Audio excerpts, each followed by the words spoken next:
The Snapdragon Pro Series is brought to you by Snapdragon Elite Gaming, Samsung Galaxy S24 Ultra, Monster Energy, and DHL.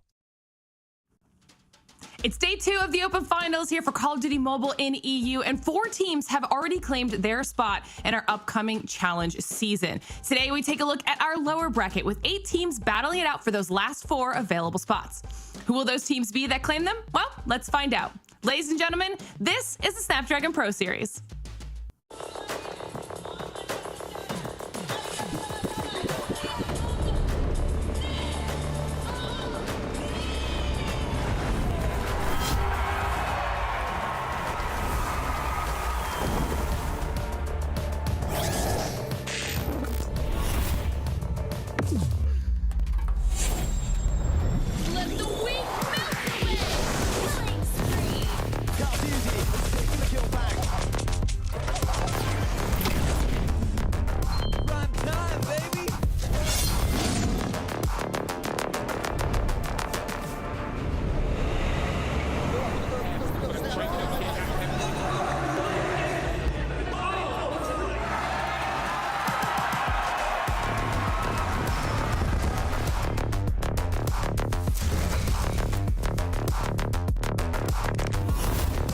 Looks like the players are ready. Here we go!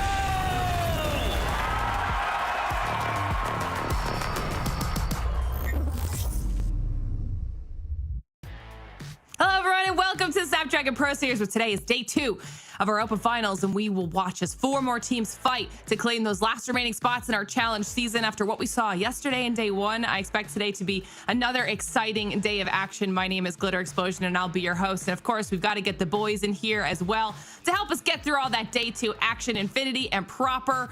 Brody, it's going to be a good day.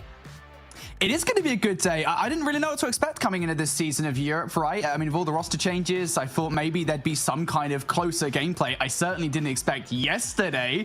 So if we're getting anything like we saw yesterday today, man, I'm in. Get my seatbelt on. Yeah, I'm ready to go for this ride. Right. I'm also feeling the vibes with the shirt today, Brody. Okay, we're going to need more of that on the show. And Proper, talk to me about your thoughts from yesterday.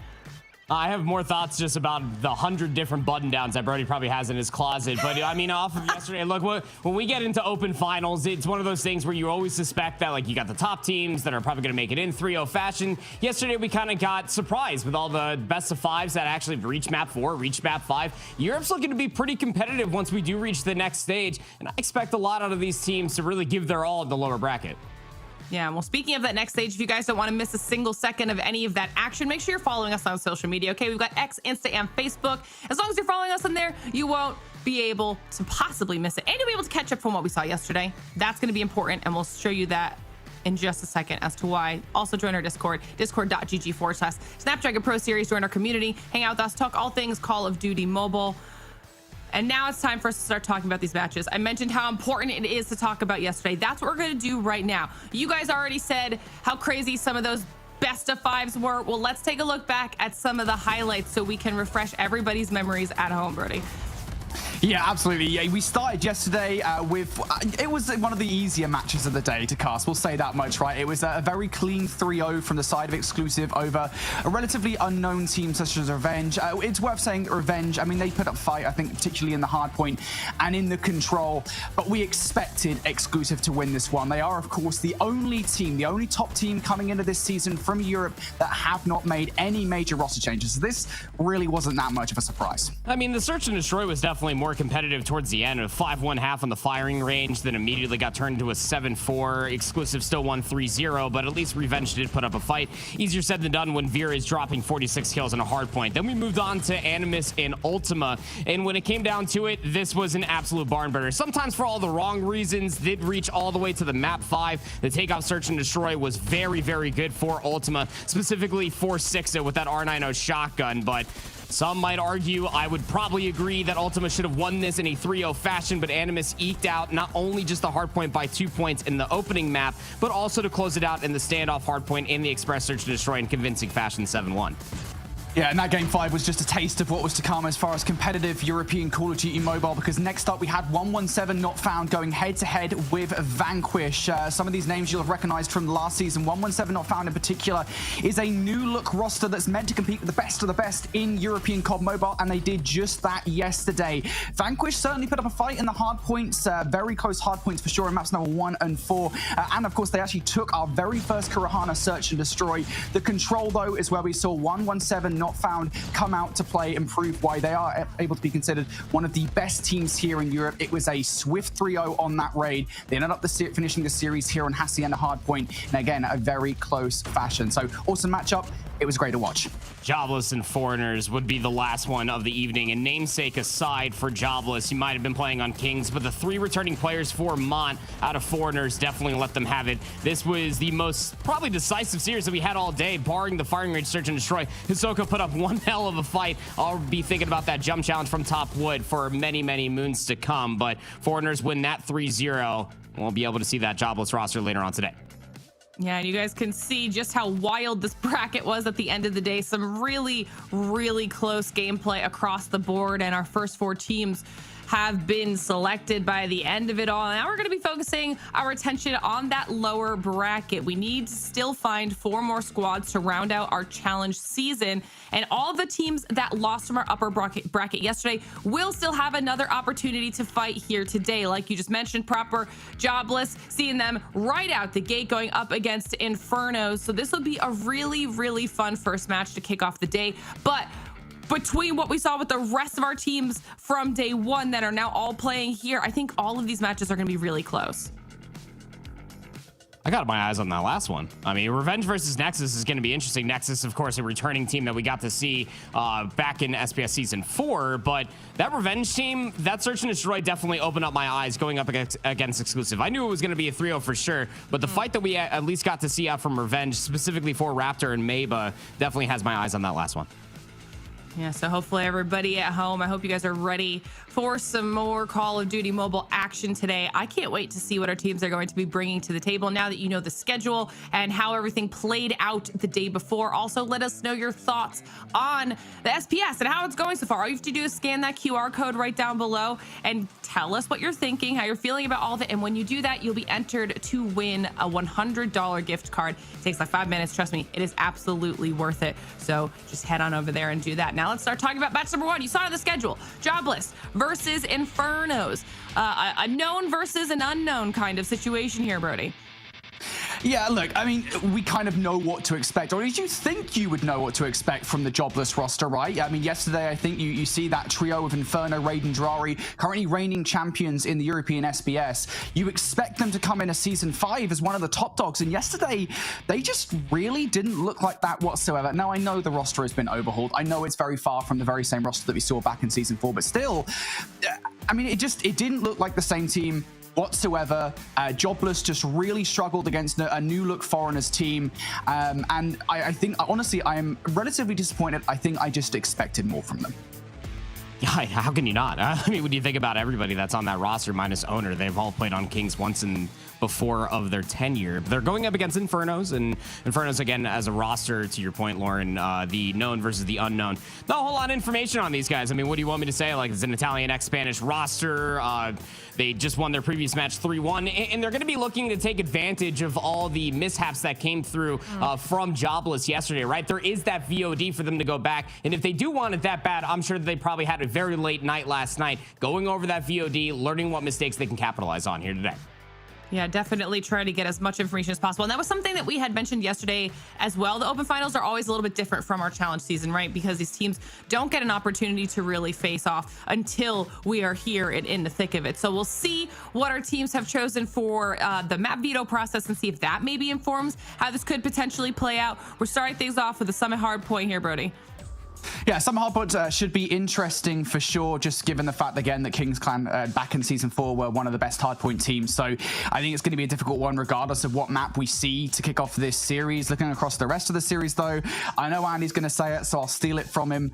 It wouldn't be a European series without a firing range, search and destroy, so it's there in map number 2. And the Hacienda hardpoint, don't forget about that for map number 4. Should we actually get there, of course, but very important to find out that Jobless aren't actually having any repeat maps that they played yesterday besides the firing range search and destroy. And again, it's firing range. Very rare do we see a best of 5 without that map within a single set. But for the old guard of Kings, they've been here so many different times before. Depending on how this map 1 goes, they'll have that comfort pick for the map number 2. All right, I like it. I like it. Could potentially go right the way of Jobless. And you know that that's something they're hoping for as well, because we've mentioned quite a few times this.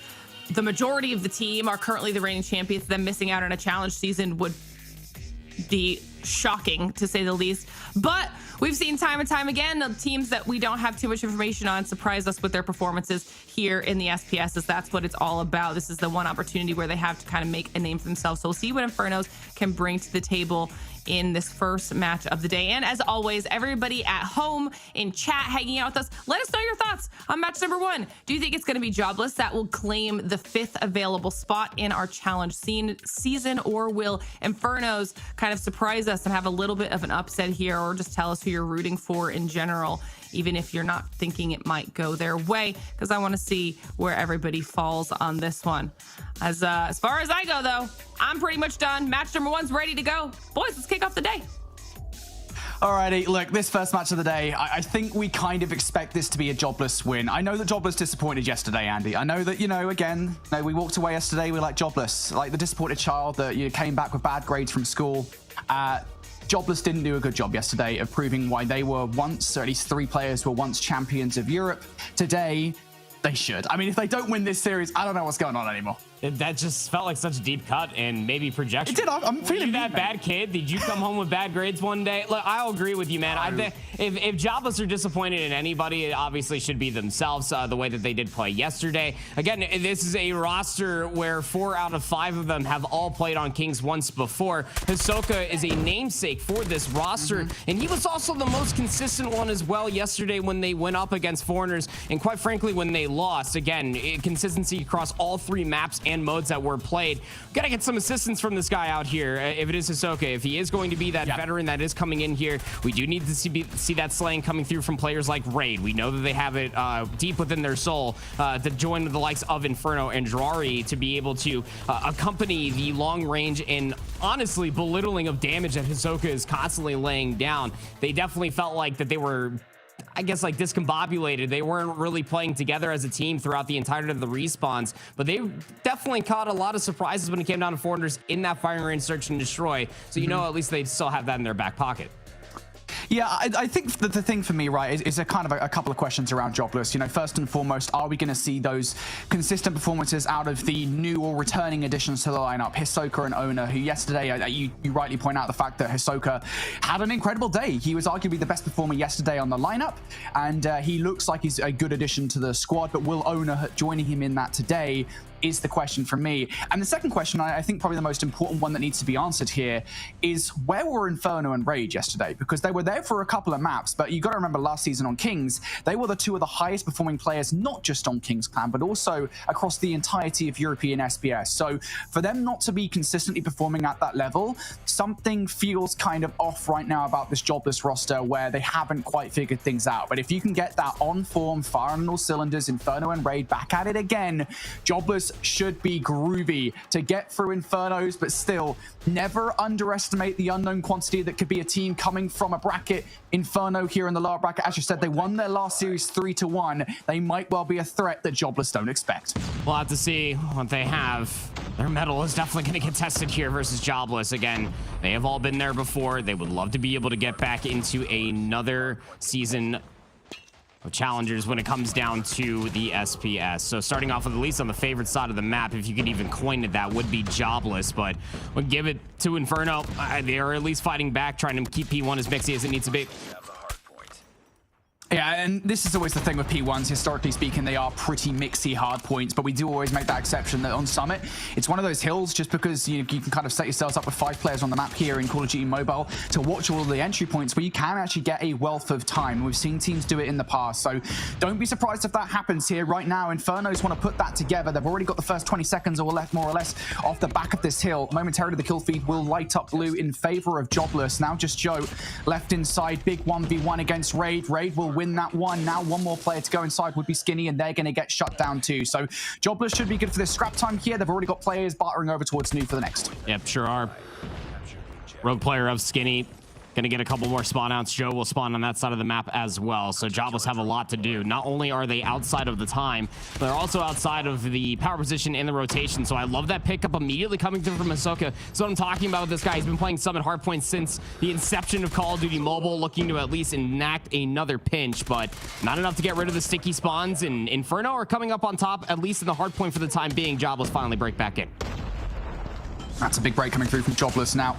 35 seconds left in this hard point for them to grab. Coverage from up top is, well, was being presented by Inferno, but he's going to get cut short. So that's going to allow Infernos, which is, I've just realized that's going to get really confusing, this matchup. Infernos allowing in towards the hard point once more, but they are being cut short, and now Jobless want to make their way through towards the next spawns. Right now it is Infernos in control. This is one of those hard points where if you control the spawns correctly, Andy, it can be a money kill. Inferno, the player, is having a good start to this. 10 kills already. P3 has now to be open for the rotation, and all of Inferno's, the team, is kind of backed all the way back to the spot. They thought that maybe it was going to anchor out the spawns, but too many blue members on this side of the mini-map. You have so much to do if you are Joe. If you can go 1 for 1, that's fine. Can't even walk away with a single kill. So now Jobless all the way onto the backside of the map, and Infernos have been able to walk in for free. Yeah, that was a not great sequence of events, I think, from either team. The fact that Infernos very quickly lose the spawns and then just as quickly are able to get back in towards the hard point is an indictment of the level of play that we're seeing here in Europe. And that is an overarching story that we'll continue to reference throughout this season of the Snapdragon Pro Series in Europe. Europe needs to get better. And right now, we're not seeing that top-tier play off the back of that hard point. For now, though, Jobless should be good for the back 30 here. Inferno still have a couple of players spawning in that backline, and they've got 3 approaching for the middle of the map as well. So Infernos, they still want to grab this 20 seconds if they possibly can. Drari isolated inside. 1 kill. There it is. Doesn't recognize that the second player is going to hit through the front. Xanax is able to pick up that first kill, but again, it is trades galore. In the end, Infernos will grab that time, and now they have a lot of utility on side. That's 4 operators ready to go to try and break the hill that already Jobless have control of. I mean, it's just about like a 7-point game in between these two teams, and it's resources at the end of P3 that Jobless probably didn't want to use, but were forced to do so. Otherwise, they were going to be stuck inside of a spawn trap. 4 operators now online for Inferno as they're from the outside looking in, looking to get this break on P4. There we go. Got to make sure you break these back spawns first and foremost. Now, the equalizers coming up from Raid. Not really going to find any value with it on the other side. You're seeing the Annihilator from Zeke. What can they do? Also Skinny with a Purifier now. This is a heavy investment. We said that it might happen from Infernos. They've already found their way in, but there's still a couple of pesky players trying to influence the spawns. One of them is Ahsoka towards the back line, and while Ahsoka does go down, they haven't dealt with Raid, though. Raid is still hanging about the joint around the back. You've got Jobless players threatening this one from the front, and while Infernos are currently in for this time, Andy, it is far from secure. Jobless just continue to force the issue time and time again. Raid still hasn't died around the back, by the way, on a 3 spree, trying to make it for Skinny. Well, he does eventually die down to Inferno. Raid has to hit the reload, but the kill is there regardless. Jobless, they are able to get that scrap time. Yeah, but again, it's not as much time as Jobless were hoping to get, right? I mean, they held the rotation. Yep. They had that side of the map locked down, but it was the 4 operators that all got popped sequentially for Infernos that let themselves back in. And the only one that popped any operators for Jobless was the equalizer out from Raid to open up P4. So you're feeling very confident with that of Drari still holding on to their operator, knowing that at least you have a 6-point lead going in towards the second set of hills. It just needs to be cleaned up a little bit when it comes down to isolating these players and recognizing where the power positions are located at. This is what we expect out of these names that are being represented under this Jobless name. Yeah, this is just not what we expected whatsoever from Jobless again. You know, I want to give the benefit of the doubt that this is just the open finals and they're taking it relatively chillaxed, but that's not what we want from these players whatsoever. Jobless 5 points down. Inferno's looking for the scrap time here. They're not actually currently inside. Jobless might actually be able to grab that time and the rotation of boot, but Ona has to win that turn up top, and he's not able to do so. Xanax, which I believe, by the way, his naming convention is a parody of Jesus Saves from North America, which is a very comedic name choice from Inferno's there, from Xanax there. But regardless, Inferno's, even now, they are keeping themselves very close with Jobless. They are 7 points down. Finally, we're now seeing that investment coming up from MCVC, and this investment might well give Inferno some serious time. It's a couple of kills, actually 3 for him. It does keep a couple of players away from the hill so that Xanax can be ready for this push. Still helps them lock down this side of the map. Again, the name of the game for Infernos is send a couple players in, maybe try to contest this time, but most importantly, hold this side of the map. But you can't just concede all of it. You can't just lead MCVC on their lonesome just to try to contest all of this time. Somebody needs to step up and try to help things out, because 30 seconds is not a lot of time to give up.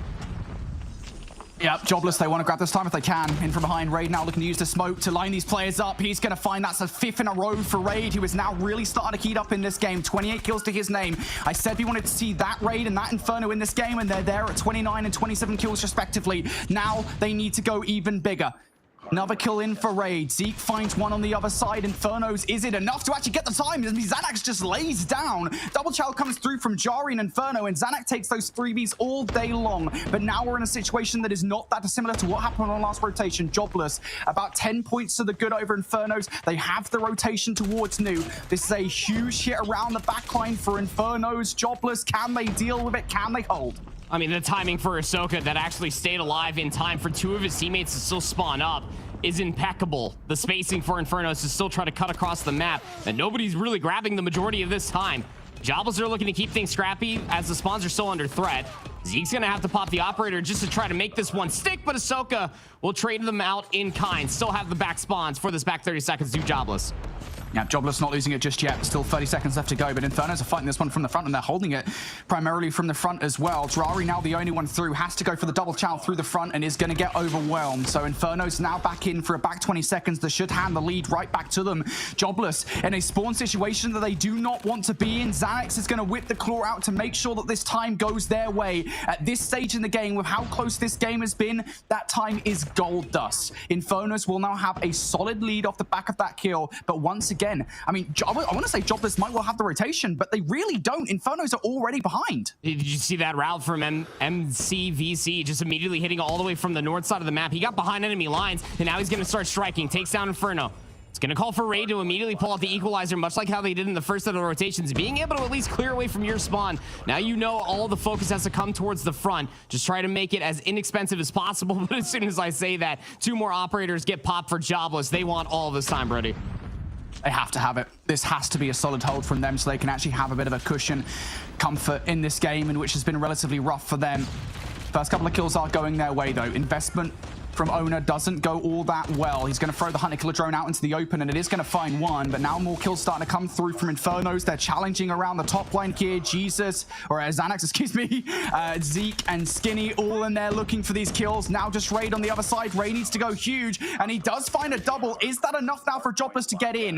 Well, Ahsoka and Ona will follow up with some kills, so it should be, and Jobless will get that scrap time. But again, this lead is far from convincing. It's 3 operators to get popped for the 0 for Infernos to at least work in towards that break to keep things scrappy. Look at the kill disparity. I mean, you have just shy of 80 eliminations between Raid and Inferno, and this is a 20-point game. Something's not going right as MCVC is immediately popping the operator, pulls out a war machine to open up P1 just to try to belittle all the Jobless, but the kill feed erupts in blue. Split spawn starting to incur for Infernos. Jobless looking to soak up time. They're about to be over 200 points. I think I just felt that lean forward from Jobless there as the kill feed, as you rightly point out, mate, does light up blue. But here we go, Inferno's now fighting back. They managed to string together 4 or 5 kills, and just as quickly as Jobless get in towards the hard point, they are swiftly removed, evicted, and now Infernos can pick up this back 20 seconds of time. Here comes the hit, though, from Jobless. It's going to be Raid on one side, Hisoka on the other. Raid goes down. What can Hisoka do? He's going to find 1 kill. Ona also finding value on the other side for a couple here, so now just 1 more player. It's MCVC. They go down. there goes Zeke as well. And Jobless are fighting back for this time. They want to maintain that 20-second lead they built off the back of the last. That timing for Ahsoka to be able to chow down low while Owner was still holding up top of the stairs with the Switchblade just works out so wonderfully for Jobless to be able to get the back 10 seconds. It's still a 20-point game, and Infernos hold the rotation over towards you. They're on the better side of the map, but Jobless are already swarming through the stairs. They're trying to get over towards this time. Well, Jobless are earning it right now. Infernos, they're trying to make a route happen in from behind. Skinny was the player that was going to do it, but Jiraiya's going to catch him off. So that play falls apart, and now we're starting to see the investment of the operators coming out. It's going to be a claw and an equalizer investment from Jobless. They want to finish the game right here, right now, but Raid gets naded, and there goes the other one as well. So both those operators don't really amount to that much, but the kills are made regardless. Jobless now just 15 seconds shy of victory. Infernos are scarpering towards the hard point. Skinny, at the very least, will get a contestation. Jobless might not be able to finish it here any longer, especially as Xanax finds two with the claw. Yeah, I mean, he'll find the claw. The break will come through, but the leader's advantage might be too big to climb back from. Look at the rotation. Jobless, through all the gunfights, through all the gun smoke, have gotten the rotation over towards new Infernos. Needs to take advantage in between P2 before P3 pops and work this flank around the back. Yeah, this flood might just be it right here. You're going to have that grace period, which is now about to expire. So Jobless are going to start earning time right here, right now. Hit through the front, hit through the back. One of these has to work for Infernos. Will it is the question. Zeke with the Annihilator. Can he do anything? No. No more operators to speak of for Infernos. Now they have to do it just with the weaponry. MCVC does actually have the War Machine. It comes out to play, but it only finds one. Joe now with the Sparrow. It's not going to get anything either. And Jobless towards the end of the game. Again, a lot closer than we expected it to be. It doesn't matter. Jobless get the dub. Don't care what the scoreline is. Yep, scoreline 250 to 215. So, I mean, it's still a number that has to almost loom to the back of the minds for Jobless, especially when they take a look at the stats and the scoreboard itself. The kill disparity was definitely something that we're going to have to study for many, many generations. Jobless should have potentially had a much steeper scoreline, but Infernos, I mean, their teamwork and cohesion, the ability that they had not to fully break a lot of these hard points, but to contest a lot of the time, to be able to utilize a lot of their operators to catch Jobless lacking when they had the resource advantage, specifically for that P4 break, was really, really good to see out for a team that we don't have a whole lot of information on. But Jobless, tested as they were there at the end, it just came down to a few operators required to be popped, a couple good kills from their rotation to 2 to 3, and they could lock down the entire left side of the mini map and just call game. I'm impressed with Infernos. Again, it is one of those things that you always kind of pull out right as a caster. It's like, should you be impressed with the team that is actively challenging a Titan like Jobless, or should you be disappointed in Jobless despite the fact that they won? And I'm kind of somewhere between there right now, because Infernos were hot on the heels of Jobless basically the entirety of the game, and it was only towards the end of the game that Jobless actually pulled away enough to get the dub. And that's despite monstrous performances from Raid, 51 kills, and Inferno at 45. That is what we wanted to see from those players, Andy. This is what you need to see from these players. We need to see these kind of performance constantly going forward in towards SPS if they do qualify. And it's something that we were certainly missing yesterday from Jobless, specifically between Raid and Inferno. Like, they were definitely getting kills. I'm not disputing that, but it's the value of which they were finding those kills that then influenced the outcome of the map was something that they were missing versus Foreigners EU yesterday. So definitely bright eyes when it comes down to the look of Jobless, at least today. Now the continuation of their story needs to be there as they go over to the comfort pick. Everybody's comfort pick in Call of Duty Mobile, good old firing range for map numbers. It is just funny, isn't it, that Fire and Range is like the backup pick for Search and Destroy. It is worth saying, though. I mean, yeah, it's the home of Call of Duty Mobile. I'm happy to call it that. It's like the second outhouse. So, you know, like you have like your main house, but then like out back is like the guest house because it's map 2. So like, yeah, this is where we go to so what is the home? That's oh, for EU, it's Hacienda Hardpoint for sure. Hacienda Hardpoint for sure. I think that just might be got my ball on the whole, mate. Hacienda is a beloved map, and we're gonna see it later on during the series. For now, though, of course, this is Fire and Rage Search and Destroy. We saw Jobless. I believe they won this one yesterday. So it was a close one, but Jobless still took it regardless. We're hoping to see that kind of same performance once again. I lost by 2 rounds to 4. Oh, they lost. Yeah. My brain. It was the only 3-0. Don't worry, it's all good. We'll get there together, buddy. 3v5 immediately. I mean, for the offense out of Jobless, there's just so many different cross angles that you got to be worried about. Now you're basically trapped inside a wood, hoping to maybe find a pick and open up one of these sites. Yep. things are really slow here for Jobless, and this is kind of uncharacteristic. I know you've lost a couple of players, and that is definitively why, but still, you expect, again, with the talent on side, that these guys are going to go for ego chows like mad, and that was what you saw from Inferno there with the sniper rifle. Wasn't able to connect onto either of those players. Can he find any more value now with the advanced chow towards the point? There you go. Joe down for the count. Zeke is around the corner inside American, though, and I've got a feeling I don't think Inferno is going to go for this chow. Just get this bomb down. I don't know if Zeke heard that bomb plant. I don't think he did.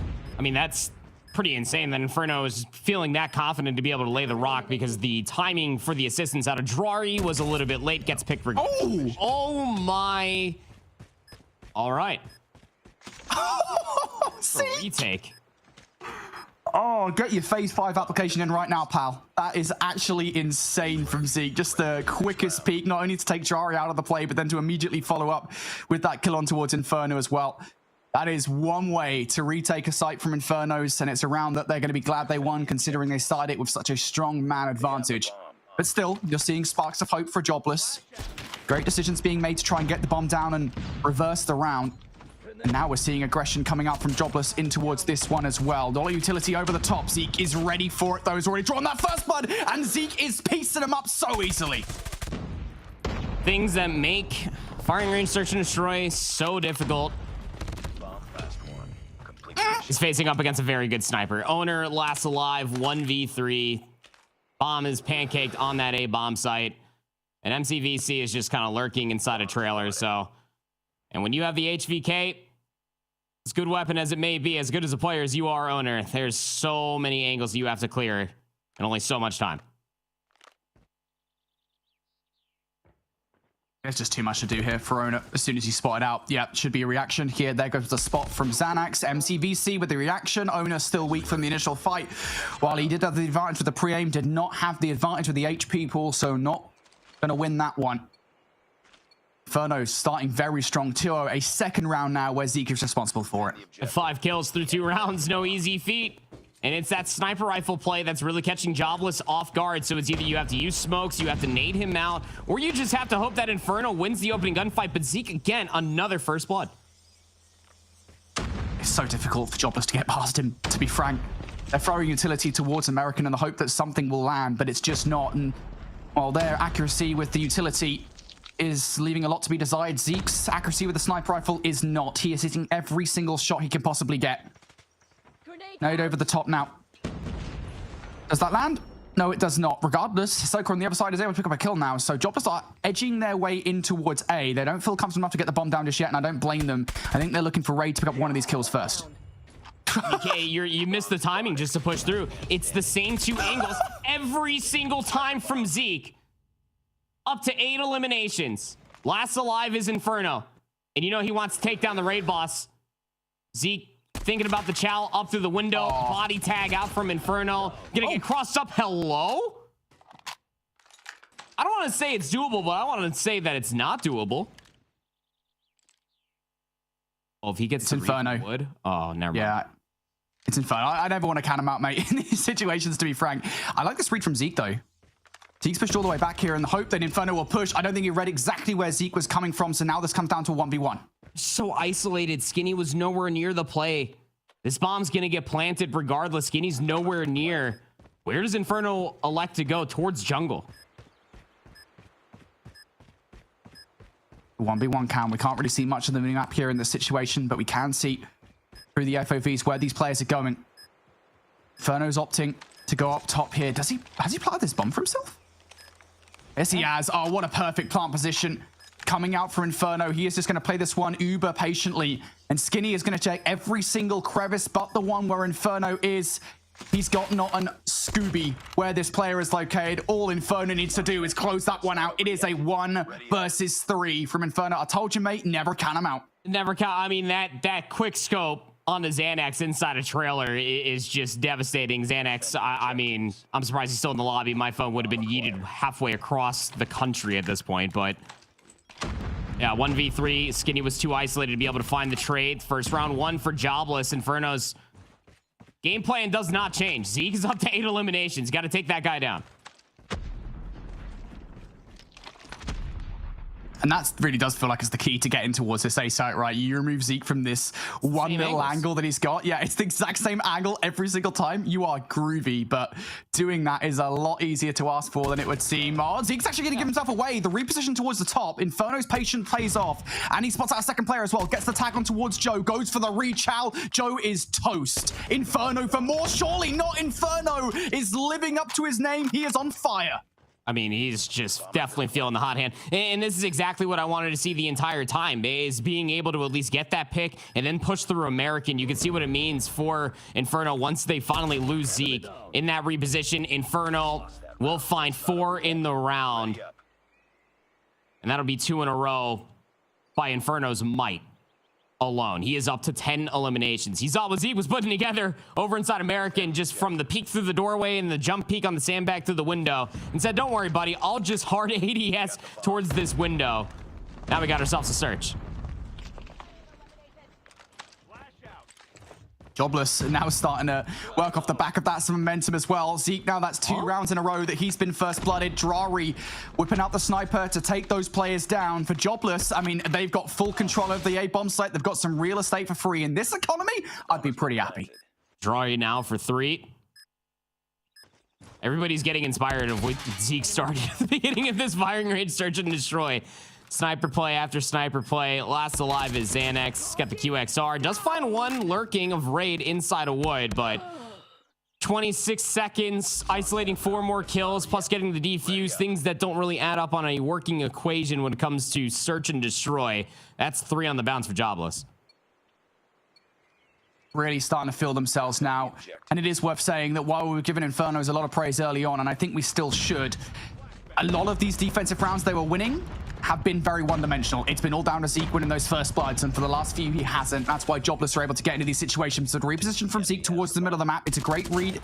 Immediately, Inferno is going to be down, and Xanax going to follow up by taking Drari down. That information pass that there are more players to deal with in the middle of the map, and great response from the teammates. So Inferno's now 3 players left on the other side. Jobless have to reposition towards B. It's not going to connect on anything inside of B, but that angle is being watched currently by Xanax. He's going to start encroaching forward, but he's the only defender here just laying down on his belly. That information will be mutual. Jobless still have a minute to try to work, but now their exit is going to be smothered as Skinny's on the flank through jungle. Well, Skinny is going to get caught out now, so that's one more option for Raid, but his options are very limited. MCVC is going to get over aggressive, and Raid takes that gunfight all day long. This would be a 1 versus 4, I believe. I don't think he got that first kill just in time for it to be a 1 versus 5. A phenomenal play regardless if he's able to pull it off. But the amount of exits you can possibly take here is so limited. I feel like it's going to have to be through tires, but he's electing to go all the way through American. I mean, Zeke's still alive on the map. Surely not. Did you know it, Brody? He's back in that same exact angle. The timing's going to work out immensely well for Raid. Would be a very difficult read, top 10 up on the second floor, but it might just be incredible timing. 27 seconds remain. Season 5's barely begun. Surely we don't see something like this. Surely not, Raid. Down to a 1 versus 1. That's what it's Zeke probably the play. is.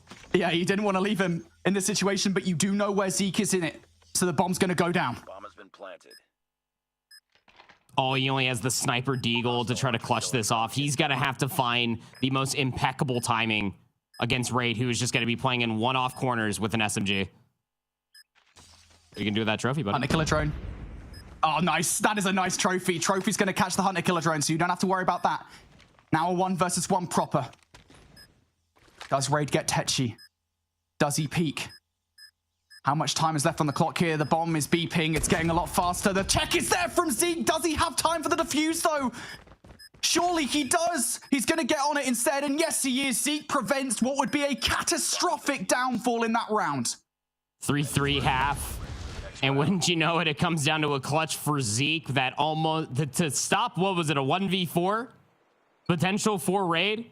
Almost played that flawlessly. Just needed the one last kill, but through Inferno's might, they get inspired to win 3 in a row, but it's still a 3-3 half. Now, the question remains, can Zeke find this much value with a sniper on offense? It seems that they're going to try to back things up with a 4-player rush over towards B. This is a very fast hit coming out from Infernos at the start of this round. It's a huge play call. If Joe could have found some value, it would have been good, but I don't think he actually knows about this flank coming through from Soka. Now they most certainly will, because Skinny goes for the check, but that's not before Inferno has found so much value. 3 in this round, and number 4 for Inferno, once again setting this round ablaze. Yeah, and again, it's one of those things that why I ask, can Zeke find this much value on offense with a sniper rifle? Because we've seen it from Inferno, not just from that round on defense, but through 2 rounds on offense. That guy is a ready and walking highlight reel with a sniper. We need to see that same gusto from Zeke on sniper rifle duty if Inferno want to try to take as many convincing offenses as they did defense. The pre-fire from Inferno, hoping to catch somebody. Oh, the snipers have been everything in this search and destroy across both sides of this game.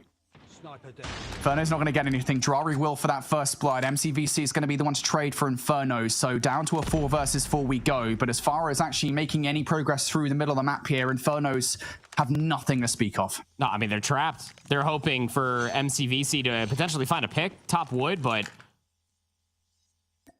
just look at the discretion now from Jobless. Like, they are not giving up any angles. Nobody's getting wildly aggressive. They know they just have to watch these angles.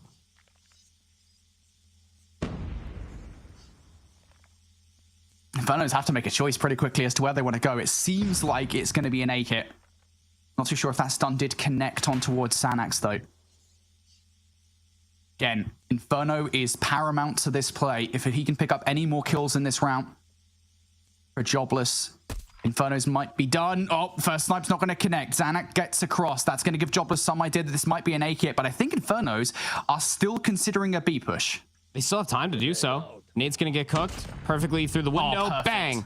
Well cooked. Call Gordon Ramsay. We got another chef on the loose. Joe Skinny last alive. And just as you start thinking that you had a play in mind, it all just gets completely swamped away. Joe does find one, but there's simply not enough time to be able to get that bomb, plant that rock, and being able to extend this round. Jobless are gonna have a 2-round lead. Yeah, okay, I thought for a second there as Joe picks up Ahsoka that maybe Joe's able to get that little 360 no scope or whatever on that last player. But no, Joe is never winning that with 9 seconds on the clock. Jobless able to outplay Infernos there. Infernos just feel like they haven't really been able to do anything these last couple of rounds.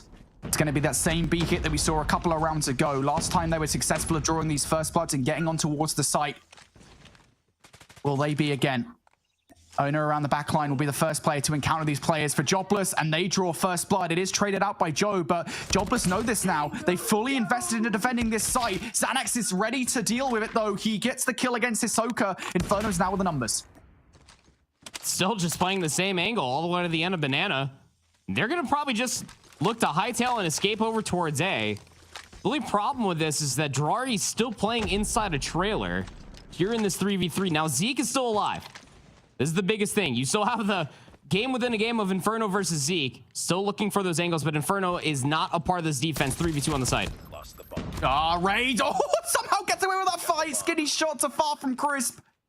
Jobless once again finding an advantage where they shouldn't have done. And now the flank here from Raid once again. He is hungry for more kills. Zeke has just laid down. Stair glitching here in COD Mobile. Nowhere near as effective as it is in regular multiplayer, but it doesn't make a difference anyway. Jobless, 3 rounds on the bounce here. Infernos just cannot do anything on these offenses. No, they can't. They can't find value. Zeke has yet to find a single elimination on this side. Still stuck at 11 kills, while Inferno's up to a casual 18. All with the boomstick. Last potential round of hope for Infernos to stay inside of the search and destroy, and they are just stuck inside a spawn, already first blooded. The bomb's on its own, and Jobless are just running it down. Oh boy, and I think you're right about Zeke. It feels like the bounce has gone from his bungee. 2 versus 5. Zeke's going to find one, at least some value to close out this search and destroy. For a Skinny 1 versus 4, though, that's what you need to save this S&D.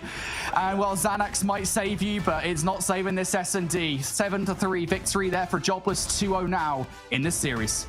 I mean, hey, look, again, when it comes down to firing range, search and destroy as a whole game mode, let alone a map, you can just pull out the sniper and find immense value from this specific angle. But Brody, you remember back in like round number 2, I'm like, he's just playing these 2 angles. Realistically, it's the jump peak window on the sandbags and through the doorway that looks at AS&D. that by the time that Inferno said, okay, I'll just give up 20 seconds of timing just to wait for you to peek this one angle, you got to see what it meant for all the space. That was Inferno's one, and I feel only game plan when it came down to offense and defense. Get Zeke in these positions, have him shut it down. And it was the only thing that was really throwing a wrench into the Joblish engine, if you will, for not being as well oiled as it once was. But once Zeke was dead, you just saw how confident they were to move through the entirety of the map. Infernos had no response once Zeke was dead. Yeah, I really do feel like the key to winning that search and destroy for Infernos, and you saw it very early on, is making sure their defense was airtight, right? Making sure they won every single defensive round possible. And as soon as they even lost a couple, considering they didn't win a single offensive effort versus Jobless, it felt like game over, right? I mean, I think as soon as we changed halves, I think we knew exactly what was going to happen. So you can see now a little reminder as to what the map set looks like below. 2-0 now are Jobless over Infernos. Next up, we've got a Raid Control. And look, Raid Control, it's a classic here in Call of Duty Mobile. It's one of the, I think it's the only control that survived in towards Season 5. And let me tell you a little stat line. Back in Season 4, King's Clan didn't lose a single Raid Control. They played 7 of them, they won 7 of them. So as long as that hasn't changed into this Raid Control, Jobless should be okay here to qualify. So are you simply saying because they didn't get the Raid Control and they got forced to play Seaside is the reason why they got 3-0'd yesterday? Oh, yeah, for sure. I mean, like, it's one of those conversation points, right? It's something we always talk about.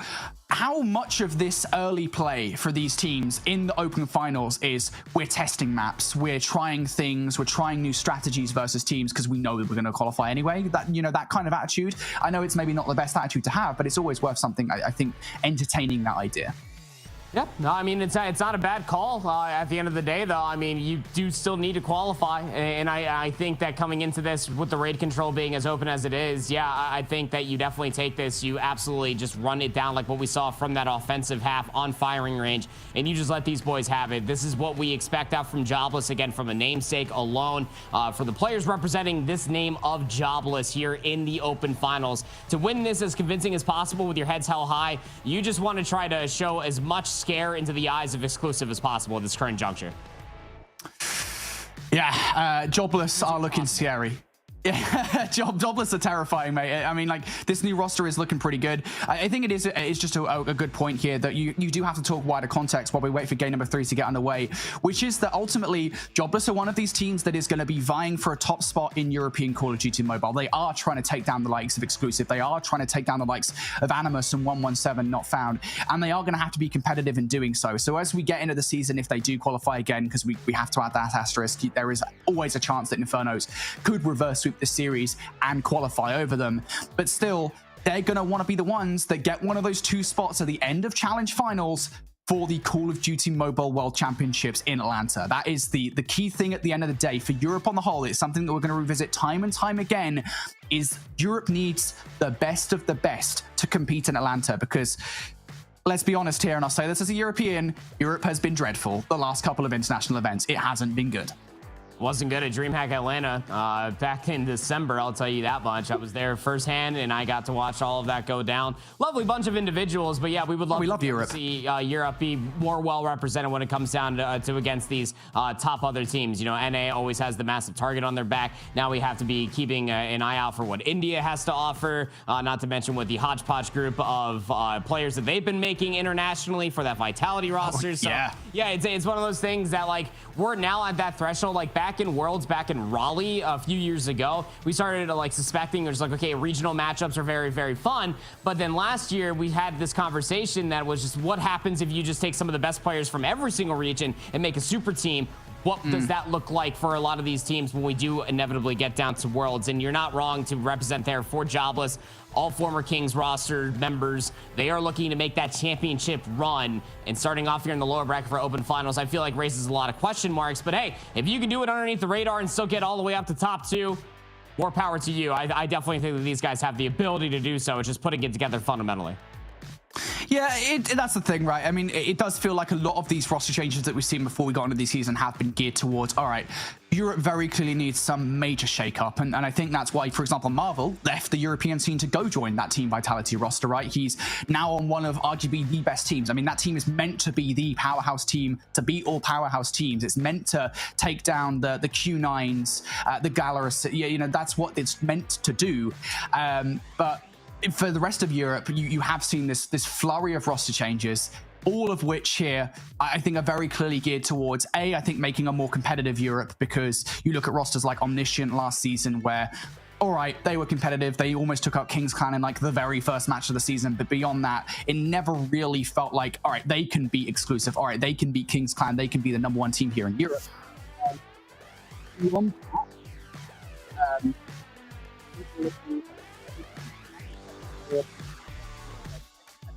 When it comes down to wanting to be those teams that represent Europe, because let me tell you, mate, as a European, I've said this before, I'm really disappointed, mate. So, as production immediately called it, yeah. So apparently Jobless had to use a band attachment. So they just lost that previous map. So we're going to a map 4 either way. Jobless, so boys. Yeah, so we're guaranteed to go to that map 4. So we'll just go ahead and put a little asterisk on the 7-3 loss right there in Infernos. Well, did we not learn anything? Did we not learn anything from North America last season using banned stuff? Come on, guys. Come on. Nobody remember? Nobody remember that? Like, nobody remember Seminole versus Rejects? Anybody, please? What are we doing? What are we doing? Regardless, yeah, Andy called it, so that's why it took a while to get into this map. So we have a 1-1 scoreline now as we get in towards a map number 3, a raid control. It means we get a Hacienda hardpoint, and as we always say, a Call of Duty mobile series would not be complete without one. So let's kick things off a raid control and a car bomb from a Skinny to take 2 players from Jobless down. All right, so regain moment for Infernos. That percentage chance that Brody just said about the reverse sweep just became a little more likely, given that it's not have to be reverse sweep. We are tied up 1 apiece and the most unexpected reasoning possible. So Infernos, what can you possibly get done here? Currently getting belittled across ring. And the lives aren't too far gone when it comes down to this opening break off. I like this setup for Infernos following said opening break. Enemy taken. Inferno's doubling down on this B point. They've got a player now flanking as well through Art. So Raid Inferno here have to hold strong. I think that player did just get caught with their pants down. Now all the pressure coming from the front. Egregious challenges coming out there. I believe that was for Inferno on the point. Joe off the back of it, off the safe heady of Laundry, is able to take that player down. Raid was just chilling inside the coverage of jungle. So Jobless here able to now move off of the back of those moves. Starting to capture B. They've already got that B point gone, and now it is just going to be about A. And Jobless now looking to make their way through towards jungle side. Yep, already back Laundry. Already have players maybe considering to try to push all the way through Kitchen. It'd be Inferno, and he had himself one hell of a map to forfeit or not. Because of a band attachment, that guy was absolutely frying. 14 plays up against 15. Jobless only have a single life lead, but they're encroaching past the 50-yard line, looking to work this pinch from a Hosoka all the way back towards jungle. Now kill starting to be made here from Infernos. So they're looking pretty good on the defense. Owner is just waiting patiently for the rest of his team. If he can take any freebies, he'll take them. And Skinny gives him one inside the basketball court. So that's an easy 3-pointer for Owner. Raid gets over aggressive in towards bedroom though. So that's the help for Owner gone. And well, they're going to fall off the back of it. Nice double from MCVC. So Inferno now looking pretty good across the board. They've got full control over their own base. Again, though, Andy, they haven't put anybody up towards poor side. So these close spawns are in effect now for Jobless. It enables them to push all the way up. But again, the kills are being made from Infernos. Yeah, it sure is. Good returning gunfights coming through once they did lose that 50-yard line. Owner's going to be good for 2. MCVC, though, immediately pushing through all the way backside of Kitchen. They are just holding and maintaining these power positions. Only 4 lives remain for Jobless. Still can get it done. Yeah, as Raid picks up 2, this is still more than possible. Jobless, though, now down to their last 3 players. Hisoka, Inferno, and Drari. What do you got for us? Well, the former of those 3 players will go down. Inferno does find some value, so now a 2 versus 3. Make it a 2 versus 3 as Skinny's going to pick up Inferno. It's all just down to Drari in a 1 versus 3 scenario. They know where he is as well. Switchblade, I mean, it's great when you're up close and personal in these engagements. When you're trying to take long-range gunfights, it's difficult to pick up these kills. 5 seconds on the clock as well. Drari's hand will be forced pretty soon.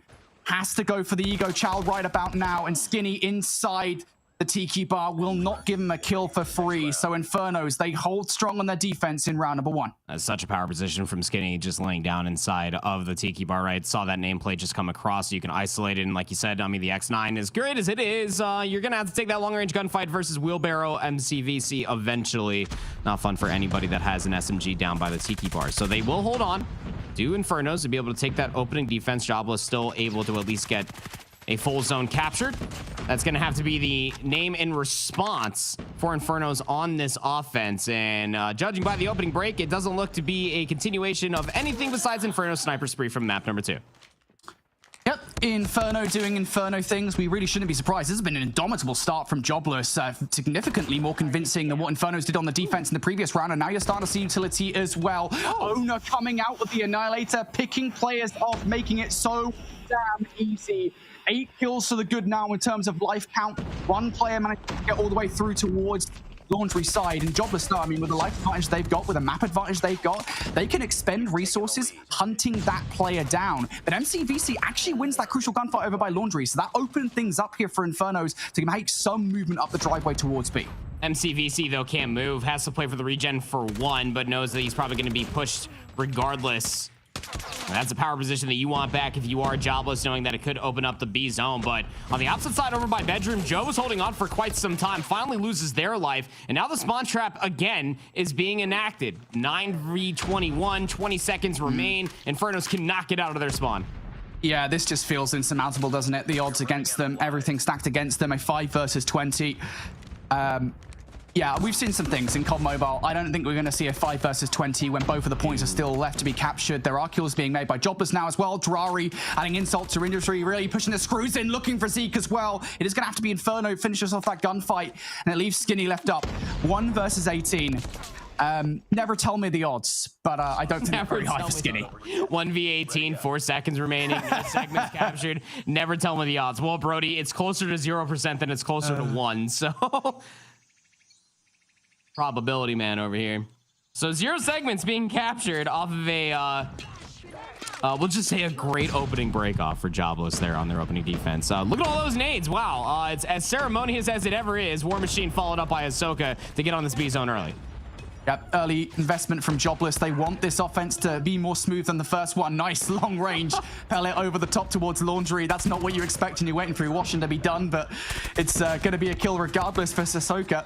Jobless trading blows at the moment at the start of this round with Infernos, and with this advanced positioning from Drari, again, it is just creating space for Jobless to make their way up towards both of these points. They've got their hands on both of the control zones. They're fighting a war on 2 fronts. Infernos, I think, for the most part, have decided to invest heavily on the defense in towards A. Watch out for player number 1. Hisoka is all the way through basketball court. Inferno's got to be counting names, right? I mean, you are missing one at the end of the day. This flank could be massive should he push all the way through, but it seems that the rest of his teammates on that opposite zone does not need the assistance, so Ahsoka can just hold back B-ball court and just wait for members for Infernos to try to push all the way out from jungle. This is just a reverse engineer spawn trap. The offense can do it too. There's a lot of time to make this work if you're Jobless. A lot of options as well, especially with how far advanced these players are. Both Owner and Hisoka are knocking at the door at the moment of Inferno's home. Owner's just trying to be a nuisance over by Laundry, but he is going to get shut down by Skinny. So now Infernos can focus on the threat that is the point, but time is being stopped. That first tick about to go through, and there it is from Drari. A lot to do here. Zeke on the other side with the Annihilator. Does he check the right corner for it? MCVC does. That's the information. Zeke off the back of that will pick up the kill, but the threat is far from over. Jobless are still hanging about inside the port. Again, nobody from Infernos is pushed up. They have to find these kills. MCVC going to get it done inside Tiki. From afar, you'd hope that that Sparrow would have picked up Inferno, but it doesn't. And again, Jobless are still here. Sparrow, a flaming bolt landing into a pool. Surely it just doesn't explode, right? I don't know how to... Who knows how it works? All I know is what's happening right now is a 5v8.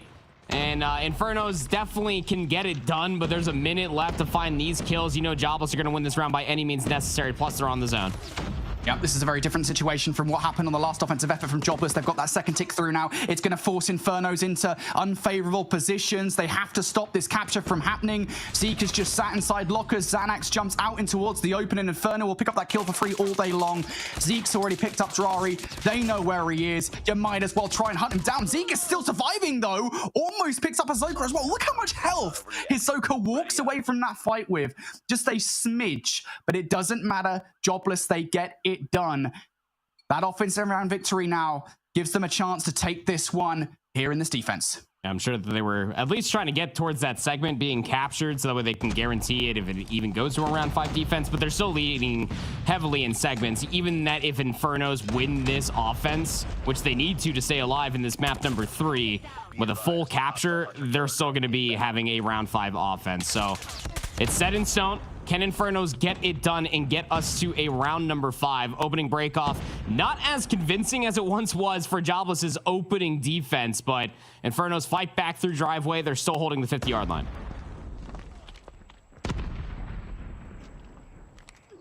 Well, this is, again, less convincing from Jobless than last time around. They are holding, but it's certainly not the 8 to 9 life advantage they had on the defense in that second round.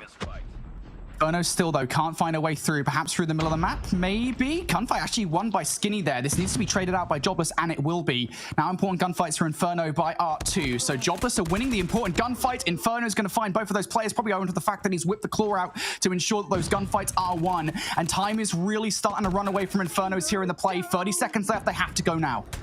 Yes, they sure do. Running out of time, need an opening. Joe's gonna, or Zeke, excuse me, will take down Raid. MCVC, a little windy over by the pool side, but that should open up A. Oh, the War Machine, that's tough sometimes. You get the War Machine out and you use it in close quarter in combat. That can happen. Regardless, though, nobody from Jobless towards the point just yet. Drari's going to have to fight tooth and nail to get onto it. A couple of players to his left. There comes the swing, and the shots do not connect enough for the frag. Hisoka does follow up from money for the second kill, but Infernos are still there. Time frozen at 19 seconds, 4 players on the point. Joe is finding value, and now all of this potentially on a flank from Raid. Is it red, though, is the question. Zeke does, and almost gets turned and burned on. Zeke wins the gunfight regardless. Jobless still knocking at the door now from the front. Owner going to pick up Zeke, but it does not matter. An extra 60 seconds is added to the clock. It sure is, but look at all the exits, making lives even, 10 apiece. Hisoka actually invested the War Machine as well. This is a very expensive exit now that you're really hoping that you just close it out here and not seeing towards a round 5. 2 operators are available for Infernos, and yeah, Zeke needs to push into a map 5. Here comes the operator, immediately shut down by Owner. 4 versus 8. You got to go now if you're Infernos. You've got 1 operator on hand, and you're facing down Raid's equalizers. Probably the worst possible situation. Getting aggressive, and what a good play. It's going to be a car bomb to take him out of it. Drari's now going to respond. Here comes the operator from Joe. What can they find in a 3 versus 6? It has to be some serious value. Can he land for any more kills? Xanax is now out of the play, and Joe is firing so many of these arrows. Not enough of them are landing. Infernos is going to take him down regardless, and it's all down to Zeke. They ain't doing squat. Jobless close it out convincingly here on Raid Control. Yep, 3-1. I mean, honestly speaking, given how that opening round did start, it was just a handful of more kills from being able to get all the way through back jungle, and this would have actually been a 3-0 for the Raid Control. Infernos just simply had no grip on the map realistically until we saw that A zone capture that entire sequence come all the way through there in the final round number 4. But I mean, this was just a highlight reel and a half coming through from Jobless. They really did enact, or take advantage of, I should say, of Raid's map design, and that mostly just comes from the interior of Kitchen being able to work the long flanks. Got players on B, let's flank all the way around the backside of jungle, and Hisoka, much like how we saw when they were split efforting over towards B and A on an offense, started working a spawn trap bottom basketball court. That is a nasty head glitch that we've been seeing in Raid since it came to Call of Duty's history. 28 and 24 out of Drari. Owner had a 22 and 17 and some really good heroic 2 pieces all the way from Wheelbarrow, given a lot of different attitudes towards what Infernos were putting together there at the end of that last offense. But a lot of kill disparities, much like how we saw in that map number 1, Brody, comes to life again here in the map number 3.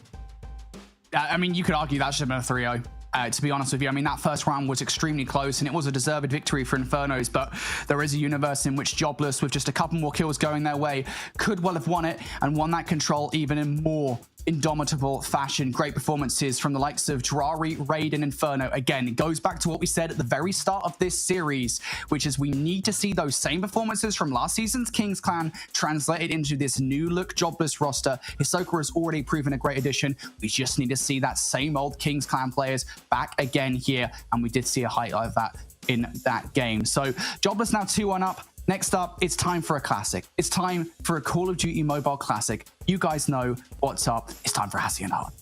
It's a classic too. So, I mean, given how the map one did end 250 to 215, Summit thinks perhaps the way that a couple of the spawns do pan out, you might be able to have a really good opportunity here when it comes down to the map number 4. I know I'm really just grabbing at mere inches here to maybe the gap that is in between these two teams, but for Infernos, it just comes down to the slang. Like, if you get maybe 10 more kills in that map number 1, you probably walk away with that map, given how close the scoreline was and given how a couple of these rotations were.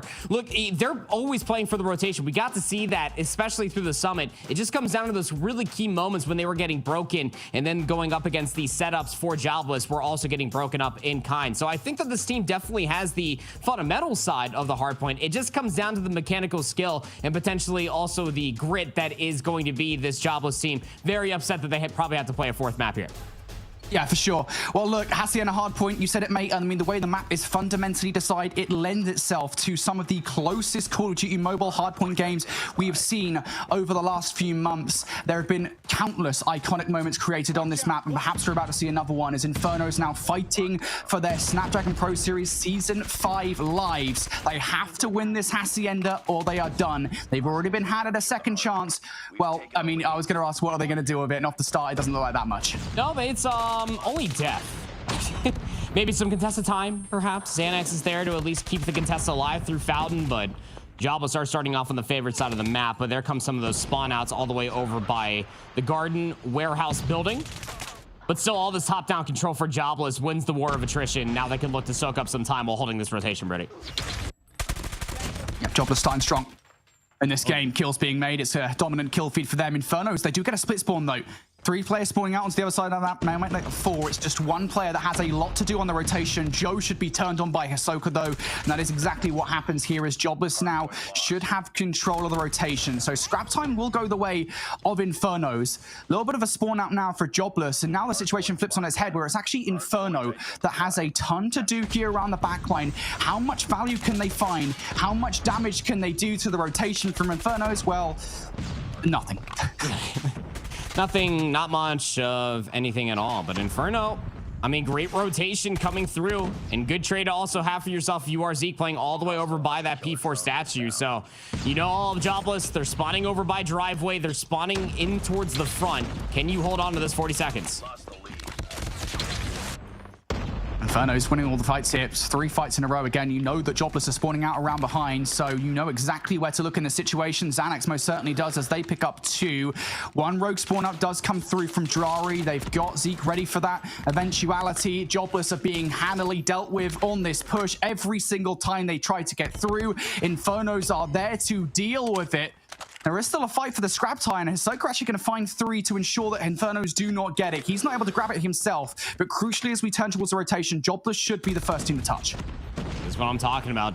I mean, Infernos always willing to play for that future. There was 10 seconds spawning in over by P2. They elect to go all the way through Garden, trying to influence this rotation over towards P3. And look at the spawns again. All of Jobless. They were trying to play in and around top and bottom Shark Tank and just get completely belittled by this push that came through from Garden. Yeah, Jobless have members around P3. They're soaking up the time, but Infernos are spawning closer. Inferno's picking up the kills as well. Raid now has to do a lot off the back of those kills to ensure that this hill is Jobless, and he's already done so with that. 2 kills, looking for number 3. Again, just outside the range of effectiveness, so he's going to get shut down by Zeke, but he does open the door here for Jobless to run straight back through. Hisoka opens things up with the War Machine and finds 3 kills. It's finally going to deplete now, and Xanax off the back of that will be able to take him down. So it's just a constant back and forth affair between these teams, constantly doggedly fighting for this scrap time. 15 seconds left. I don't anticipate that much of an early rotation here from Infernos. That's not what they've favored so far in this game, and it seems to be what's happening here, as Jobless once again should be the first team to touch on new. So through 3 hard points, 2 Jobless players are averaging 5 kills per hard point. That's pretty good. That's pretty dang good, given that one of them is Raid. We got to see how confident they can be once they are finding these kills with an SMG in hand, and talk about a map that you could take full advantage of it here on Hacienda. Rotation is already here, keeping things scrappy, but numbers favoring that of Jobless as they are looking to finally flip the lead. Jobless do need to hold on. They've been broken too much early on these hard points so far. So far, so good on this hill. Good read from Drari on the flank to recognize that that player was pushing that area, but Inferno's now pushing this one from the front. Zeke's able to open proceedings with a couple of kills now. What can Raid do about this towards the point? There's number one, looking for a second. He's going to use the coverage of the smoke to bamboozle these players, but Joe will get the better of him with the Sparrow. Now the rest of Inferno here to help out as well. Owner over the top for Jobless, not able to take Skinny down. Skinny finds a second kill off the back of that as well. And this is what I'm talking about, Andy. Jobless just are not able to get full control of these hard points, no matter how hard they try. Oh, Infernos just keep throwing numbers at it. I mean, given that Skinny was also given a second lease on life from Owner missing some shots down low, turn into a two-piece, and if you were able to take down Skinny, maybe that could have been the break for the back 15 seconds, but do not adjust your screens. Inferno do, in fact, have just under a 20-point lead going in towards the second set once again. You look at the kill disparity in between these two teams, and it's the right kills at the right time that has been allowing Infernos to be able to get a Herculean amount of time away from Jobless. Now we go back for the fight up through the upper hallway. Xanax trying to at least take down as many members as possible. Jobless trying to contest the time. I do get away with gunfights in their favor here, so this should technically be time for them. They've got Inferno watching up top. Nobody actually inside, though. Players pushing out momentarily is going to enable a couple of Inferno players to come in for a contest. Jobless very quickly dispatched with them, and now you're starting to see Jobless play well. Again, they are still behind Infernos here in this game, but you can see kind of those elements of a team that should be one of the top teams in European Call of Duty Mobile to come out to play with the team play that they've got on hand. They will look to grab the scrap time. We do see a lead change once again, but now we turn our attention towards the rotation.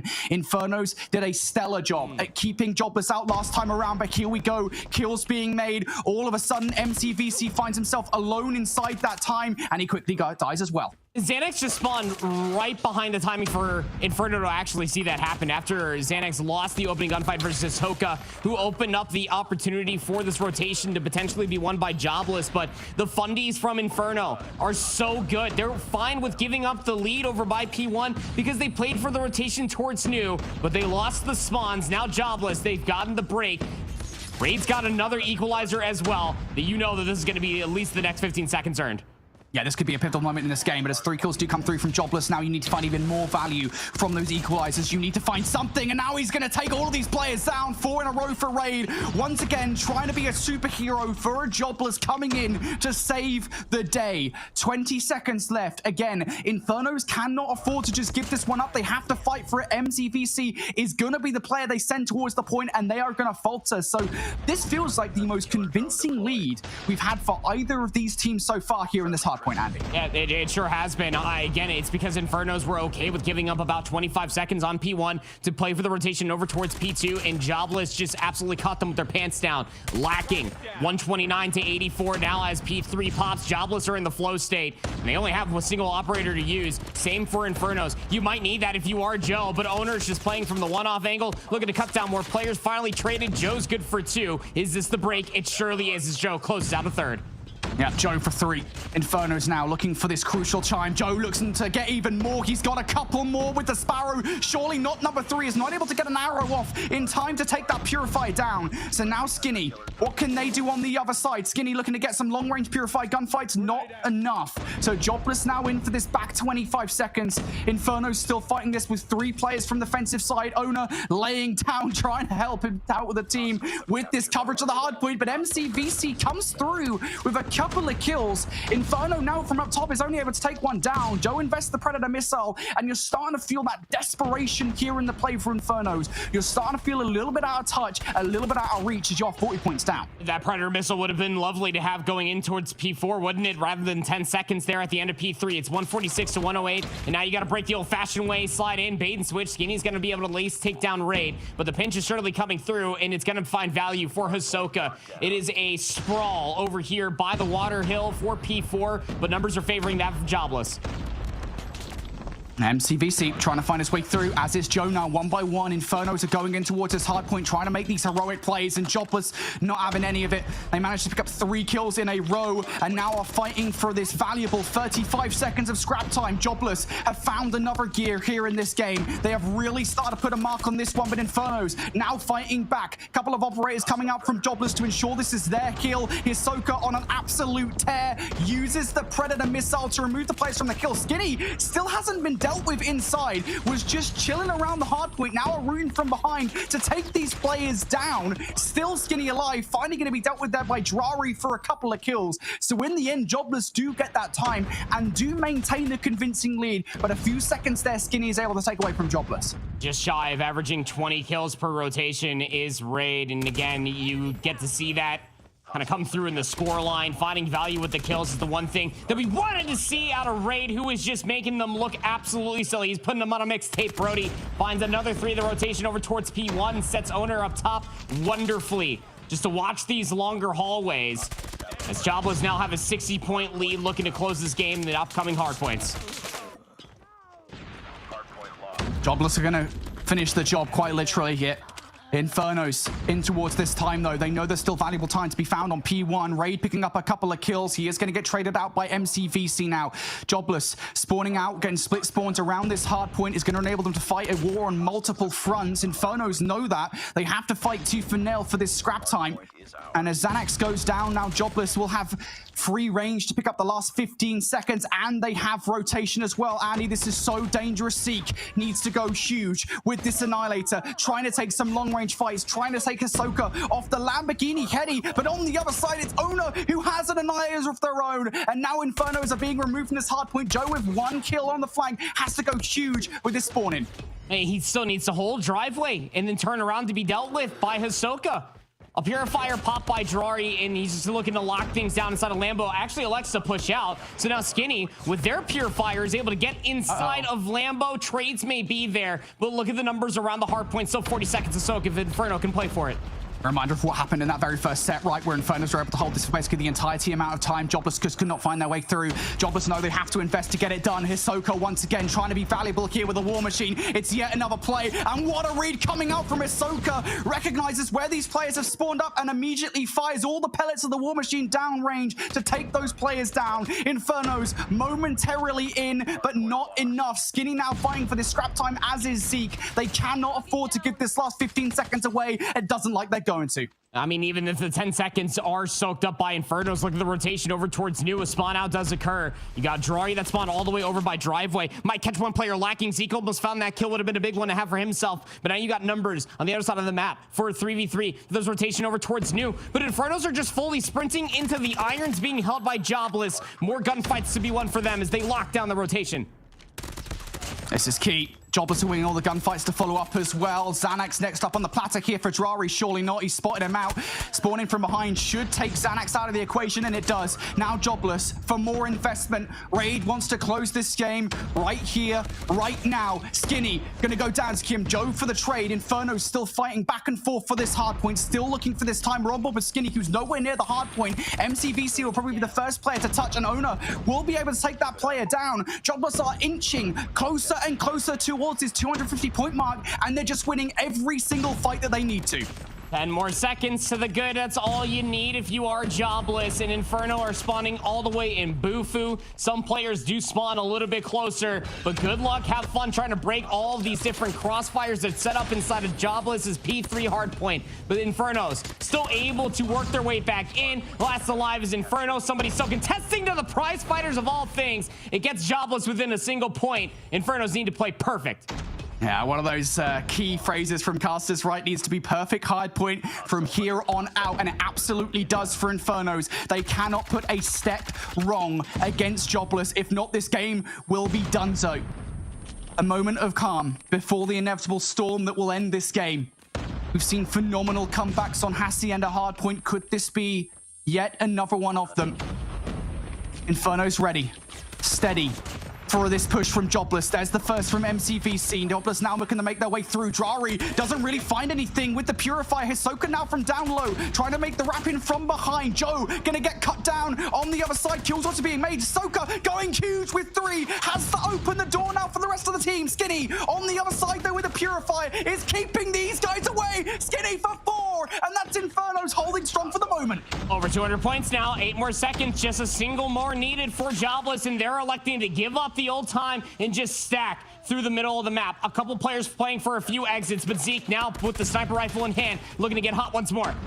Yeah, 8-second grace period here is going to allow Infernos to make this rotation across. Jobless not secured this one just yet. One more wave of gunfights and they will though. Raid picks up 3. Surely that should be all she wrote. Hisoka is going to put the final nail in the coffin and secure a ticket into Season 5 of the Snapdragon Pro Series. Jobless, surprise, surprise, they're in. I mean, yeah, I'm not utterly surprised. Again, it goes to 4 off of a technicality of a player breaking the rules with a weapon attachment. But, you know, I say, hey, look, it's one of those things where Inferno, obviously commiserations to them not making it to the next stage. But, I mean, that's now back-to-back hard points that you almost called the way back. Could you imagine what Infernos would have looked like if we saw operator usage, kills, and just setups like we saw there from the P3 to the P4? All map 4 long. We could have potentially been loading into with Tunisia map number 5 potentially, but look, when Ray drops 51 kills in the map 1, when he completely passes over that and goes 52, I think like almost 53 kills here in the map number 4, what possible response would you have? Because this guy with an SMG in hand is a problem. He is just getting so many kills and so many good timings because Jobless's ability just to hold irons from the front sets up his play continuously. 59 in 32, just 1 kill shy of the 60 bomb is insane. Not to mention how he was still getting hard point time, by the way, but the overall chemistry for Jobless look so much better versus Infernos here today in the respawns, barring some heroics that potentially would have been put together. But again, you know, I want to sit here and continuously give Jobless flowers because they made it to the next stage, but look at the kill disparity. You should not be having these many close respawn in moments in hard points when you are outslaying by that much. Yeah, I think there needs to be some tightening up for sure with Jobless. I think they're going to need to work on this moving forward in the season, but at the very least, they're going to be in. I mean, they're certainly making it harder on themselves than it needs to be. I'll say that, but they at least closed it out in that 3-1 fashion and do finally get themselves the first spot of today, the 4th spot overall heading into our challenge season. So congratulations to Jobless, but like you guys have mentioned, well fought on behalf of Infernos for trying to make their battle through that lower bracket. So that's our first match of the day done and dusted now in the books. We can take a look back at that bracket so you guys can kind of see where we are so far in the overall competition. Because don't forget, if you're just joining us, this is day 2, okay? We've already done an entire day of competition here so far. But one thing that I do want to point out, and the reason I want to look at this bracket is because you will notice that Vanquish has also already made their way through. It was going to be the second match of the day. Well, Fusions actually decided to forfeit their match against Vanquish. So Vanquish has made their way through, claiming that 5th spot as well. So we already know 2 of our 4 teams on the day that will be playing in our challenge season. Vanquish, a team that actually did very well for themselves yesterday against 117 Not Found. So now they will also be going up against each other in the future. And then as we look forward to the next match, that means we'll be bumping on down to Ultima versus RM. So we're just gonna keep everything rolling here, and I think that'll be a fun one here, Brody. I think this is going to be a really good matchup. RM were known as Ricey last season in Season 4, and Ricey were a pretty competitive squad, especially at the very start of the season. Towards the end, we'll get into that in a second.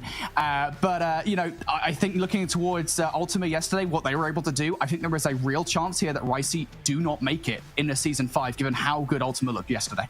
All right, well, we're not going to find out just yet. Before we get into the next match of the day, we're going to send it to a short break, give our players a little bit of time to get themselves ready. But don't go anywhere, guys. We'll be right back.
The Snapdragon Pro Series is brought to you by Snapdragon Elite Gaming, Samsung Galaxy S24 Ultra, Monster Energy, and DHL.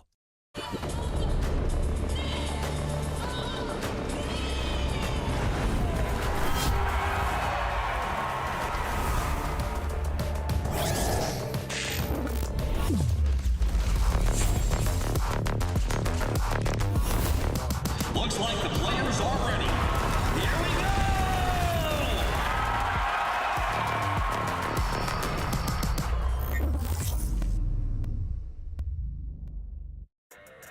Welcome back, everybody, to the Snapdragon Pro Series, where we are on day 2 of our open finals here for Call of Duty Mobile in EU. If you're just joining us, 2 teams so far have made their way through to the challenge season, and that's going to be Jobless and Vanquish. And now we're looking towards our 3rd match of the day, and that's going to be Ultima, who we're looking at, and Ricey, RM, whatever you want to call them, a team that we've seen in previous seasons, now going up against Ultima, who had a really strong showing yesterday proper.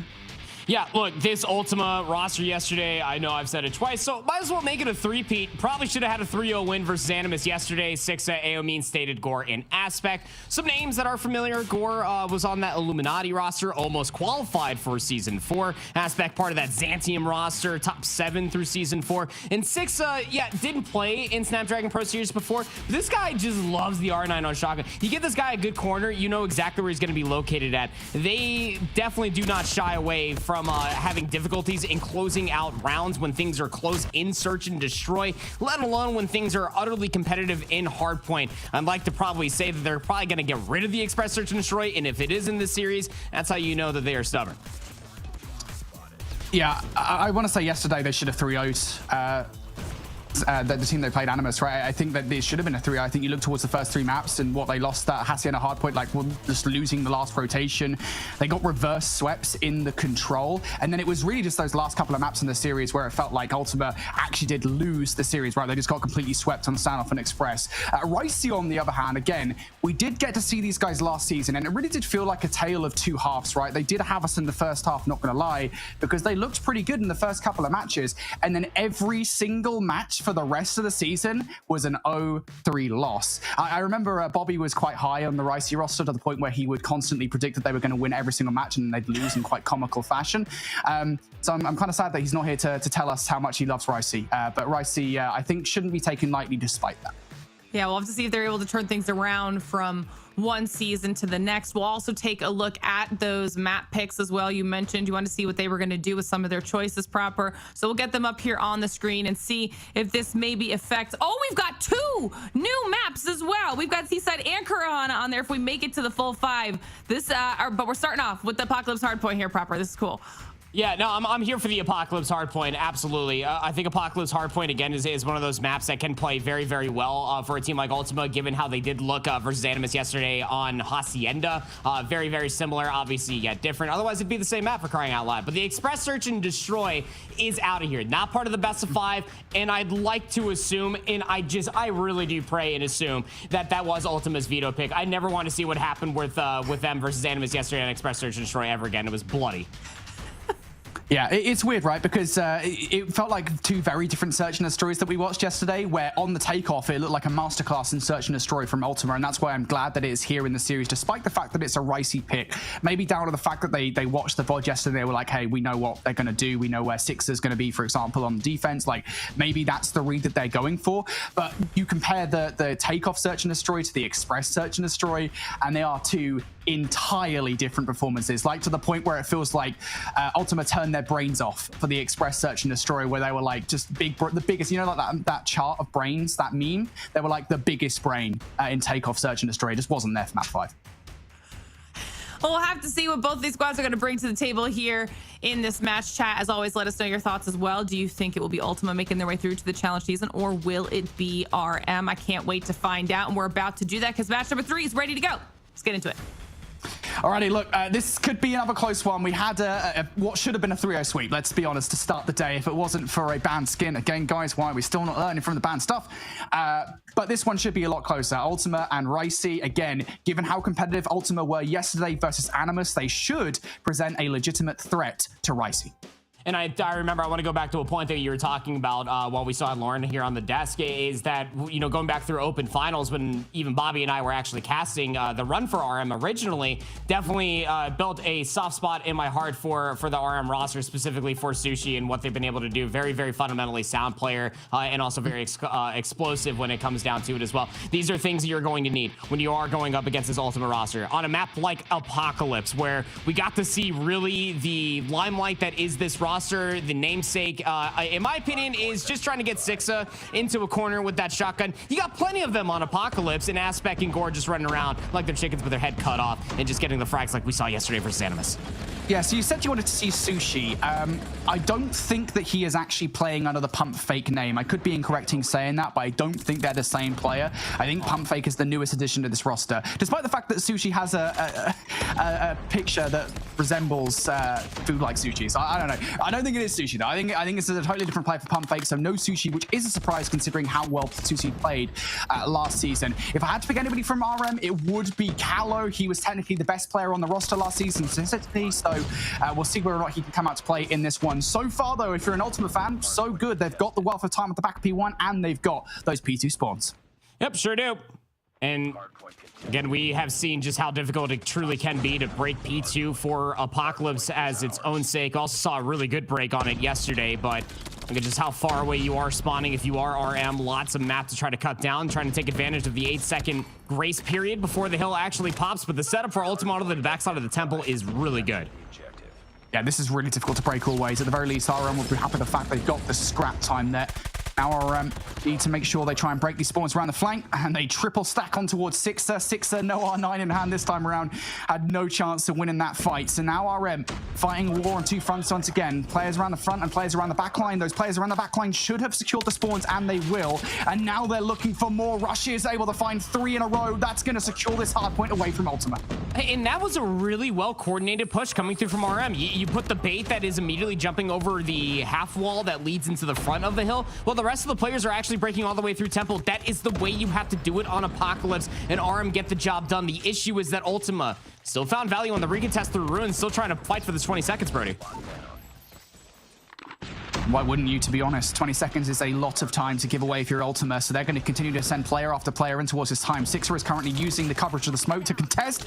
Pump Fake's like, look, I've had enough of this. You spent 5 seconds just chilling, sitting around on your backside, so I'm just going to remove you from the hard point very swiftly, and that is what happens. So RM able to secure the back 20 seconds or so. They are still 5 seconds behind as the grace period is about to be over for the new hard point to pop off. Ultima should be the first team here, but Brinks is doing a good job at creating some kind of anxiety for Ultima. Turtle's going to bring the Predator missile down now. Can it connect for anything is the question. I don't think it does, but do you even need to when Rushes is basically a streak himself, finds 3 kills, gets out their own Predator missile for number 4, and now RM should have some control through the front.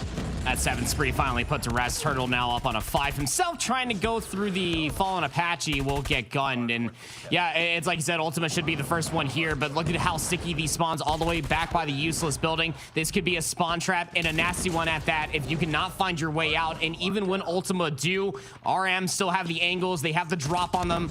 It's a surprise for sure, but RM are contesting this from the front, keeping Ultima at bay, forced to play for the rotation, guaranteed 13 seconds of scrap.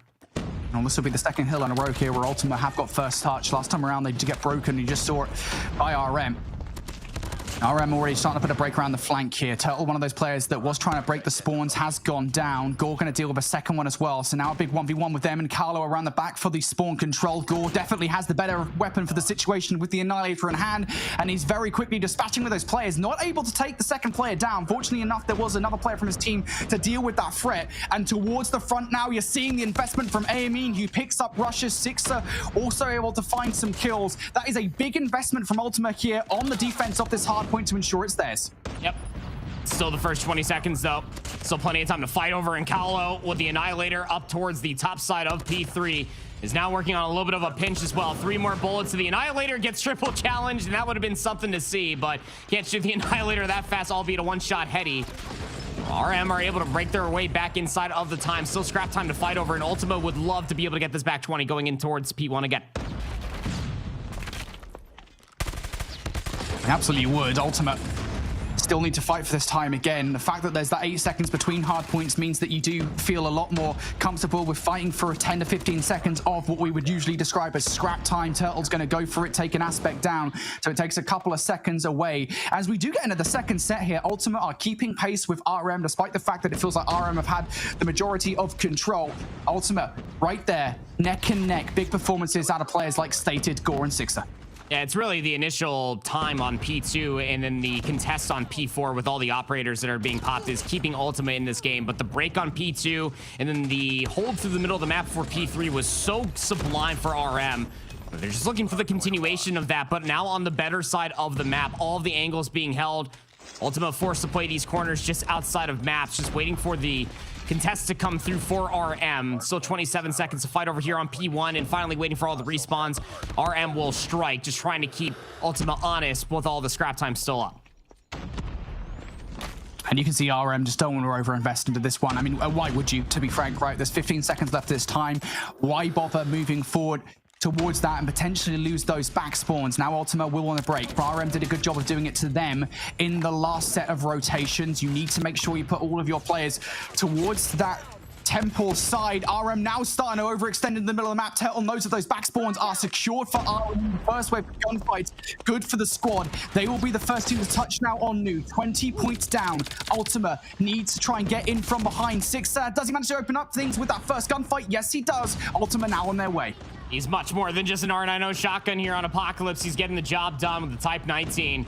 Now you're inside of Temple. War Machine is popped in response to this out of Pump Fake, who is just blowing them to smithereens. I mean, if it wasn't already ruined in the backside of this Temple, it is absolutely dismantled, especially with Turtle calling out the claw. And now Ultima stuck into that spawn trap. Two sets of respawns are actually spawning on the complete opposite side of the map. This has full 60 written all over it.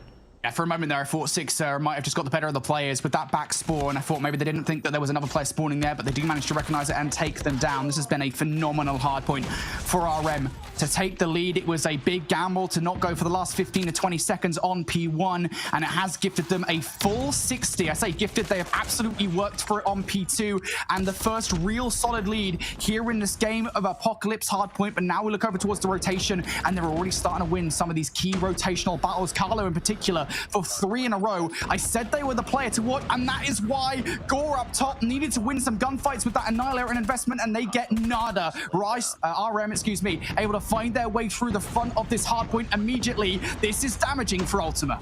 3 Pred missiles called in sequence of one another, just railing in fire after fire into the back line of Ultima, but they're still able to sneak all the way through the bottom side of this map. And the claw might have been popped, but it found absolutely no value. Now the Sparrow being popped as well. RM just simply can do no wrong. All of the return investment from their operators and all of their streaks have been accrued at the end of that full 60.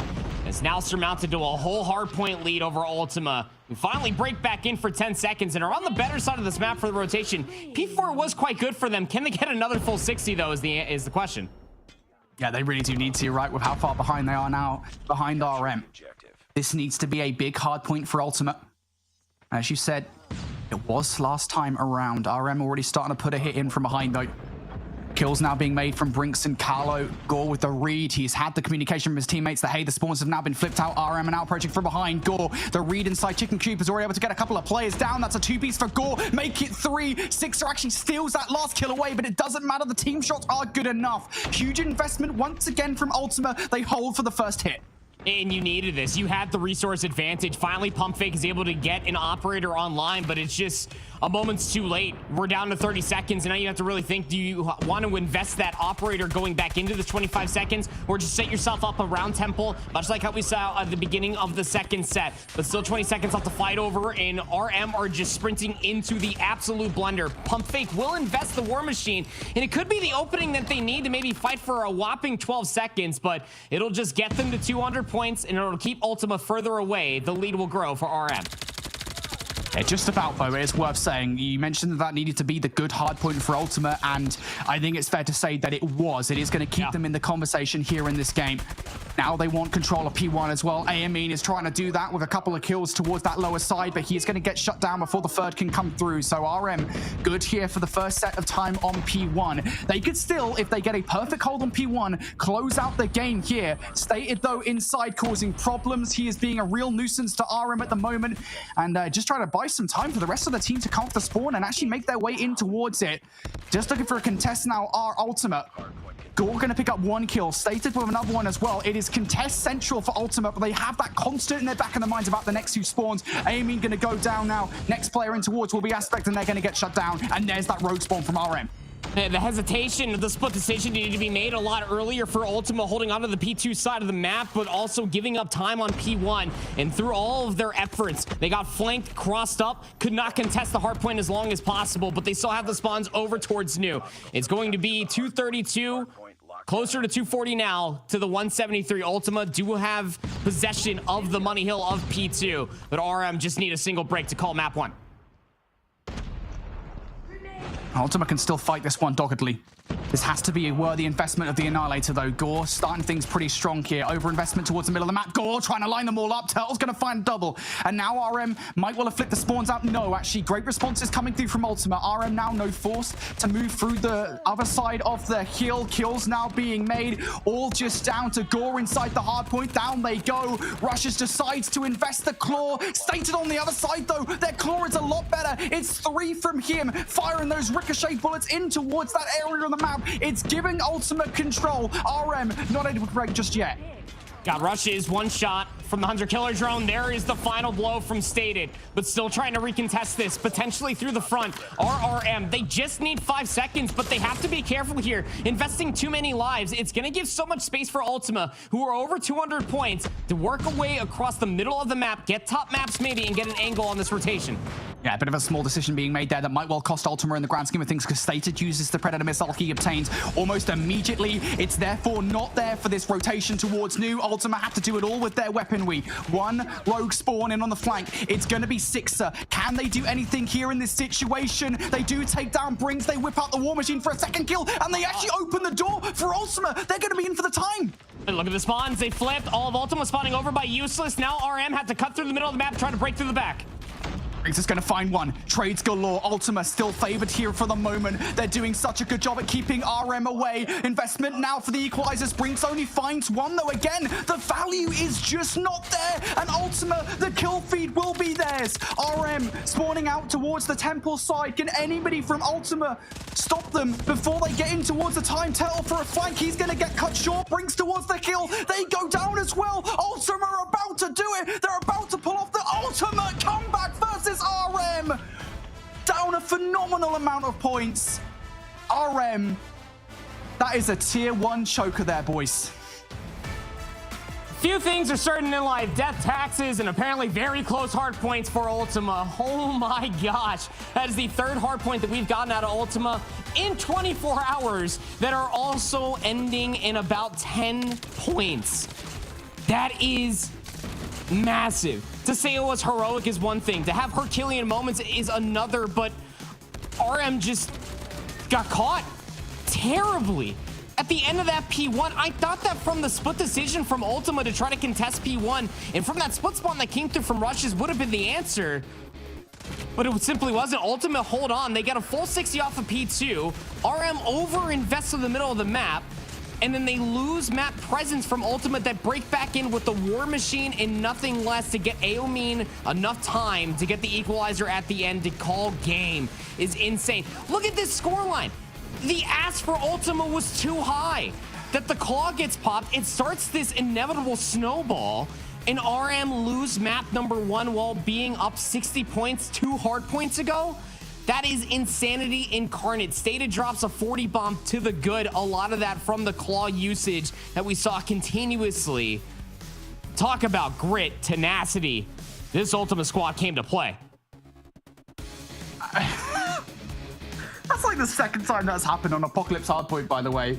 just Apocalypse Hardpoint lends itself to that, and it always seems to be the rotation towards from P1 to P2, or P2 to P3, excuse me, that teams chuckle. It always seems to be that's the one that teams really struggle with. I think it was Seminole over at Masters. It happened to them as well. I think it was versus Galaris, I want to say that it happened, but still, it was not a good loss. And it's happening again here with Ultima and RM, with Ultima making the ultimate comeback.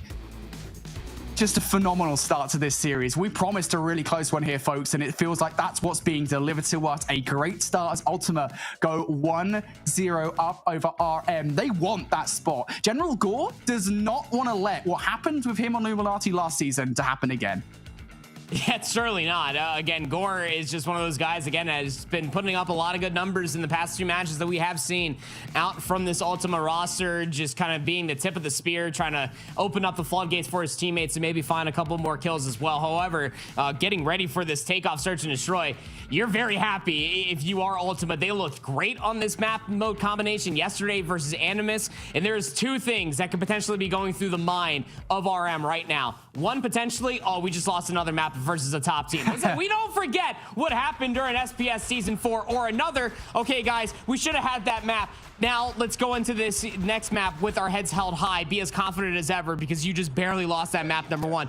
I hope it's not the former, and it's definitely the latter for a competitive takeoff, search, and destroy. But again, Ultima, this is their wheelhouse. Yeah, it's worth saying, of course, yesterday we saw Ultima on this, as you said, and a lot of what that went down was Sixer making these pushes on the defense early on, Turtle with a great read. We were wondering whether or not the homework would be done from RM to recognize that was the play, and I don't know if that was the result of the homework or not, but regardless, the outcome is that Sixer does not pull off the same stuff he was doing yesterday.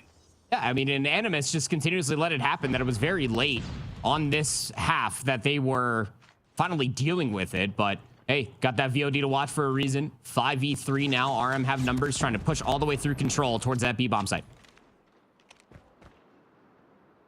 Numbers most certainly in favor of Ricey here. Or RM, excuse me. Ultimate down to their last couple of players. I actually don't know whether Amines up top on the balcony. If they are, I was going to say they might be able to stop the bomb plant, but they're not. Stated has to be the one to get it from the cross, and Stated loves this position. Yeah, it was a nice nade from Pump Fake, but he's going to be forced out of it here. Stated not going to be able to find anything here, surely. It's a 1 versus 4. That timing of de-scoping and having a player just sprint right across. Callow doesn't know about it, potentially. And it's not even going to matter. Sniper 1v4. Even if you get that quick scope versus rushes up top of the stairs would have been magnificent. But it's like you already pointed out through the early goings as we're going through the learning stages of this half thus far. 6 up. Got him be pulling out that R90 shotgun. You know he wants to get inside control.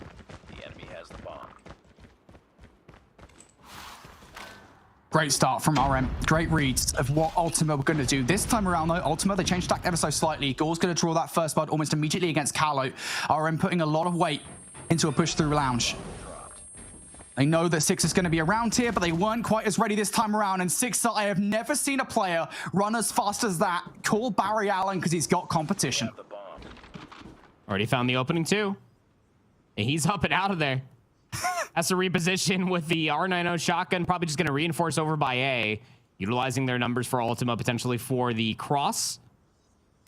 A lot of information still needs to be gained, and it seems that Rush is going to be that guy up through the top of the scaffolding to maybe try to take a look at A, but the bomb is isolated. Turtles all by their lonesome inside of control. Sixer continues to be valuable to Ultima here in this round, Stated with another one as well. Turtle, with 55 seconds on the clock, he has to prove his own name and misnomer because you do not want to be slow. Not a lot of time to work with. And look at the way Ultima are playing this, mate. I mean, they are a unit. That's how you want to do it. And this is one thing that I've always harped on a lot of teams through open finals, that if you want to consider yourself a top team, it's this that needs to be exemplified. Core fundies of search and destroy. Got numbers. I mean, you don't have to all be holding hands and waltzing through the rose petals, but like, that's what you want, to at least not give Turtle all these isolated 1v1s, and at least play for the retake as your numbers would suggest to do. Turtle gonna commit towards the bomb plant because it's the only win condition he really has to set up for himself. That's gonna make this 1 versus 4 into kind of 2 versus 4. That's tough. That is tough. That nade check from Ultima is absolutely perfect. Turtle almost makes that first gunfight look easy, but he's going to make mincemeat of it and not even going to find any value there whatsoever. Yeah, I mean, we call it, mate. I mean, that is just a perfect way to play a 4 versus 1 from Ultima. Yeah. It's nothing too cute. Just playing for your numbers. Just stack over towards one bomb side. Play retake for the next. As 6, I believe, found 3 in that round. Absolutely does. So, hey, game plan works out for Ultima this time around. It was the stun that allowed Sixa to be able to get that space to work that first pick. Seems that RM are looking to put more numbers towards the Fountain side and maybe try to stop this. Again, RM know how pivotal getting rid of Sixa in this round is. And this is a great adaptation from Sixa. I don't want to go... he's taken the shark strat. We're going to call this the shark strat now, which is inching your way forward. But it is just an attempt to get to the other side of the doorway. I'm very thankful if you're an Ultima fan that he hasn't pushed all the way through in an egregious manner. Just holding fast at the moment. It's a game of chicken. Who's going to peek first? It doesn't connect, but Callow's snipe shot will on the opposite side. A takedown stated for first blood.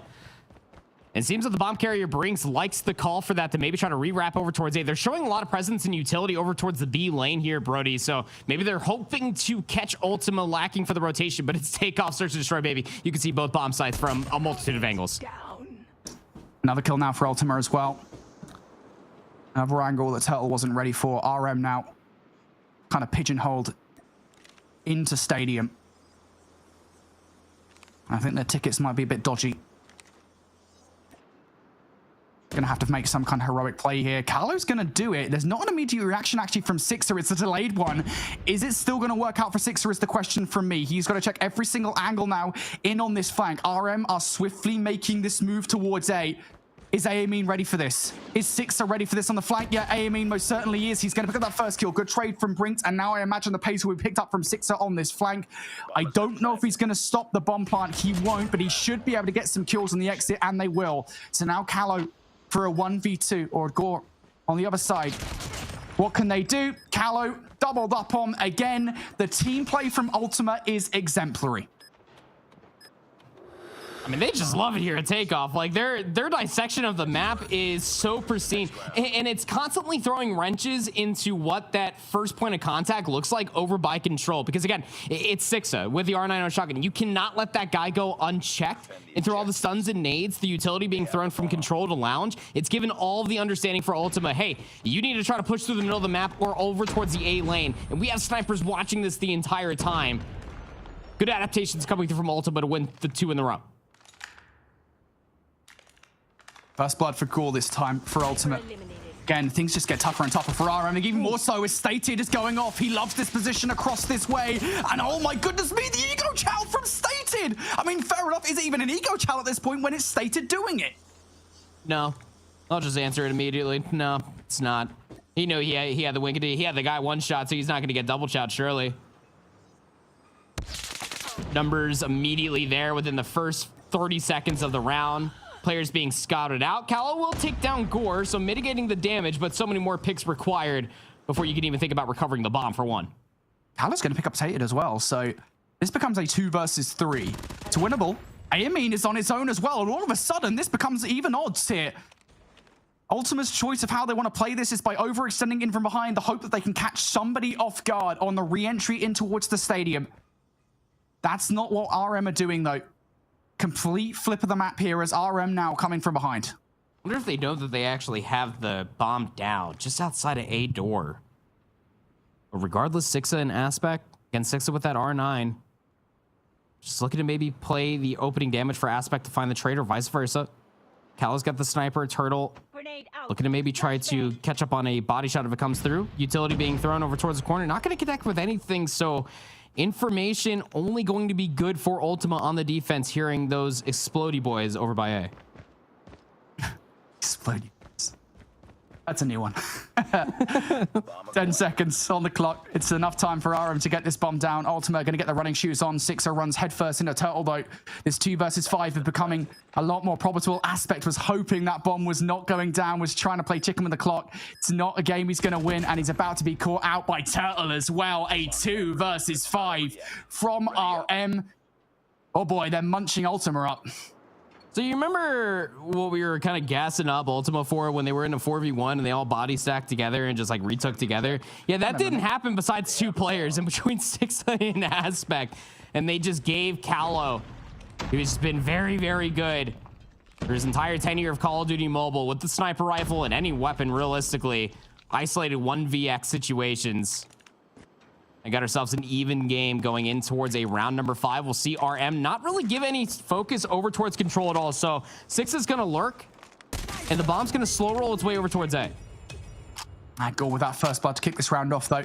Not sure it even means that much after the last round. Gore is still impressing, though. Another one down for the count. Surely not Brinks as well. No, Brinks will respond. He knew that was an important gunfight to take. He knew it was an important trade to make. So RM now bringing this down to a 3 versus 4. Again, those odds don't really mean that much considering what happened in the last round. But surely Ultima do not chuckle again. Stated has been key to holding that lane down. Down Stated goes. AME as well. Surely not. The ego chow from Turtle wasn't quite ready for the second gunfight, but Rushes will be. So trades galore. And now again, this becomes a 2 versus 1. Six has got the shotgun. You should know this. He catches one off guard, but a hip fire just a bit outside. Rushes will clean up 2 one-shot kills from damage that was found by a teammate, and then has the wherewithal just to check the flank because you know the last player alive is Sixa. He's probably going to be coming from that P4 control building.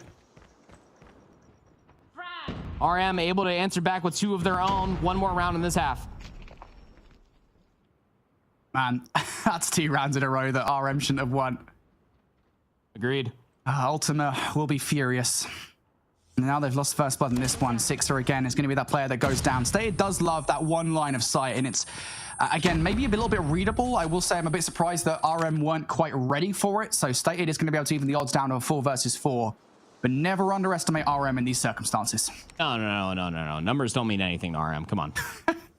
We've been here for 5 rounds. If there's one thing we've learned for sure, there's a lot of rice in that bag. So you don't have numbers, but you still have Callow alive to maybe try to work one of these picks.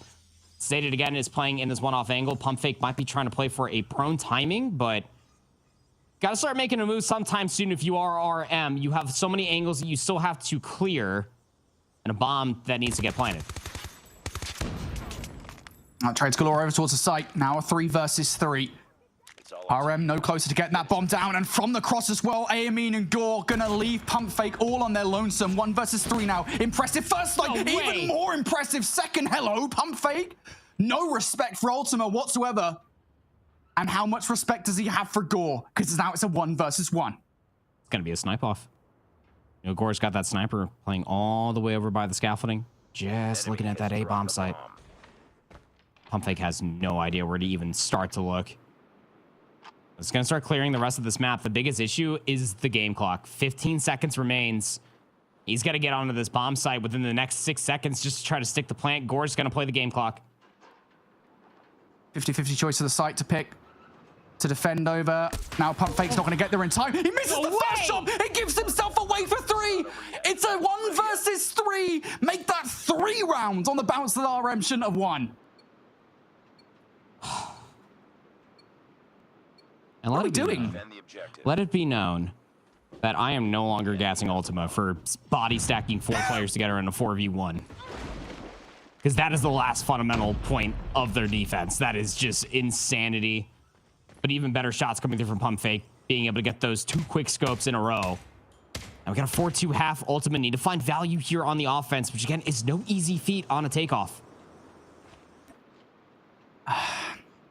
I will talk about it after the game if they lose this. I really don't want to anymore. I'll be a bit mean. Regardless, Ultimate need to find a way into this round. They have taken Callow out, but even then, they don't feel comfortable enough to actually make any kind of push. They're hoping that RM get tech sheet and give them something away for free. And it does not look like that's happening here. RM are holding every single angle. They don't care. They do not care that they've lost first blood.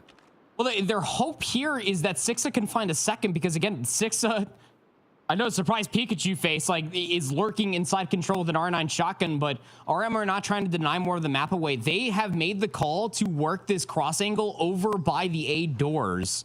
And Sixa is now going to start moving away from control, so they don't want to push it over towards B. This has to be fountain to B, or it has to be all the way back to the stadium over towards A.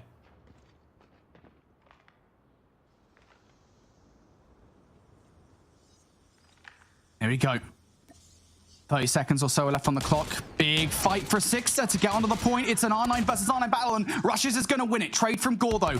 Now 4 versus 3. Numbers to get on towards the site, especially as AME picks up Brinks. They have now breached the site. But Pump Fake on the other side is a problem. Ideally, you want him out of the picture before you get this bomb down. They've got to go for it anyway. The bomb being planted, Turtle being red on the flank. There goes Pump Fake too. Finally, some goodness from Ultima here on that first offensive effort. Yeah, we were about to have another moment of never tell RM the odds when it comes on a numbers disadvantage. Walking out from the blunder. And again, it's the gamble that the only player to be able to get another pick over towards that B side is with an R9 shotgun. He's not going to try to push for more space because he could get cut off from the range. And it's the same exact setup again for Ultima. Get 6 inside control, step 1 done. Callow's maybe trying to play for the timing. Might have saw the nameplate of 6 that he is in fact in there. But nobody is going to take any shots at each other. Not quite yet. Trying to play for a timing. Are both of these two teams playing so patient as the clock continues to tick?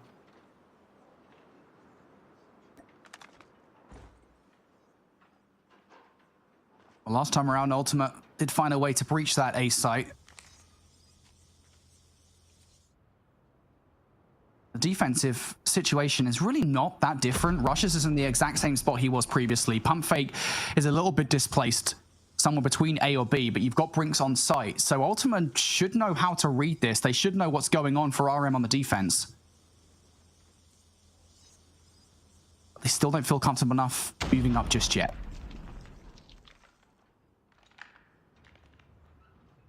"45 seconds. Something's got to happen here." Nade looking to be cooked again for Callow. Maybe they're just waiting for all the utility to be dealt with first. Uh-oh. They finally work their way back out. Nade gets yeeted, but it's the snipes to finally come through for Ultima. RM got a little too antsy trying to go for these peaks. Yeah, Rushes is now repositioned as well. He knows that Ultima would read where he was, so he's hoping this positioning will throw them off a little bit, giving them a chance to re-entry on towards the site. Has he done it? No, Gore is watching that like a hawk. Turtle now. 1 versus 4, about as far out of position as you could possibly get. And I'll be honest, I think RM kind of chuckled that a little bit. They were happy to sit positioning for the longest time, and they blinked first. They gave away those opening 2 bloods to Ultima. Yeah, and again, it's from all the late utility that didn't find information, so they have to hard peek it to be able to gain the information the old-fashioned way. And it's just at that point that Ultima are holding those angles and win 2 in a row here on their opening 2 offensive rounds. 12 kills for Gore, leading the entire lobby, leading his team with that boomstick in hand. He's been very, very good for it in the past 24 hours. As again, we go back to the old razzle-dazzle that is Takeoff Search and Destroy. Sixa back inside control. People waiting for the first peak to potentially come through. We could be here for the next 40 seconds. It's just funny how many of these rounds now have equated to a very different look than what we saw from RM on the offense, right? Where absolutely. It felt like so many of their offensive rounds, right, were kind of bombastic. They were aggressive. RM and Ultima, the switching of the roles, Ultima were like, yeah, we'll take this slow and steady. We don't particularly care. Snail's pace is our pace. And it is just waiting for RM to make that first. I mean, RM did it last time around. Why wouldn't they again? That's what Gore was waiting for here. Absolutely. Waiting for the timing, somebody to push through control. But again, nobody's going to take that challenge versus 6 and knowing that that's exactly where the R9 shotgun player typically goes. So now here comes the flip. Stated's watching through the middle of the map off of this jump peak top A seat. And they're trying to push through control, maybe try to get inside a lounge. Nobody's really directly watching that cross. They might be able to catch a timing to maybe get all the way across in towards the line of sight that is currently Callow. And yeah, absolutely the case. Takes him down. First blood strikes. And that first blood is all well and good, but actually getting that bomb down over towards B, especially when you don't have stadium control, is generally speaking the biggest problem. I think that's why you're seeing Sixer go over towards that to make sure nobody comes up from up top and is watching that through the windows. Aiming for the attempted bomb plant now. Turtle, I don't think he's going to stop this one. He's in fact looking for an exit frag, and he will find it. So now a 4 versus 4 again. Keep an eye on that battle towards stadium side. That might well decide how this retake goes, but towards the site themselves, Gore is winning the fight. Sixer now exiting out towards the middle of the map. Brinks is cut down. All of it now down to Turtle for a 1 versus 4. There goes Stated, but he has to locate all of these players. That's not happening, and Ultima able to outplay RM and get control of a site that, generally speaking, we never see teams get control of. It was just it's like the mental conditioning that Ultima are doing through these 3 rounds of play so far. Like 2 rounds, again, like you get 6 inside of control. You get a couple snipes off over by the A side. That by the time that 30 seconds rolls around, that they actually just flip it and get over towards B. All of RM still think it's going to be mid to A or just out from Stadium over towards A.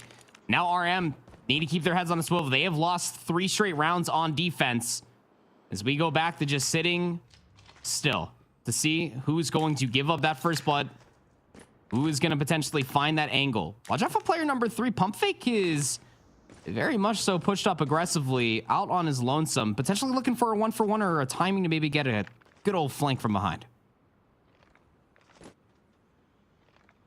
Forstade was about to bop Gore out of his line of sight. So I was like, hey, we're friendly fire. Come on, guys. We're not doing it. It's just like whenever I climb a tree, I expect you to watch, much like how when, you know, Gore's making the jump up towards top AC, Staded's watching. Can't not, mate. Gotta have your friends' backs. Yeah, gotta be proud of your friends. Well, Gore, he has the coverage of his friends. RM once again, they're not blinking here just yet. As time dwindles down, you wonder whether or not they do this race. Will not connect on towards points towards A. RM have repositioned. You can see in the middle of the map, it's ready for that push over towards B if it. Corner check here from Aspects. You now know Rushes isn't towards that corner. He's probably positioning towards ticket off this pump fake for that first body from the fourth. Ultima out in towards A. Rushes for a flank. Better weapon situation towards the site. Amin's going to take Brinks down. So Ultima have got themselves towards the site, but they don't have the numbers to get the bomb down. Turtle's going to fall. Now maybe they do. Oh, Gore! Sniper, Deagle, doesn't matter. Headshots all day. Pump fake from the flank, though, with the Fennec. Trying to get the job done. Callow finds 2 on the opposite side. Leaves it down to a 1v1. Callow's going to send Amin away from the site as well. 2 big kills on the flank there. Makes this plausible. Goes for the defuse check to try and bait Amin out. Amin does get some points, but no! Callow is better with the sniper rifle. RM with a clutch retake of the site. More accurately, Callow with a damn clutch retake. Yeah, absolutely huge moment for RM. Again, would have been the difference maker in between a tied game and a map point situation for Ultima. Finally striking on the defense. And the biggest adaptation was Pump Fake with the Fennec. Put the second sniper away. Worked all the way up past the fountain side, just outside control. And for the first time, 6 left control, but over towards B by himself. Gave up that first blood engagement. And RM were able to just suppress Ultima once they try to pounce outside of A. So now a pace change. Ultima want B, they want it quickly. Initial trade's going down. Ultima will be happy with this one. They feel comfortable to get the bomb down. They haven't got full control over this area just yet. Now they do as Turtle goes down, though. So RM will now have to burn about 15 seconds off the clock to get over towards B and get themselves in a position for a retake. Has Turtle provided enough information as to where Ultima are located for this to be quick? 3 versus 4. Here comes the initial. Brinks not ready for Amin whatsoever. Perhaps the flank from Rushes could be successful. Does he check the corner? Doesn't matter. He wins the fight against it regardless, but they will get traded out. Now down for a pump fake for another 1 versus 3. Does he check the right-hand corner? Tries for the quick scope. It won't connect. Ultima, once again, 2 pushes over towards B, 2 successful pushes towards B. Big moment here for RM. In a situation that they probably should be leading. And a 1-0 for the series count. Have the potential to be staring down the barrel of an 0-2. RM not going to change up their defensive setup whatsoever, but Ultima think that they might catch them by surprise by hitting over towards A very quickly, but Pump Fake still holding it. Sixa going to be gunned for first blood.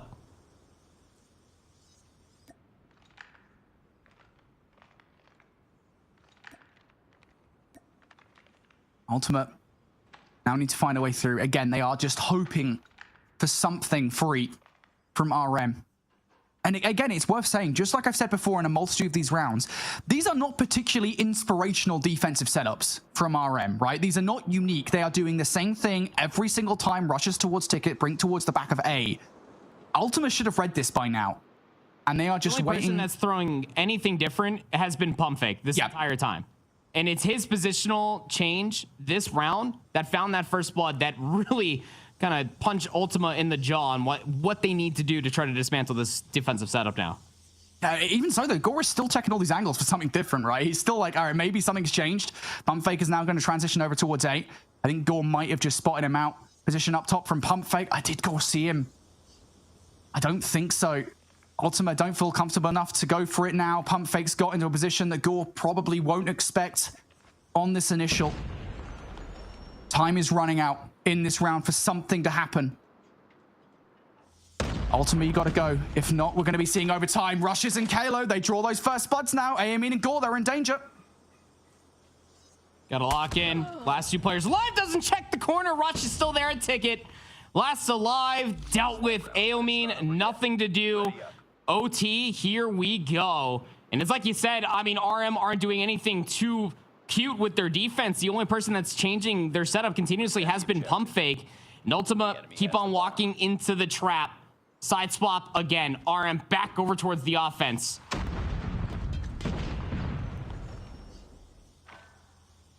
Feels like an age ago that we actually saw an offense from RM. It is worth saying, I remember the last three at the very least were RM offenses that they shouldn't have won. You got to imagine at least some of them. Ultima will be frustrated with what a nade, though, over the top, in towards that B side of the site. That's going to force Sixer to be aggressive here, and that's what I think Brinks is hoping for. It's going to call for Aspect to actually give up through the middle of the map. That angle to try to reinforce all the way to the backside of the lounge. Gonna have to trust that Aomin and Stata can hold on to the A salvo should it start to come that way, but Aspect gives up all of the middle of the map. There's a lot riding on Aspect playing this corner off of any information that Aspect is able to get over the top here at the stadium angle. RM going for their first B offensive of this takeoff search and destroy, and it seems to be working out in their favor. They've reduced the defensive numbers just down to 2. Aomin and Stated, what do you got for us? RM are getting very aggressive in towards Stadium as well. They are hunting for these kills. Stated, how aggressive can you be? A 1 versus 5 on the cards has to start with that first kill, and ideally you wanted to get it there and then because you're giving away information for free. And you're running out of time to find all 5 of these kills. It has to work his way through the doorway, gets gunned where he stood, and RM throw a wrench in the offensive side. And this time around, it's just being able to work that first blood via the nade, as you said, from Rush is just well calculated, well cooked. And then isolating Sixa over by Control because, hey, he's over there. Nobody acts surprised. So Ultima going back to their last offensive win condition, and that is just a full brute force through Control over towards B. The start from RM in this round. Ultima are stuck. Aspect is going to trade things out. But this is a different look on offense from Ultima from what they've done before, right? In the last few rounds, they've been very kind of steady in their approach towards these sites. This time, I mean, momentarily at least, they did look like they were positing for a B push. This time, though, they've changed tack. They're going towards A. That's how they got up to 6, was the aggression over towards B. And they think, again, that it might be the call that they pulled some defenders away from A, but the setup over here for RM has not changed. Rush is not playing ticket, he's just playing a closer corner, and Brinks is still in the back of the site. Again, you know what the defensive setup is going to look like. You know Rushes and Brinks are going to be over here. Surely you've learned. After 6 offensive efforts, and, well, there it is. Gore going to take down Brinks, and you can see his toes. Stata's like, yeah, I can see your whole body as well, pal. See you later. Surely another round of overtime here as Turtle goes down, and Callow has been spotted out towards the back line. He might get a snipe or two. A 1 versus 4, though, is a lot to ask for here. Well, I guess if there's anybody you want in this situation, it would be Callow. The problem is the game clock again. 25 seconds till detonation. And Stated's playing angle over through P1. 2 players stacked inside a stadium. Callow, you're pretty good, man. But I don't think you're 16 seconds fighting 3 kills and a defuse good. Another round of overtime will come once again. And it's a nice little fake to come through from Ultima, right? You find the 1-for-1 trade over through Control. You lost Sixa, and then you immediately call to go over towards A. You get the information via the toesies that Rush was playing a certain corner, and then you just isolate Brinks on the site. We switch sides once again.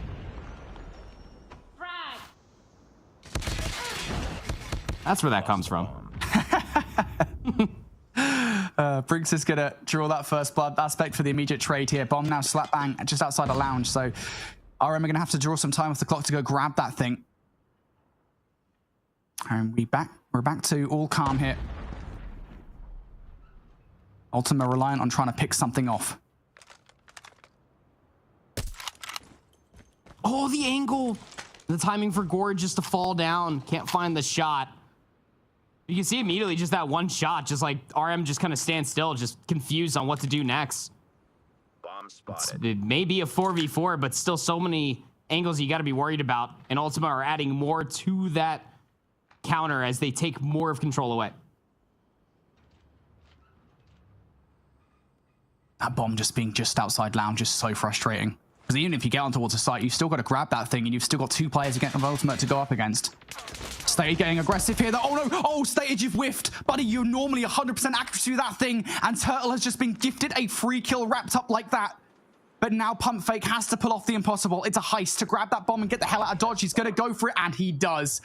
Ultima had all their chips down on protecting that bomb drop, and they couldn't do it. And now they lost their A defender because Stated got too antsy and pushed inside a stadium for what? Now the A bomb is completely vacated. Aomi and Gore in Aspect on the complete opposite side. Gore wants to rotate over to defend this, but he's too late. That bomb's getting planted. RM are about to have a post plant. The bomb has been planted. All right, 1 man down, Ultimate. Let's see what you got. Systematic in picking apart the defense is what they have to be here. Aspect trying to thread the needle through players. Doesn't have the trick discipline to wait, so he's just going to go straight for that first kill versus Callow, but does run past Rushes in the process. Switches to the secondary weapon to get that kill. Not going to get it. Rushes now looking to double up. He will. Amin has already picked up Turtle, though, so now it's down to Gore. 1 versus 2. Just trying to take these players out. Does get one. Rushes is able to bait out his teammate for the other kill. Rush is crucial in a round there for RM to take the lead. Why Stated? Yeah. It just doesn't. Oh, yeah. It doesn't make any sense. Like, that was a guaranteed round win via the clock, just holding your angles, but he just scams. And now RM up on map point. If they can walk away with this defense, and Ultima are going back to the old takeoff, tried and true. Hold the angles, cook some nades, see what info. Maybe a first blood might be gifted, but RM aren't really giving you much of anything.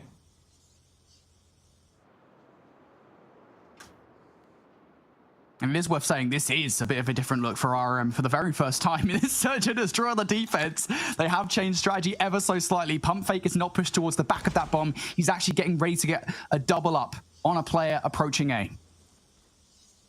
Callow gonna think twice about checking that angle. Didn't see the glint for the sniper, but I'm sure he saw a body sticking out of a window for sure. Got control once again because Sixo loves that place. He's not there by himself. Gore's also holding that with the sniper. But now we're about to be at 60 seconds. It's typically when you start to see the movement from the offense, trying to get a little bit more aggressive. Callow's got to be real careful with this peek. Doesn't see anything. Would have been nice for RM to maintain that kill. They didn't get it, though. Callow is actually going to get picked off by Gore, and that's the go signal for Ultima here. Straight towards B they go. If they could pick up Turtle as well, that is everything for this round to force another round of OT. Turtle, though, is firing back. Sixer down for the count now of 4 versus 4. He's still full HP. Turtle's still full HP back at the site. Bomb's going to get planted, and now this post plant's actually going to be through the courtyard. RM hoping they can pick up some straggler players that have got themselves out towards the open. Ultimate, do not give yourselves away for free here. Gore to 1-for-1 trade as Turtle trades things out. RM still don't have control of the site just yet. Still haven't located all these players that maybe they have now. Pump Fake and Turtle going to take Stated and Aspect down. AME no choice now but to check this bomb. He's going to be forced out into the open. Brinks is going to be looking over there. The stun will connect. Pump Fake is going to close out one of the longest search and destroys we've had thus far this season. The first overtime, and it ends with a RM victory. And it honestly shouldn't have. Let's be candid. Like, RM were able to walk away with a handful of their offensive rounds in a numbers disadvantage for no reason whatsoever. We're seeing this happen from Ultima, where they're giving themselves up way too easily. Even go down to the overtime round that should have been Ultima's. And Stated, the sole A defender just pushes inside of Launch Stadium for no reason at all. RM, I mean, yeah, gifted on a silver platter for 1, but there were a lot of good moments to come all the way through. Callow's clutches for 1, Rush always changing positioning ever so slightly on defense, and then Pump Fake, especially Pump Fake, was the one person in particular for RM that was throwing in really crazy curveball adaptations. Sometimes with the sniper, sometimes with the SMG, just making sure Ultima stayed on their toes where that guy was lurking at. Man, I got to go back to that penultimate round we've stated. I know that it's a lot to put onto one player who, in the end, did actually have a pretty good performance for Ultima. I don't want to undermine that because he does finish with 14 kills, the second highest on his team. But Ultima are going to watch that VOD if they don't qualify. And even if they do, they will, of course, to improve. And they're going to see that that was probably the worst play of the entire S&D. It shuckled the penultimate round for Ultima, and they'll be very frustrated that they let that happen. We probably would have been looking at another round of S&D had it not. But in the end, RM, they are going to walk away with search and destroy victory. It means we're going to extend this series at the very least to 4. And next up, Lauren said it, we're going to see one of our new map additions here to the pool for Season 5. It's Seaside Control. It's Spawn Trap Central, baby. We'll see whether or not these teams are able to exploit it. Oh, yes. The new map to the mode of control where the mini-map is almost as big as the screen. Back on Seaside once again. I'm here for this, man. Like Seaside is a hell of a map. A lot of offensive rounds could be converted for sure, but I think most importantly, it's working away from that spawn trap. Not as nasty, nothing anywhere near nasty as Arsenal, but still something to be aware of. Yeah, it's kind of funny, right? I feel like this is the only mini-map here in COD Mobile where my eyes actually have to move looking at it to actually just identify where players are. It's so long. Like the Yao Ming of mini-maps is just... RM, they're happy with the start of this round. They've already got enough kills to brute force their way in towards B. It's a triple stack as well. I actually don't think Ultima will be able to stop this. And do they really want to invest anything on the defense here? No, I certainly wouldn't. The right decision there made from Gore to not over-invest. He's not going to get anything, though. And from a very quick B capture here, Proper, we immediately go into a situation where kills are being made by RM. They're able to get up the map even further. They've only lost 4 lives. Good trade there to make sure that Sixer can't get inside a church and be a little bit more of a nuisance with the R9 shotgun. But look at the map positioning as well coming through from RM. And talk about an R9 shotgun. Rush is also finding value with that as well. But luckily enough, if you're a fan of Ultima, some trades, so at least have for yourself over by the barrels control zone. It's just about retaking through the middle of the map and not losing too many lives along the way. Now, still 6 life advantage from the early round, even though Rice Munchers or RM have been stopped in their tracks and haven't got any further up. They've still got rushes in from behind, though, so that could be a good collapse coming out from RM. 6 are going to get shut down outside church, so RM now starting to wheedle their way in from behind. Turtle looking for the kill against Aspect. And slowly but surely, Ultima are being whittled down here. Rushes and Brinks finding the kills. Amin trying to stop those players in the flank. It's a 3-man hit coming through from RM. Aspect going to get shut down. It's trades that are ultimately favoring RM, and that's the biggest problem here for Ultima. Even if they haven't lost control of A just yet, these numbers are going. You still have Callow inside your spawn playing for a couple of spawn traps, this pump fake, and yeah, this is becoming more and more of a nuisance. But the heroics from Sixa, as well as Gore over by the barrels control zone, have honestly done enough to at least keep these offensive players at bay. But again, it's the trades game off of a substantial opening break, has a double the amount of lives for Rice Munchers as they are now working on the control zone. First segment captured. Yeah, the win conditions are starting to multiply here for RM in this round. Ultima down to the final 5 lives here. A couple of kills do come through. Make that number 3 between Stated and Aspect. So they're keeping RM at bay for the moment here. Now down to the final 30 seconds. Rush is going to take Sixer out of the round, though. RM are knocking at the door, and all it takes is one breach. This round is done, so Aspect is trying desperately to not let that happen, as are the rest of the Ultima squad, but it feels just like such a flimsy option at this point. Pump Fake going to take Aspect down, just down to Amin. They aren't doing anything either. Pump Fake for 3 to close out that round. And RM, it really did feel like early on in the round in the game, that was where they won that one. I don't know if it fully matters. I don't think that they actually captured that first segment at A, but yeah, I don't think it matters. I mean, you just look at the kill disparity immediately. Not a very fun time for an Ultima player. Not here on Seaside. Need an answer back with an offense. Emphatically, you would fear, given the life disadvantage at the end of the first round, but an offensive win nonetheless needs to be the response over towards A immediately and able to get that first segment, our Ultima.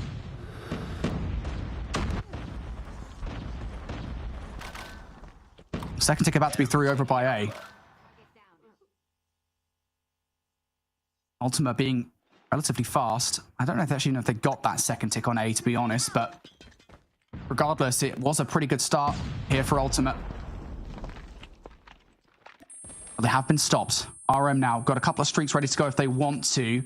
Russia's has been tagged up and they've got a Sparrow in the back pocket if they want to utilize it. They're going to have to go for a couple of R9 bullets to take Stated out of the play, but Stated is now gone. Now a slow but steady capture over by B. Aspect wants to get control of it. Six is also picking up kills. This is okay for Ultima, right? Aspect inside the point now being challenged, has to go to the prize fighters. Doesn't get the kill versus Pump Fake, but it's okay because his teammates are there to pick up where he left off. Yeah, good space being held. Second segment is almost a guarantee now for Ultima here on the B control zone. Sixa also pulling out the War Machine just to guarantee that this should be a full capture. And 60 seconds, but he's holding the front. Well, the hit's coming through the mid-zig stairs. And yeah, Sixa is not really a part of this. First shot goes wide, second straight to the chest. Turtle one shot and no life remaining. So Sixa will get that third segment being captured. A handful of lives as far as a lead is concerned for RM. It's only one segment that Ultima needs to call the offense.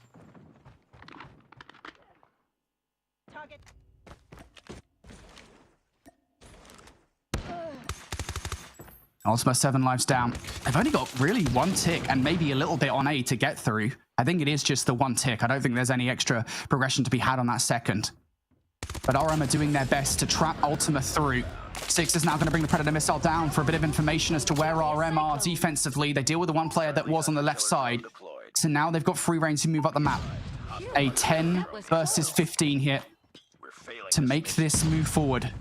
And it's so difficult to get into Winery. But all it will take is one hit, one good wipe, and they will get that third tick and the offensive round. Here we go. Amin Gore going to open proceedings with the first couple of kills. Brinks is going to respond with the equalizers. He's only going to find one. Amin with the kill. Stated with another one as well. Can he find more? Yes, he can. Players on the point. Stated with the claw will close out an offensive victory. We go offense for offense at the start of this control.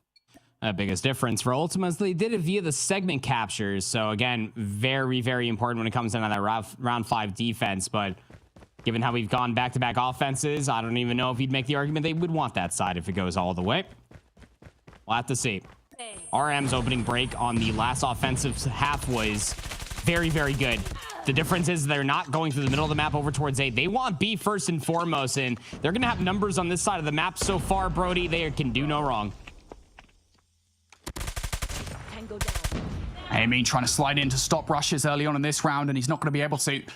Again, it's that question of that second tick is already going to be through. There's no stopping that for RM. So how much do you want to invest in this on the defense if you're Ultimate? And I don't think there's really anything that you can really say about this. The double stack is going to be through.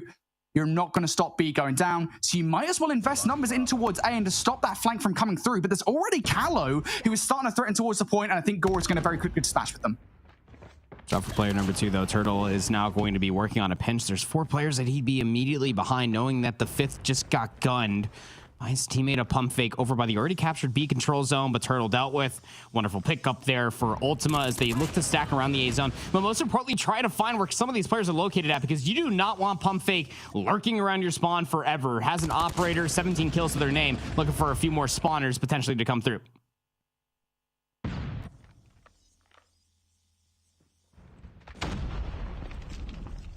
RM had a couple of attempts early on in this one towards A. This is, of course, the more difficult point to get into of the two. Russians have decided it's time to invest the Sparrow to try and break in towards Church. This is, of course, where the hill would normally be if you're in Call of Duty multiplayer, Black Ops 4. But it is inside the winery, which is what makes it more difficult. Russia's actually not going to get a lot of value out of that. Going to find a couple of kills against Aspect and Gore.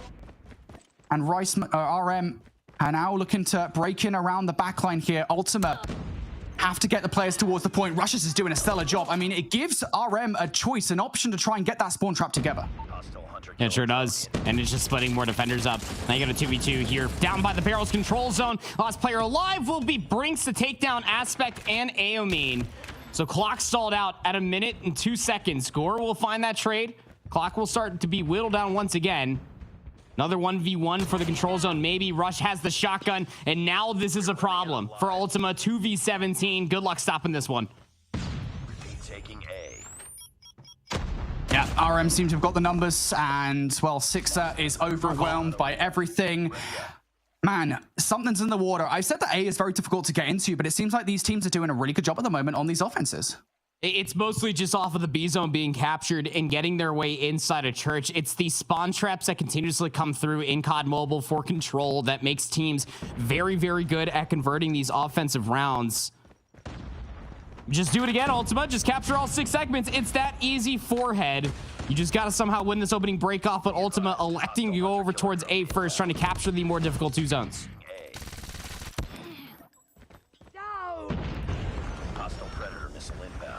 Ultima chosen to go for A at the start of this one. They are less successful than they were previously. RM have done a good job at getting those opening gunfights, but they haven't quite got that spawn trap together just yet. So Ultima don't have to worry about that.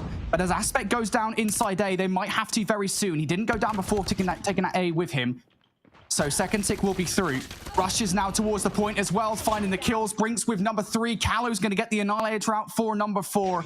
RM now with more kills to keep these guys away. And Ultima's hopes and dreams, you have to feel, kind of rest with Sixer on B. They're stopping the clock. They're slowly but surely capturing it. RM are on the hunt for them, and there goes down Sixer. And yeah, I mean, Sixer does enough, right? He draws the attention of RM towards B. It gives them a chance to get on towards A. Absolutely the case. Just splitting the defenders up. That third segment is captured. Nobody from RM is going to be anywhere near in a position to stop that third zone from being captured. But I love the proactivity being called out for pump fake. Did it on offense, might as well do it on defense as well. Look at how far back he's about to run off the map as far as the mini-map is concerned, and how far back he is playing for a couple of these spawners. But again, the question remains, RM need to find the kills up at the front so that way pump fake can find value in the spawn.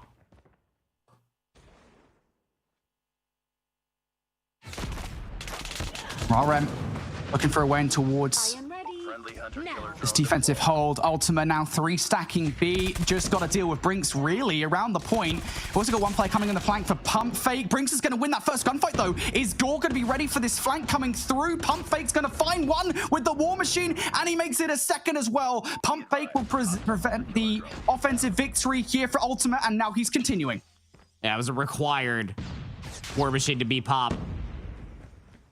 Only thing is that RM technically would have offense if it goes down to round number 5, but they could just win this defense here. Operator usage completely off the table. Aomine stated. Aspect, they still have theirs. And I have to imagine that they have to use it given that they're down by so many lives.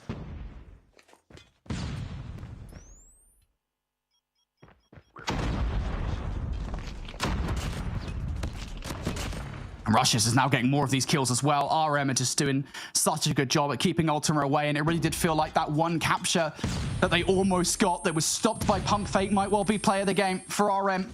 Might well be the thing that gives them this victory in the series. A 5 versus 14 now. Investment for Aspect to try and make their way on towards a point. Sixer gets another kill. Amy going to bring the equalizers out as well. They are throwing everything, including the kitchen sink, at this point to try and stop the L, because why wouldn't you? Gore is going to find 2. It keeps the hopes and dreams of this B capture alive. Somebody from RM needs to get on the point right about now. Brinks is going to try on the defense. Aspect's going to get that final kill. And despite being down to the final 2 kills, Ultima force a round 5. 4 straight rounds of offense on C-side control. Feels like we never left 2019, did it? So now we go over towards a round number 5. And again, because of all the segments being captured, it's going to be an RM offense. But again, this is why I started asking you in round number 3, which side of the map do you honestly want? Because both teams have been able to exemplify that winning an offensive round here on C-side control is very doable in this very close series. Who's going to take the swing map mode? All right, I'm going to start things strong in this offensive effort.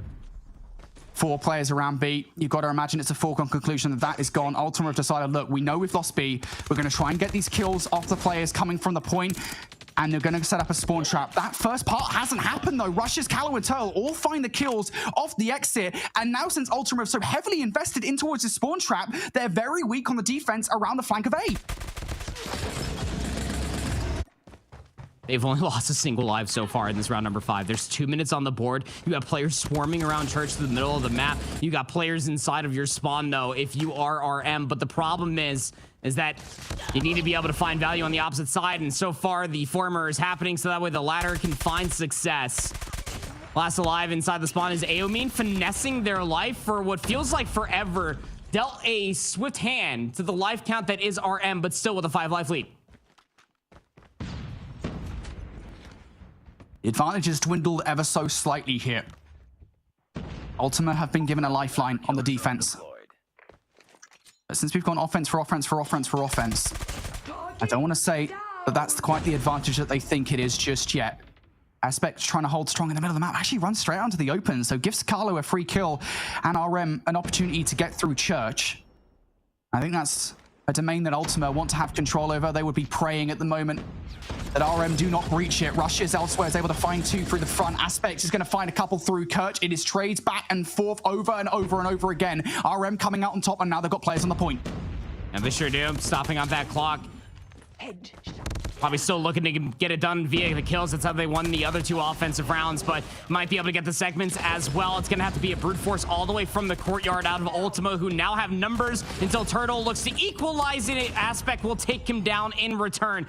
Good trade to have for yourself, but you are losing lives along the way if you are Ultima 7v12. Yeah, I kind of wonder whether that life disadvantage here with 50 seconds on the clock is enough. Whether Ultima can brave it.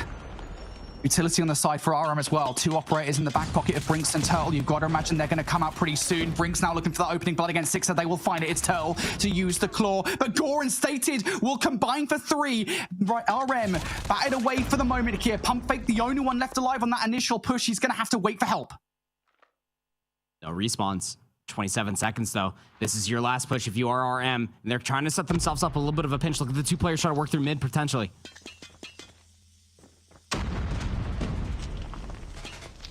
Ayamin's going to open proceedings with this first blood. Keep an eye on Rushes on the flank here. Callow opening things up around the front of the point. Rushes is going to get caught on that flank. Ayamin's going to whip out their equalizers to win this. Now down to a 3 versus 3. 8 seconds on the clock here. Ayamin, he looks away at the wrong time. Turtle able to walk over that fight. Can anybody from RM touch the point though? You have to get on. 0 seconds on the point, and Turtle's managed to get on, leaving Sixer all by themselves, and Callow's going to win that fight. Literally 0 seconds left on the clock for RM to get it done. And they do. 0 seconds, Andy. I had to wheel myself back because I was all the way over here by the time that map ended, with the amount that I was leading into my monitor, thinking that I was just living vicariously through some of these competitors. I mean, my phone would have immediately flipped out of my hand from the amount of sweat that would be on my palms with how close this control was. All offense. 5 straight rounds of offense. Ultima, they capture every single segment to be captured. And RM are just like, screw it, we're getting the kills, man. 0 seconds. I mean, how many tenths of a second would you reckon was honestly there? Probably about like 4, maybe 5 of a tenths of a second there at the end for RM to get onto the point. And you really do have to feel for Aomin right there. Pop the equalizer. You get the 2 mega power close range SMGs in your hand. And you feel like God within that moment. Just pushes up a little bit too far forward. Gets caught with a bad timing on a side angle. Loses their life and leaves their teammates all by their lonesome on the control zone itself. What a strange and yet comical, but yet very entertaining map of Seaside Control we just had. 36 and 28 from Turtle. Callow 36 and 18. It's a hell of a scoreline to have for himself. And Pump Fake also 25 and 14. Very good KD ratios for RM. Completely outslaying Ultima almost every single round, even in the ones they lost. Man, that is honestly crazy. And I do feel to a certain extent that RM did deserve to win that, solely because of the fact that arguably they should have won it in that round 4, right? Where we saw that huge clutch up coming through from Ultima. I mean, it was a tiny bit of a chuckle from RM. I'll say that much, just because they were in, what, a 7 versus 2, and they still couldn't stop them getting on the point and capturing it and forcing it around 5. Either way, in the end, RM, they do get it done. Andy, this has been an incredible series here for qualification for a spot in Season 5 of the Snapdragon Pro Series on the line. These guys are fighting tooth and nail to get it done. They are giving it their all. And again, the context of the series cannot be diminished, because you're looking at players on Ultima that probably should have qualified last season, right? And barely missed out. Same kind of situation here. Backs against the wall. You are 1 map away from being in the exact same situation. I mean, it's just all aligned. It's written in the stars, isn't it? You have RM, who find themselves in the lower bracket already. They qualified for the previous season, only won a total of 3 maps. A single series was won. Want to get back to rectify the situation mishaps that happened in the previous season versus this Ultima roster, much like how you said, have been there before. At least one of the player of Aspect on that Xantium roster looking to do the same exact thing that RM were able to do just in the previous season. But I gotta say, man, Gore is really fighting his heart out just to make sure that he can qualify. Came up a little bit short when he was playing on that Illuminati roster, looking to do it here with this Ultima roster as well. But again, this very much so could have been a 3-0. And the reason why I say that, to talk about the entire season as a whole, because it feels like it's been about 3.5 years since we were on Apocalypse Hardpoint. It only ended in 5 points. And that's because RM lost the plot when it came down to that rotation to close it out. So now we go over towards Summit Hardpoint. Probably going to be another photo finish, I'm sure. All right, for RM, just one more map, and they're into the Snapdragon Pro Series. They're into Season 5. They've got to get it here versus Ultima on Summit Hardpoint. Can they get it done? Well, that's a blazing start from them. A blazing start from Brinks and Turtle, who will find 2 apiece. Sixer with an immediate response. Is it quite convincing enough? They've opened the door for Aspect to get in towards the point, but RM will be the first team to strike first. Yeah, they sure will be. Ultima are on the better side of the map, or should I say we're on the better side of the map. RM's opening breakoffs, much like how we saw in the control, is a continuation here. We gave up the water and the hot summer sun for some snow and some warehouse-esque buildings, and RM have not skipped a single beat. 25 unanswered points until Ultima finally worked their way back inside of the hard point and onto the P3 side. Big kills for Ultima there towards the end of the hard point. They couldn't afford to do that. Sated is lining all these guys up off the back of the spawn. Very nice exit frags. And actually, to be fair, with a basically full blue kill feed, goodness me, these guys are shooting now towards the end of the hard point. This should give Ultima first touch over the next one. That's the idea at the very least from me. Aspect from up top now trying to continue that. This has been a hell of a swing for the last 10 to 15 seconds in which Ultima feel like they've won a, what, like 15 versus 2 trade in terms of just raw kills. Ultima now need to keep RM out of the hill though, and they flood through the middle of the map while Ultima focused on flipping those spawns, so RM will now be in. What a pickup. I was just about to say one thing that you could exploit for Ultima is that nobody for RM was up top, but the moment I started thinking about it, everybody looks up top for the Batman play to come through. Sixa, Aspect, all investing a lot of good space, and Stated also utilizing the Pred missile to no avail whatsoever. RM still inside the time until Sixa Gore clean house. Just contested time for the time being, but you're happy with this if you're RM because you already have pump fake behind enemy lines around the ski lift. Big kills to make. Pump fake, big 1v1. Aspect's gonna grab it, so Ultima should now have those back spawns locked in, anchored down. While the next hill will be about to pop in just a few seconds here. There'll still be time for RM to push this one again. There's the 8 seconds between kills. So it'll give RM a chance to hit these spawns and immediately flip them out. Aspect is ready for it though. He is guarding that left lane like his life, and well, the tournament lines definitely do depend on it. It's time to invest earlier on for Ultima. Sixer's going to bring that war machine out to remove all those players on the initial kit, and Ultima, they're holding fast pretty good on this initial, and of course the cause now coming out from Stated as well. These guys definitely want control. Stated's going to find the double. Rushes also was tagged up by that, and Aspect Sparrow I thought might finish that player off. It doesn't. Pump fake able to come up from behind. RM are still challenging this. Yeah, they want to fight over this last 30 seconds. It could be massive, but most importantly, they want to get these kills in towards the back of the map. Could be another set of respawns that come through to the backside of the ski lift, but RM just not coming out on top of the trades. Ultima's close spawns are letting them reinforce the back 20 seconds now as Pump Fake will find 2. The number's too much to fight against for RM, and they're forced to concede the rest of this. Yeah, Callow might be playing for a couple of exits here over by the P2 scaffolding, but you have to just give it up. That is a very good hill coming through from Ultima. Now have themselves about a 40-point lead. Hardpoint identified. That was a big hill for Ultima. It's going to give them a solid lead here in their efforts to force a game 5 versus RM. Now RM want to do it back to them. Back spawn control for the moment. Gorney knows how important getting Kalo out of that position is, and rushes. Well, his kills are much more important, it would seem. Indomitable with the Sparrows going to find 3. Pump Fakers just pre-firing that doorway like nobody's business, and will actually land one with a small aim adjustment against Stated.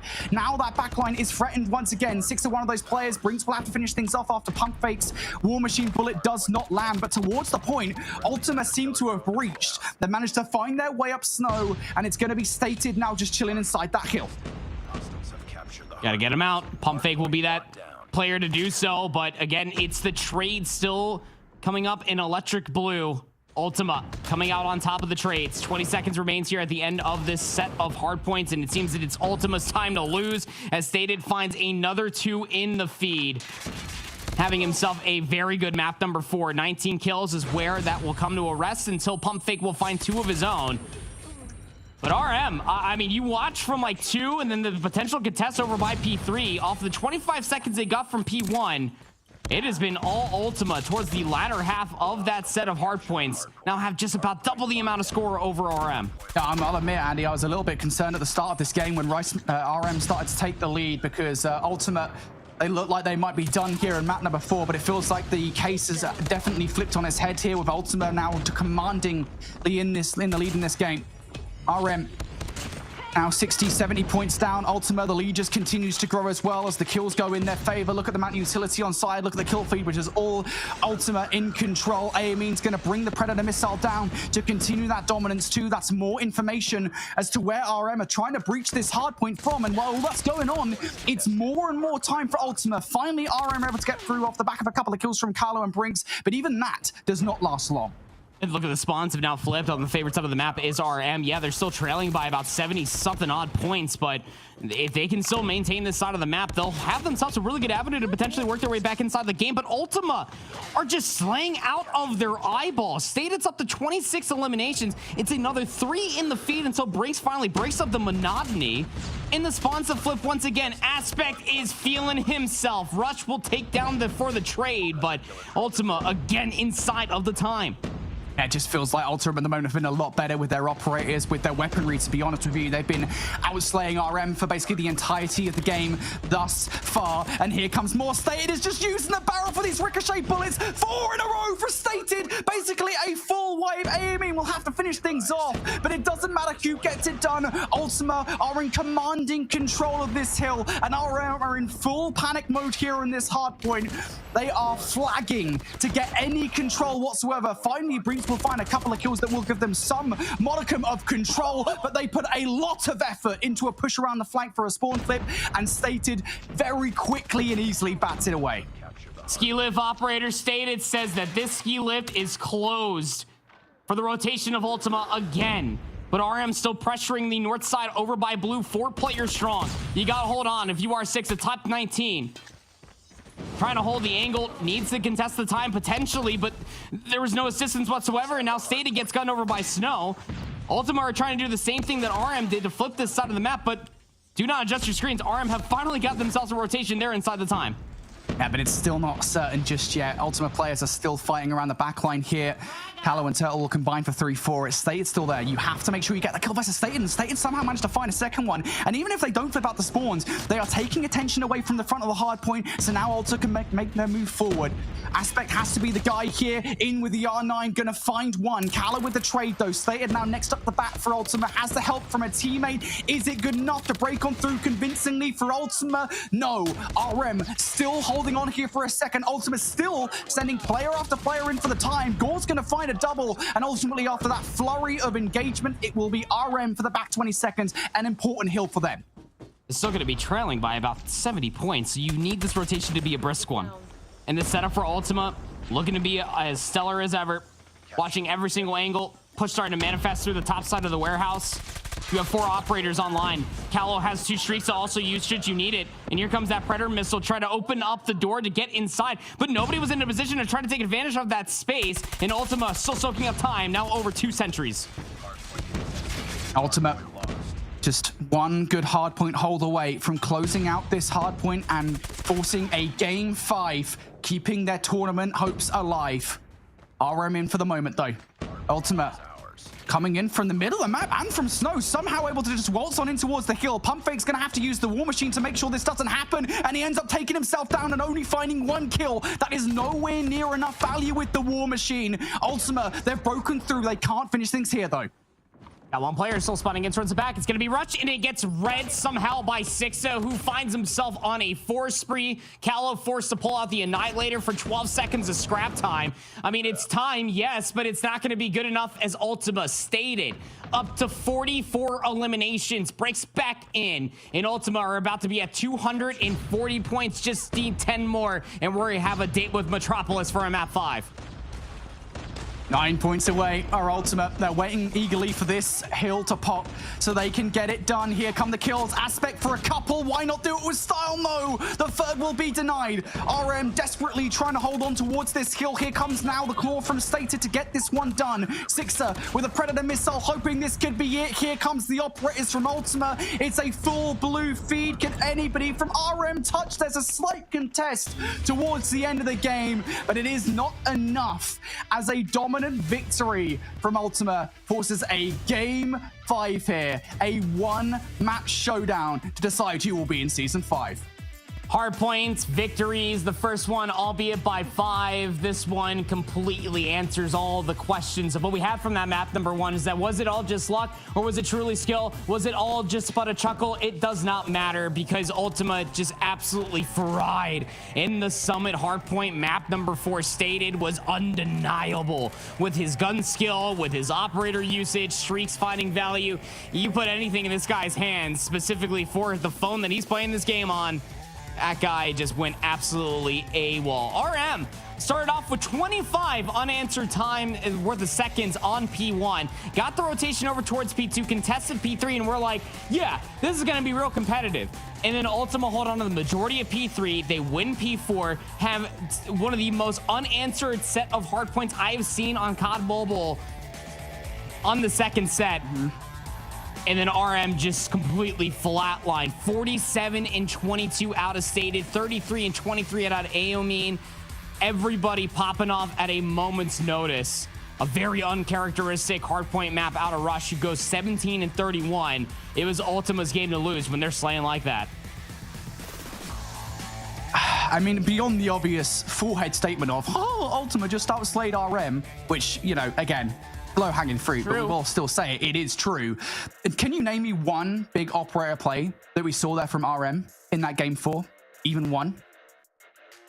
I mean, it had to have been maybe, what was the Sparrow there at the end? I mean, like, Turtle also had like a good value War Machine, but it was all for like 10 seconds. Like, no, right. it wasn't like insurmountable value comparatively to what we got out of Ultima. Exactly, and I think that was just the key difference maker in that game. Ultima with their operators is something we often talk about, is efficiency with the operators. Ultima, every single time we saw an operator in that game number 4, it was useful. For RM, well, I don't think we saw that much use whatsoever, but here we go, folks. It's time for our second appearance on Kurahana Metropolis for Search and Destroy. Let's see what these teams have got on the newest addition to Call of Duty Mobile. I actually got to see this yesterday for the first time, and wouldn't you know it, it was none other than Ultima. Oh, no, not Ultima. Sorry, it was not Ultima. I got ahead of myself. Sorry. That's what happens when you turn the page and you start talking before you see the words. But, hey, Metropolis is a map where, again, a lot of the focus will be through the middle of the map. You need your snipers to be on point, and if you're Callow and Gore, we're going to go back to that takeoff 1v1 that we had forever.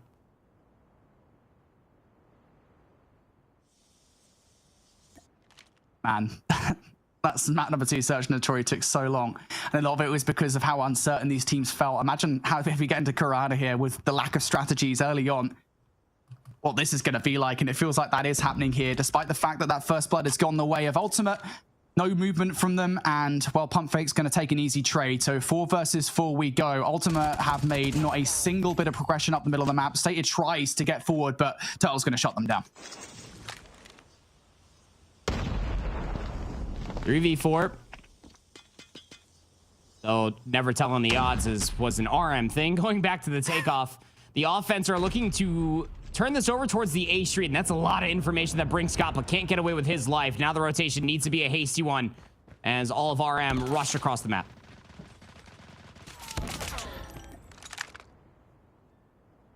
That's a huge kill for Ultima to get their way on towards the site. They flip the situation on its head now. Not only have they got onto the site, but they've got the numbers just down to Pump Fake and Rushes. Never count them out. They've got their trademark weaponry as well. Pump Fake with the LW3 and Rushes with the R9. Just looking for something. Pump Fake gonna Catch Aspect on the exit. Not going to be able to hit the kill, though. Perhaps Rushes is good for the trade. Looking for it. Gets caught between both of the players, but does find that second kill. So now 1 versus 1 between Pump Fake and Sixer. The former knows where the latter has gone. Sixer's going for a long rotation. I don't really know if he's got his sprint binded. I don't think he wants to sprint in this situation. Just keeping the gunny up. Puts the shots in a Pump Fake, and Pump Fake is just hoping for a late bomb check. I don't know if it's going to come through. Sixer gets the kill regardless. And it's around again at a disadvantage that they're able to take. Yeah, really good call coming through, especially once you had the trades happen through the middle of the map. But I mean, ultimately for Ultima is that they made the right call. You didn't find any value over by the B lane. You found nothing through the middle of the map. So just triple stack together, worked that A street, worked wonderfully for them. So now a response potentially required. Do not want the ball rolling too much here on Metropolis. There's too many avenues to take advantage of a team over investing for numbers on either one of these bomb sites. How overwhelmed player on A is going to be in just a second. Yeah, Pump Fake is desperately trying to get away here towards the safety in the arms of Callow. Callow's actually going to get shut down, though, so that safety net will immediately disappear. First 2 bloods hit for Ultima. They've got full site control over by A, and Turtle goes as well. There needs to be something special out of Pump Fake and Rushes now. Never tell them the odds. Shotgun in hand for Rushes. Very, very good with it during takeoff and for seaside control, but as time gets down to about 25 seconds, we need about a phase 5 montage coming through from Pump Fake with this LW3 Tundra, and he's not even going to be able to find a single one. Dead to right should be Rush, but still able to at least pick up the snipe. Don't think you're going to be able to do much of anything around this body stack. Oh, no way. No way. Surely not. No! Yes! Oh, no! Yes! No time for the defuse, but damn, that was cool. But it's not over yet. Ready Oh, no. Oh man, I love watching Rushes play. I really do. Just the stuff that he can do. Imagine Rushes. It's just like, it's like General Grievous, right? With the 4 lightsabers. He's got the R9 in one hand. He's got the Tundra in another. The Fennec in one, yeah. All the power weapons of COD Mobile, yeah. For sure, for sure. Not in this round, though. He's going to be first blooded. Flurry of kills comes down to a 2 versus 2. This has been a very fast and furious round, and actually it's now going to be a 1 versus 2 for Aspect. He's about to get pinched. Callow is about to be behind enemy lines, but Aspect. Oh, the audio cue, the pre-fire. Oh, no, and then the awkward walk away. Yeah, that's a little bit of a mistake there, Aspect. That's pop, maybe. But where has Pump Fake has just completely given up everything through the middle of the map, which is going to cause considerable doubt for Aspect in this 1v2. But he wants to get over towards A, give his win condition here. Enemy has dropped the bomb. Nah, Callow's going to pick him off. Yeah, too graphic to show. Too graphic. Way too graphic. Yeah, this is a PG-13 stream. I don't actually know if this is a raid stream or not, but you know, that's definitely why we didn't see that final kill. Regardless, Ultima, they're on the board. Oh, dearie me. And that's an important round for Ultima. They could not afford to go 3-0 down to RM. Give them the aggression, the momentum, but they have found that aggression once more and towards this one. Trades galore, down to a 3 versus 3. Now get a 3 versus 2. Estate it takes Brinks down. They want to get on this bomb fast and furious. I mean, and they certainly did. Pump Fake Callow. Last 2 alive again. But it's against the 3 of Stated, Gore, and Aomine, who've kind of housed around the B side, and Stated's going to get some great timing. And now you cleared all the flank. Trade didn't come through there. Eyes front, boys. Do not give Callow a clutch. Aomine's going to be back to full elf.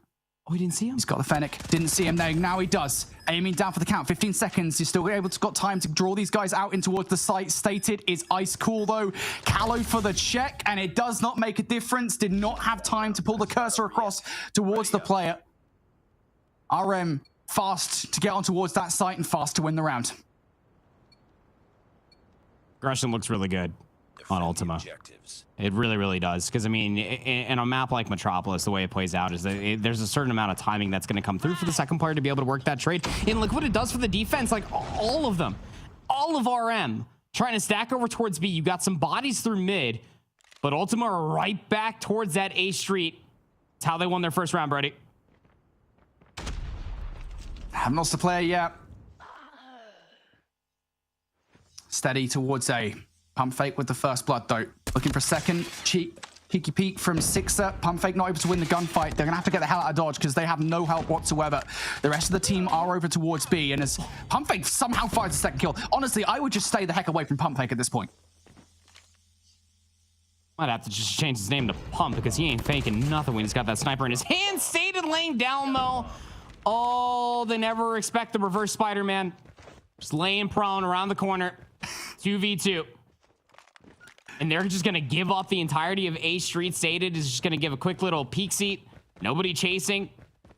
Pump fake and Turtle just stacking around the A bomb site as the bomb being carried by MENA is looking very, very quickly to plant it at B.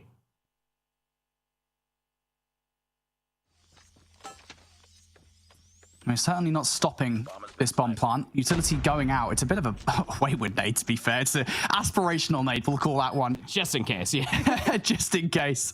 The insurance policy. It's pretty weak, though. It's not going to find anything. There it is. Nice check from MENA on the flank. Pump fake dealt with pretty quickly. Turtle now. 2 kills in the search and destroy. Weakest performance across the board for RM in this S&D so far. Players are isolated, so he could well do this one, but they are perpendicular towards one another. Diffuse fake to try and draw the players out. If anything, I don't know if that's going to favor them just because of the fact that if they push this at the same time, Turtle should be dead to rights. They're just going to jump on the diffuse. Yeah, good check coming through from MENA. Almost not 100% accurate with the shots, but it's accurate enough to get the round. I think just off the back of bringing things to a 3 versus 3, the best thing they could possibly do in that situation was rotate, and that's exactly what they did. I think the best possible situation for Turtle there is like you got 12 seconds left on the clock and 1v2. Just hop it. See what happens. Just stick it all the way through. Maybe they just don't actually check and they just think it's a fake. Why not? I would take that gamble because you're already down 1-3, now 1-4. Back towards the A Street we go for Ultima. The late player will be Sixa, throwing some utility over through mid, but there's a sniper watching. This pump fake is here, but the timing's not great. Gonna get shut down. Goal's gonna double up as well. What a great start here for Ultimate. So bomb planted once more in their final offensive effort. RM, what do you got for us in a 3 versus 5? A rogue route being made from rushes towards the middle of the map. He has an opportunity to get 3 different players. Brinks doesn't win their engagement towards the site. Yeah, Turtle will trade, and Turtle actually trades out for 2. Might give rushes the opportunity to find some value in the middle of the map, but it is only for 1. Sixer very quickly avenges his teammates, and that is about as good as you could possibly ask for Ultimate. An almost perfect success rate on their offenses. Oh, I mean, yeah, just about all you can ask. The only thing better, obviously, would be a 6-0 half, but this is not the same RM that we got back on the takeoff search and destroy. Ultima are just cleaning house, stated up to 8 eliminations, continuing on with that dang near 50 bomb we got out of him on that summit HP. Side swap. Offense, now for RM. It's going to have pretty much gingerly working through mid, but they're not getting much information whatsoever, even though they found first blood. Ultima can just hold the line.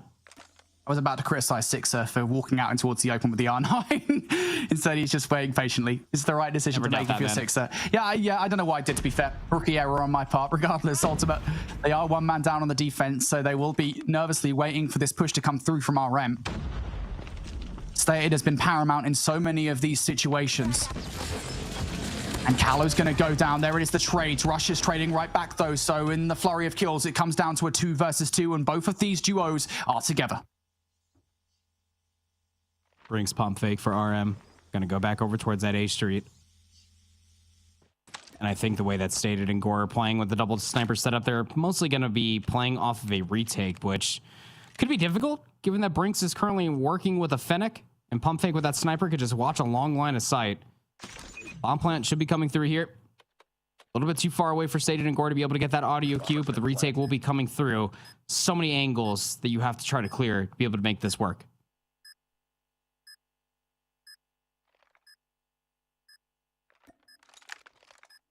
Alta playing this one slow for the moment. I think just a little bit too slow because pump fake might just be able to get some kills for free. Yep, there's number 1. Gore down for the count.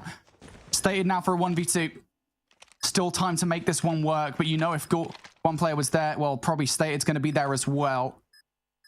Stated now has actually just spotted out both of these players, so he's kind of waiting for the forced peek from Brinks and pump fake. They do have to check that the player isn't on the bomb. Stated now forced into an ego challenge. That's not going to happen. RM starting strong here on the offense. Yeah, really good 2v2 there. just to be able to work all the way through the A Street, much like how we saw Ultima being able to win a lot of their low man S&D rounds on offense. Has to be one of many, though. RM still trailing by 3. And they're going back to a very slow roll through the middle of the map. Stated will find first blood this time around. Numbers favoring that of the defense. Stated gets info on a second. Who you jumping at? Good effort, rushes, but no cigar. And now, Sixer, get back in the corner. Get back. You've got an R9. Stop taking gunfights out in the open. Thank you, buddy. Oh, these guys, these kids. He knows what he's doing. Almost didn't. I was very concerned for a second there. He would have been easy food for pump fake, and he still might be as well. He's just keeping an eye on that corner. You can see it on the map. He does not want to give anything away for free. RM in a 3 versus 5. That's what they're hoping for, right? They're hoping for something for Ultima, a freebie. And Ultima are not silly enough yet. Brinks checks the middle of the map and is punished for it. Hey, wouldn't you know it, Stated still holding that same angle from the window through the stairs. All right, Turtle pump fake. Do something crazy. I'm here for this. Six is also able to work his way all the way up. I think pump fake got the info. Oh, right under this cross here. Hey, how you doing? It's a flanking R9 shotgun. Six now has the bomb dropped on these stairs. And a sniper. He's playing a different game mode. Shotty snipes. Turtle dead to rights through the middle of the map. And that round was won, what would you reckon, in like the first 25 seconds? Because Stated was playing that window. Found the first blood onto Callow. Rush thought, hey, you know what? Maybe he enjoys a good game of whack-a-mole. And he sure did. And then found the third there onto Brink. So Ultima now up on series point to get into the next stage. That's not what they wanted. Aiming straight out into the open.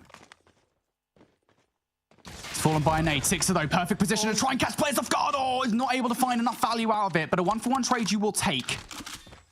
RM. One player up here. Again, same kind of situation where now with the players, with the numbers in the situation over Ultima, they can just rotate over towards Pete. Have that R9 shotgun to play with now. You are Turtle, you saw you pick him up and he was like, oh, this thing's nice. That's how you found first blood. Numbers, though, should be all around this side. They are body stacking, looking to hit B main. That nade is going to be all the alarm bells that you need if you are Gore. Still throws the shoulder, still wins the gunfight. And Gore finds second as well. Aspect finds a third very quickly. This round has fallen apart for RM. Maybe the tournament as well. Rushes a 1 versus 3 to save their lives. That nade will connect, does it for a kill. They're going to find Stated. Now the 1v1. Ego child from Rushes. Aspect has been caught over the top. Rushes just need to get the hell out of George, but Aspect's going to win it. And that's going to be Ultima booking a ticket into the Snapdragon Pro Series Season 5. Oh, RM came so close, but will be denied. They only won a single series. They were there for Season 4, but denied entry for Season 5. Gore, you finally did it, buddy. It wasn't that Illuminati squad, but here now with this Ultima team, you are able to get the job done. Well rehearsed, it looks like, on Metropolis, a map mode combination that you feel like really works well for the way that Ultima really do enjoy playing. It's all the aspects of takeoff, search, and destroy with the sniper play specifically for Gore that also allows Sixa to get mixy with the R9 shotgun, playing over by that A Street defensively, being the tip of the spear offensively, just waiting inside a lot of these corners, and then Stated with that second sniper, much like how we saw from Takeoff, at a moment's notice can go absolutely AWOL. It was the Ultima show here. In the last 2 maps, RM had simply no answers. Oh boy.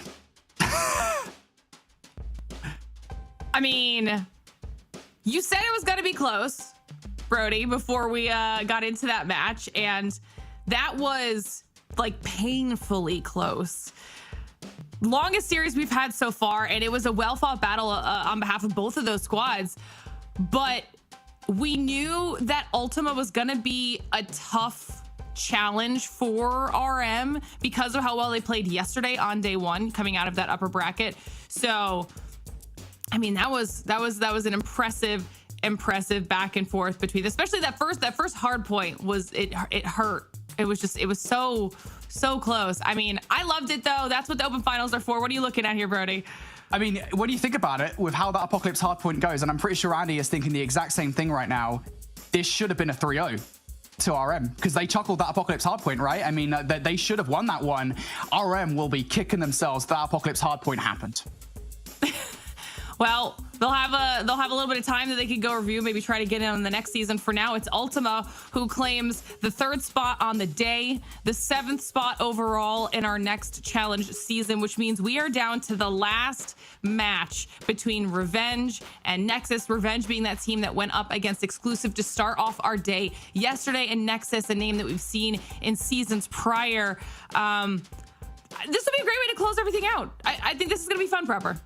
Yeah, potential for some new names to be able to make it in towards the final stage for Snapdragon Pro Series. But again, another team, much like how we had for RM in Nexus, looking to make it back to the glory that is going to be the top 8 teams for COD Mobile Europe here for the Season 5 of Snapdragon Pro Series. Don't know which way it's going to go. But we're going to find out in just a few minutes. Before we do that, though, we're going to take one more short break, so don't go anywhere. You're watching the Snapdragon Pro Series.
Pro Series is brought to you by Snapdragon Elite Gaming, Samsung Galaxy S24 Ultra, Monster Energy, and DHL.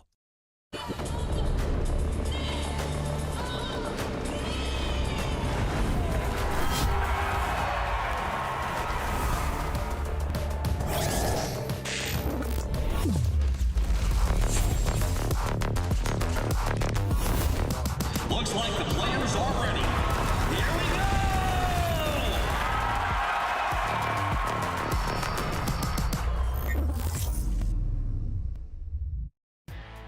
All right, everybody, welcome back to the Snapdragon Pro Series. We're having a great time here today, and we are only one more match away from finding out all 8 of our teams who will be competing in our challenge season for EU here in Call of Duty Mobile. It's been a really solid day of matches here so far, and we're going to close things out today with Revenge versus Nexus. We mentioned this before the break, Brody. Revenge went up against Exclusive, and they were a really tough competition for them, but then Nexus is a squad we've seen before in previous seasons. Yeah, for sure. So Revenge is the squad that we saw yesterday, and I think that's probably where we should start the conversation, right? Because we did see them play relatively competitively yesterday versus Exclusive, but I use the term relatively loosely because they still got absolutely destroyed in every crevice. And that should have been a surprise just because of the fact that Exclusive, again, they're this dominant roster. We anticipate just off roster changes alone that Exclusive should be coming into this season of SPS as the #1 European team. So it's hard really to pass too much away from a series that you're always expecting a team to get absolutely demolished in. This should be a fairer fight, but the extent to which it's a fairer fight, I don't know, because Nexus are pretty good. I mean, Revenge, look, I want to shout out one person in particular, maybe two. For Meba, when you get to that search and destroy, it's going to be a problem with that sniper. Raptor with the Fennec, or any weapon realistically, makes really explosive plays. But yes, going up against Nexus, this is a roster, names alone, that I'm sure both of y'all will recognize. And if you watch all of the previous season of Snapdragon Pro Series, you will recognize this name, maybe for all the wrong reasons. They finished dead last in Season 4 of Snapdragon Pro Series. They currently find themselves in the lower bracket, but I digress. This is a team that has been there before. This is a team that has core players sticking together as well, looking to get better along the way. So you feel like that Revenge, again, kind of got the short end of the stick and a very tough shake, having to face the #1 team of Exclusive yesterday, and albeit the last place team from the last season, they still have to face off against another team that has been in the Snapdragon Pro Series before. Yeah, sometimes that is just the luck of the draw when it comes to how you're getting seeded into these, you know. But we'll see if their map picks and bans maybe shake up how you might be viewing how this is going to go. We're starting out with the 7 hardpoint, Brody. Yeah, Summer Hardpoint, this is going to be a fun one, I think. We didn't see it yesterday for Revenge, although, again, there's only so much you can actually take away from that series. We will be seeing the firing range search and destroy in a map #5, and that we did see Revenge play Exclusive on yesterday, and it is worth saying it was probably the most competitive map of the 3. So if it goes to 5, they might well have a good chance against Nexus. The only problem I would say is that Nexus are very good at search and destroy, so if you want any entry to the series, probably you don't want it to be that. And I think Tunisia honestly could be a really good look when it comes down to the way that we saw Revenge actually playing on firing range. Not saying that the maps are anywhere, shape, or form very similar, but there are opportunities for Meba to be able to have those very explosive and impactful moments with a sniper rifle as well. I think someone's going to be a really good feel-out moment to be able to see what these two teams do look like stacked up against each other as far as pace is concerned. But the Arsenal decider, the control, is what's going to be very interesting for me personally, given that Revenge got absolutely mollywopped on that yesterday by Exclusive. Well, it'll be a fun way to close the day out. And chat, we've got a chance to ask you here as well for the last match of today. Do you think it's going to be Revenge who makes their way through to our next challenge season, or do you think it will be Nexus? That final match is ready to go. So let's close the day out, boys.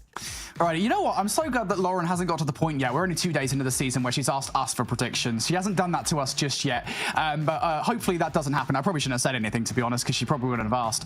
Regardless, if I did have to make a prediction, it would be hard not to say Nexus at this point. Something that we didn't get a chance to note during the roster screen is they have made a couple of crucial changes. Probably the most important one of the lot is Balance joining the lineup. Now, Balance was a player that played for Omniscient last season. He was swapped in about midway through the season albeit Omniscient did get slightly worse after bringing him on the roster. Individually, at least, it's hard not to give Balance a lot of props. And I feel like as long as they're able to figure out things strategically, Balance is going to be a very good addition to the lineup. Now, I'm going to go ahead and guess that Balance is playing under the name Die por favor, which I assume is just die please, which is great. So we're going to go ahead and call them Balance on the assumption that it is Balance. Nexus, though, you should be favoring them. We've seen them in the SPS before. Let's see if they can get this done. Very proud of you, Brody.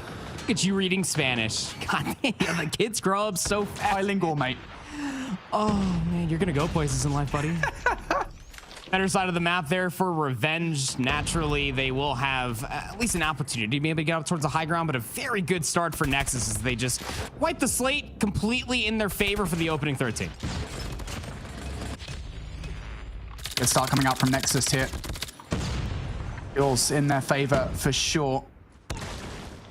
And the kill feed is going to be fully in their control. I was kind of hoping for some kind of fight back from Revenge. It doesn't really happen beyond a couple of frags to speak of. Now a little bit of a contest coming through. Maba, one of those players that you noted had a good performance yesterday. Can they do anything for that time? No, and it gets worse as well as HBC is going to find a couple of kills. So Nexus will get every single second of time possible outside of the contest that we saw. Revenge got nada from that opening hardpoint.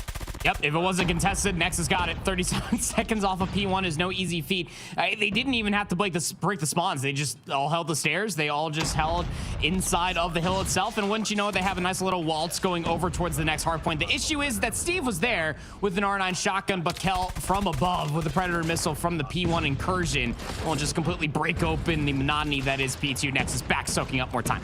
Yeah, I've just read as well. Felony is in the game. I don't know if Felony is faint. I'm gonna go ahead. Or Denicio. I don't really know. That's we'll Carolina Royal Ravens, Tyler Feller, right? We got T-Fel Enterprises in the game. Who knew, eh? God, we're making a load of references that a lot of people probably won't understand.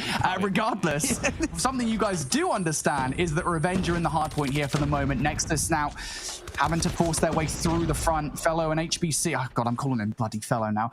Felony and HBC line themselves up for a couple of kills. Draco will be the one to pick up that kill, though, and will at least attempt to get the scrap time. Meanwhile, though, crucial gunfights going down for the spawns. Kel is trying to take down a couple of players here, not able to do so, finds himself overwhelmed in a 1 versus 3. So Revenge here, again, they seem to be winning the trades, but the numbers for Nexus on that push through will give them early control over P3.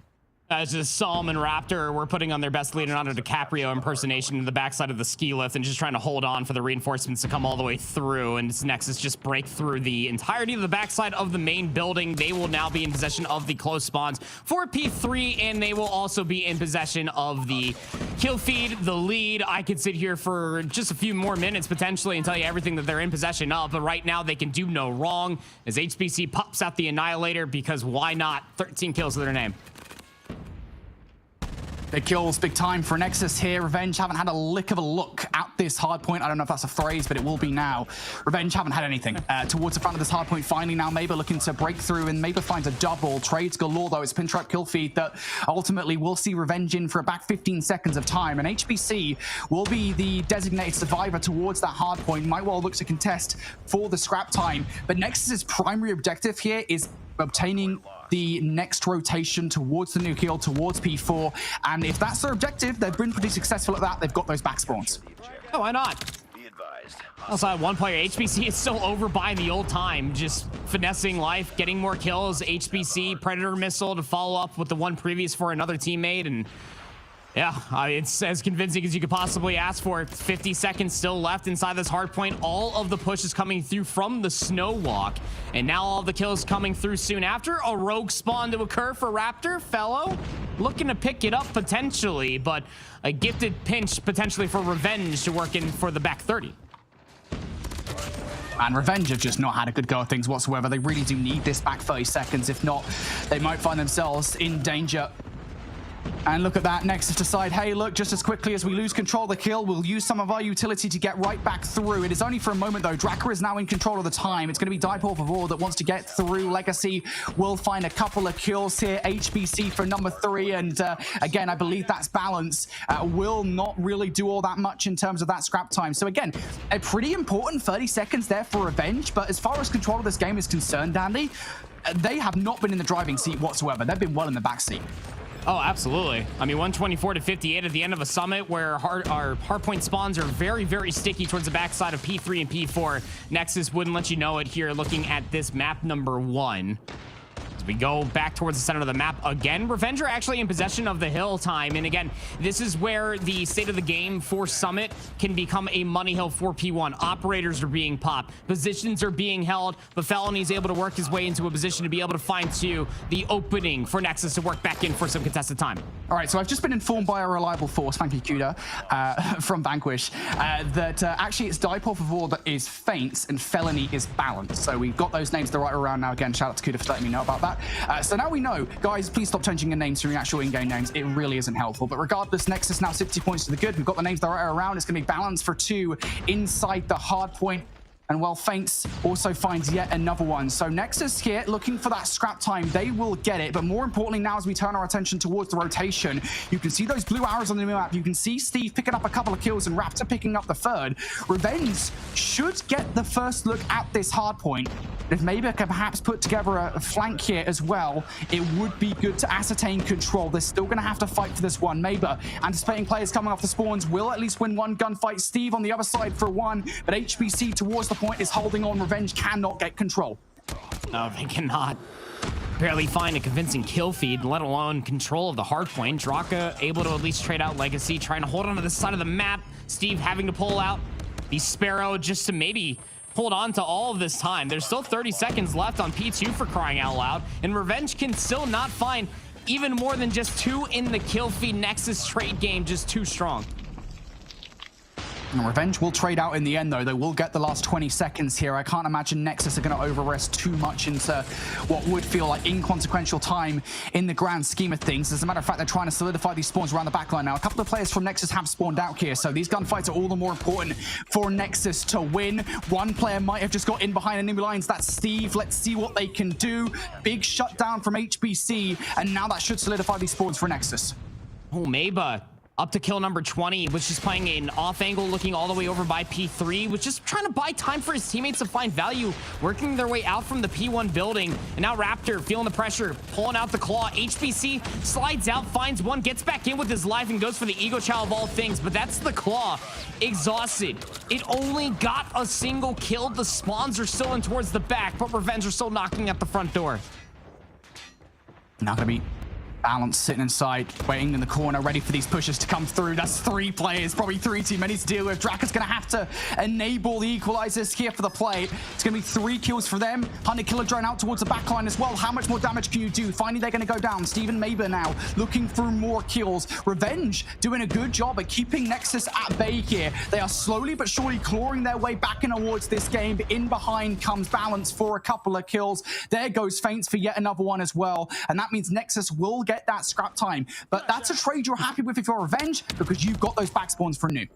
A happy-ish. It's more of like a quarter of a smile than it is anything, because you're still trailing by 70 points. Yes, you currently possess the right side of the map, but they really haven't made much arguments to being able to have the ability to hold, right? I mean, you got an operator being pulled. HBC has the Annihilator out, finds 2, 3 with it, and that opens up everything you would feel for Revenge just to hold on off of Meba utilizing their operator, and that's absolutely the case. Big 20 seconds to earn.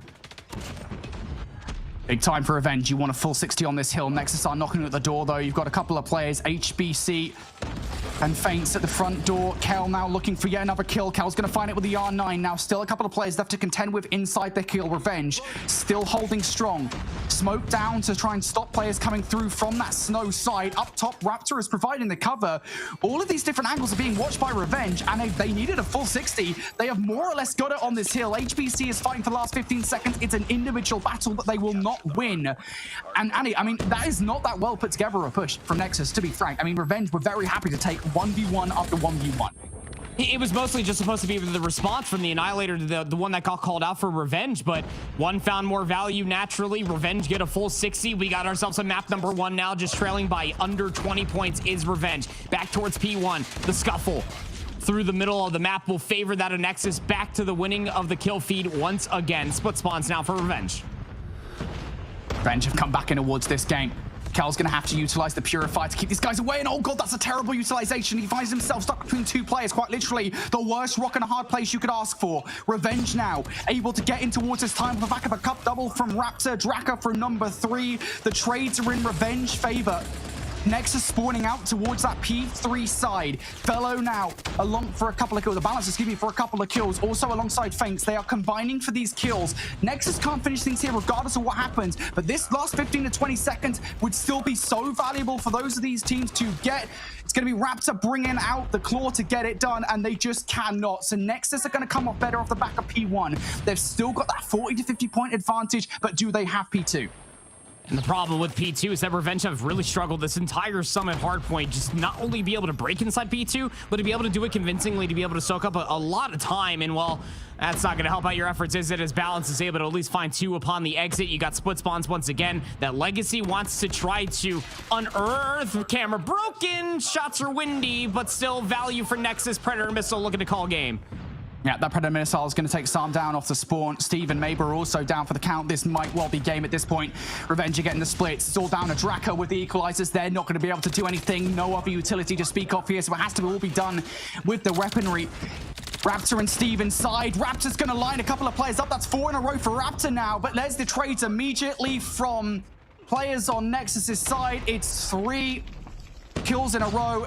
Balance also getting involved now as well. Nexus are just a few seconds away from getting this one done, and as Kel finds that double, can Raptor touch in time? No, they cannot. And it was Nexus's blazing start. You really have to feel won them that game. I mean, that's certainly one thing to definitely bring up of the reason why they won, but it's also just the slaying that consistently came through.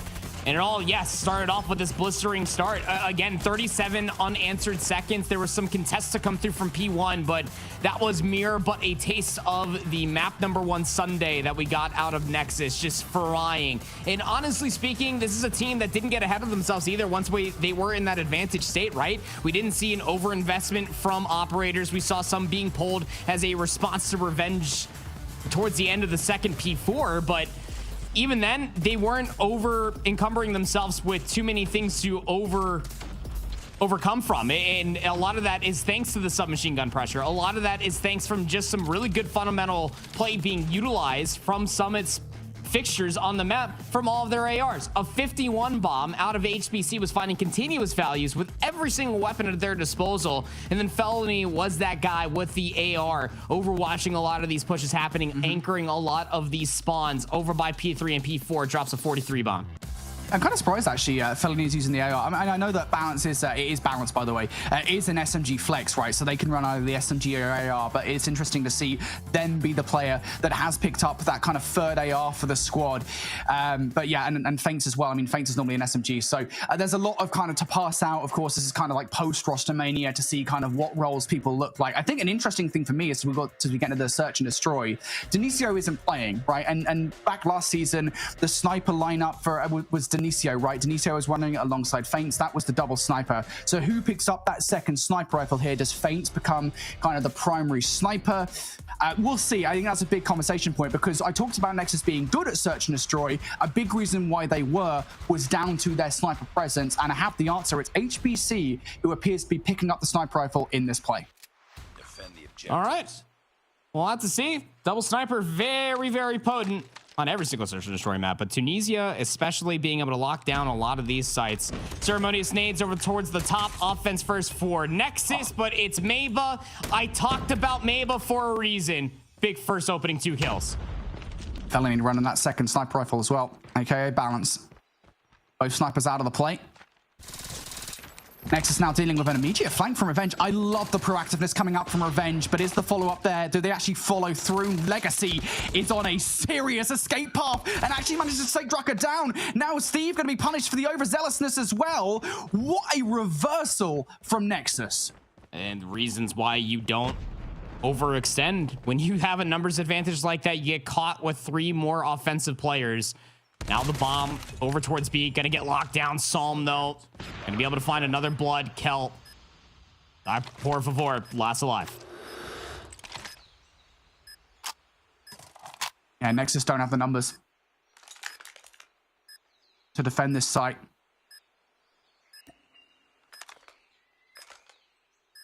Maybe looking for something. There we go. First push coming through. It's Sam up top, and there's not an immediate follow-up. Maber and Raptor haven't traded things out. Raptor's going to get that kill versus Kel. And now, just down to Feints here in a 1 versus 2. Feints going to find the first. Can he find the second is the question from me. Looking for the kill against Raptor. He's going to find the kill. Perfect defense of the site from Feints. Ready up. And that's just one of many different reasons why even in a 2v3, 2v-odd situation, you get that bomb planted and it's win condition central. There's just so many angles you have to peek, and by the time that you guess correctly, the pinch will be there or the crossfire setup. Wonderfully done for Nexus just to be able to stack their numbers, to be able to work over towards B. Can Revenge, let alone being able to find the first blood, will be denied. Now, what can they do in a numbers disadvantage? Now look how aggressive they're being here in this one. They're trying to ascertain early control over B, and it feels like they've done that already with 3 players down, a 5 versus 2 scenario. At least you've got a double sniper in effect for this retake. Maybe with that first kill against Legacy, it's going to make this more palatable, but a 2 versus 4 is still a hard situation to swallow. That sure is. Aid? Cooked? What's the temp? Oh, nice. Medium rare, it's a juicy burger. And then the follow-up from Maba via the sniper, 2v2. And all of a sudden, more than palatable. It was like a nice 5-course meal. Maba looking for the sniper. Oh, he's not quite as tasty that time. HBC makes it hard to swallow. And now Sam, 1 versus 2. He's already been tagged up down to very little HP. I mean, you might as well just peek, buddy. Your time's not really on your side in this situation. Sam forced down towards the site. Kel's reposition is going to catch him off guard. Nexus, second round on the board, but they almost lost that one. Nice nade, by the way. I think it was Sam that threw that one, right? That was Maba. Oh, well, you know, you win some, you lose some. It's all good. The reason why I was gassing up Maba at the top of this matchup. S&D prowess is insane. We saw the opening first 2 kills, but the rest of Revenge are just unable to really take advantage of just how good this guy is playing at this moment in time. Another aggressive push coming through from Nexus.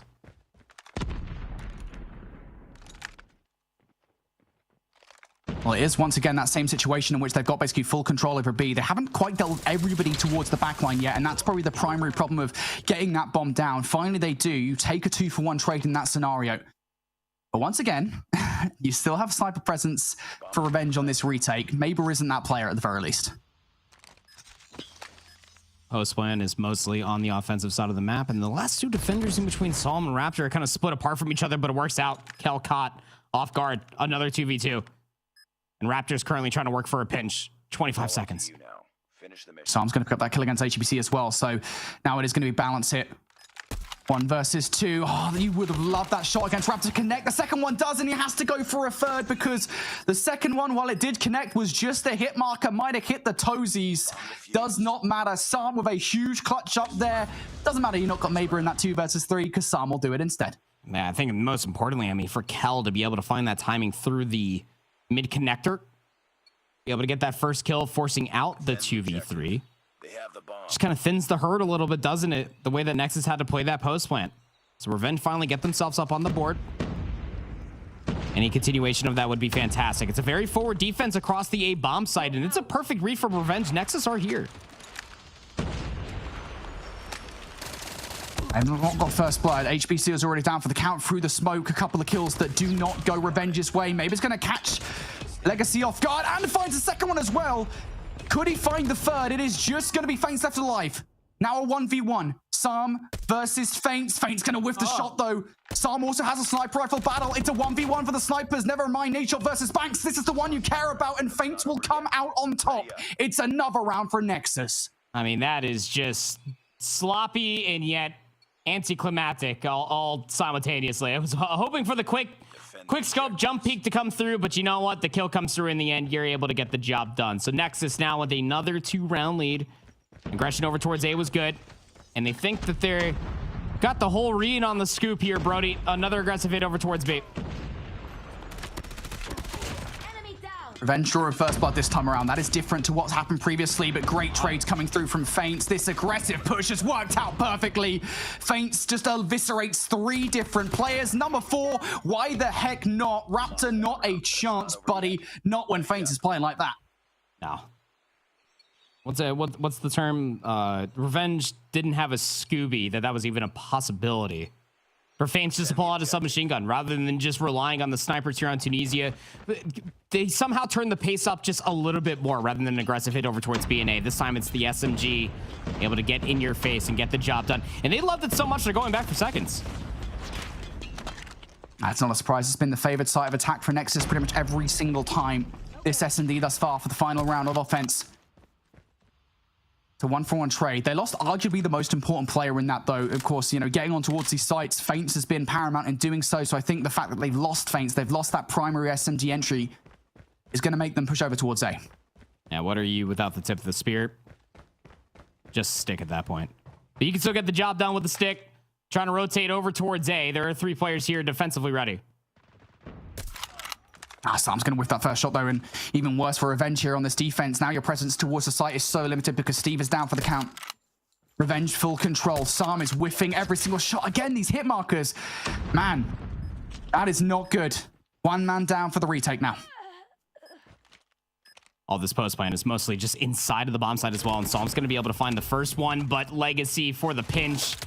SMG in hand, looking to get the job done. Kel there for the final blow onto Raptor. Was the last player alive. Had that information since the bomb being planted. It is a 5-1 half. And there were a lot of rounds that were won or winnable for Revenge, should I add, even especially that first one with Maba finding the opening first 2 kills. But Nexus, that pace, those aggressive hits, just too much. Yeah, well, we do switch sides now. So Revenger on the offense.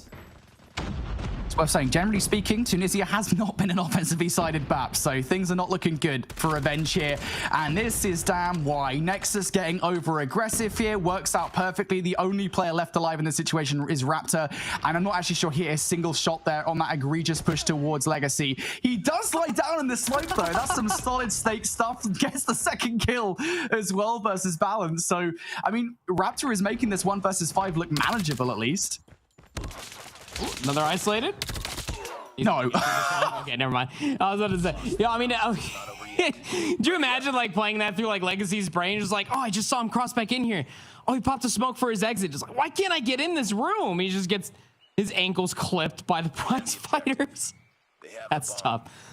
Oh, Nexus still winning the round though. So now up on map point to take a very quick 2-0 lead. Revenge would love to have this. It's a 5-man hit through mid. Yeah. And they're winning all the fights as well very quickly. Decimated our Revenge down to their last life in the round, and it very quickly dissipates in front of their very eyes. A fast and furious search and destroy for Nexus. They showed us why it was their best game mode back in Season 4.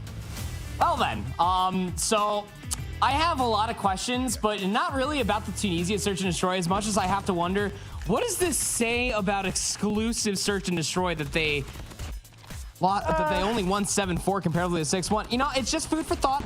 It's just food for thought. We don't have to. We'll let it marinate for the next stage. But yeah, this was the Nexus highlight reel again. Like, you know, Maba was definitely putting up numbers, was finding a lot of good kills, showing off a lot of good nade spots for sure for the retake. But it's just the confidence, isn't it? When you go back and you really kind of break down what was the difference maker in between those 2 teams during the Tunisia map number 2. They have 2 names, and that's Legacy. I mean, he was constantly just picking up where everybody left off, right? I mean, if Feints wasn't going to be the tip of the spear, being able to find the 3-piece, the other 2 kills were going to come through from Legacy. It's just an SMG difference, man. Yeah, for sure. And it is worth saying that Feints was probably their best performer last season, especially in Search and Destroy. So that's not particularly surprising to see him do that. I will say, I'm positively surprised by what we saw there for Legacy as well, because he was very good. As you said, a 0.91 last season in Season 4. Again, one of those players that you're always looking towards on Nexus to perform in Search and Destroy. And that's exactly what happened there. In that Tunisia S&D, you kind of knew it was cooked when they were 5-1 up at the half. And that was on offense. You kind of knew, okay, I don't think Revenge are winning this. So 2-0 up now, Nexus. Arsenal to potentially close things out. Nexus must be feeling pretty confident at the moment. Don't blame them. I mean, even if they went back and watched the VOD yesterday, they'll also see that Revenge got absolutely fried on Control. And give you one guess on what the map was. Just kidding. I already said what it was at the top of this matchup. It was here on Arsenal. Nexus have the hot hand. They've only lost a single life. That was a trade on Kel via Psalm, but a very flawless opening break nonetheless. This is very fast. Taking Alpha. for Nexus on the offense here. It's so difficult. I mean, it's very easy to defend, but once you've lost control of the point, it's very difficult to re-entry in towards the point. Maybe not so much for Raptor and Psalm, though. They easily take down HBC and Balance, respectively. Now the spawn trap in effect, though. Kel gets 3. Legacy also here. He is watching these guys spawn in. And to be honest, I don't know why you particularly bother. The only reason he doesn't win that last gunfight is because he runs out of bullets. Oh, man. It's so gross. Third segment being worked on here at A. All connectors being watched, besides the one leading from kitchen. So maybe an opportunity, but there's not enough space left on the segment for you to even try to think about getting back in for revenge. Another 3 in the feed for Nexus as they are just cleaning house, trying to flip the map as they spearhead over towards B. 10 lives down. It's hard to imagine a situation where Nexus doesn't win this now. This would be a phenomenal comeback if Revenge are able to pull it off, but oh boy, it's difficult. Steve is going to find a couple, though. That's a good start to the resistance for Revenge. Nexus trying to rubber that resistance down a little bit. HBC's only able to get 1 on the flank here, so it's not quite as dominant. For the first time, it feels like Revenge actually have something worthy to say, but beyond that, it is only momentarily. You're seeing Balance immediately here pick up a couple of kills. Nexus right back on the point. Second segment looking to be looked on. Delayed flank out from the vents. That's never worked well for anybody in this map's history, so now it's just a push for the front. You only got 2 lives. Psalm, Steve, what do you got? Well, no lives at all. Psalm playing all the way to the back of the stairs. Would do well just to die.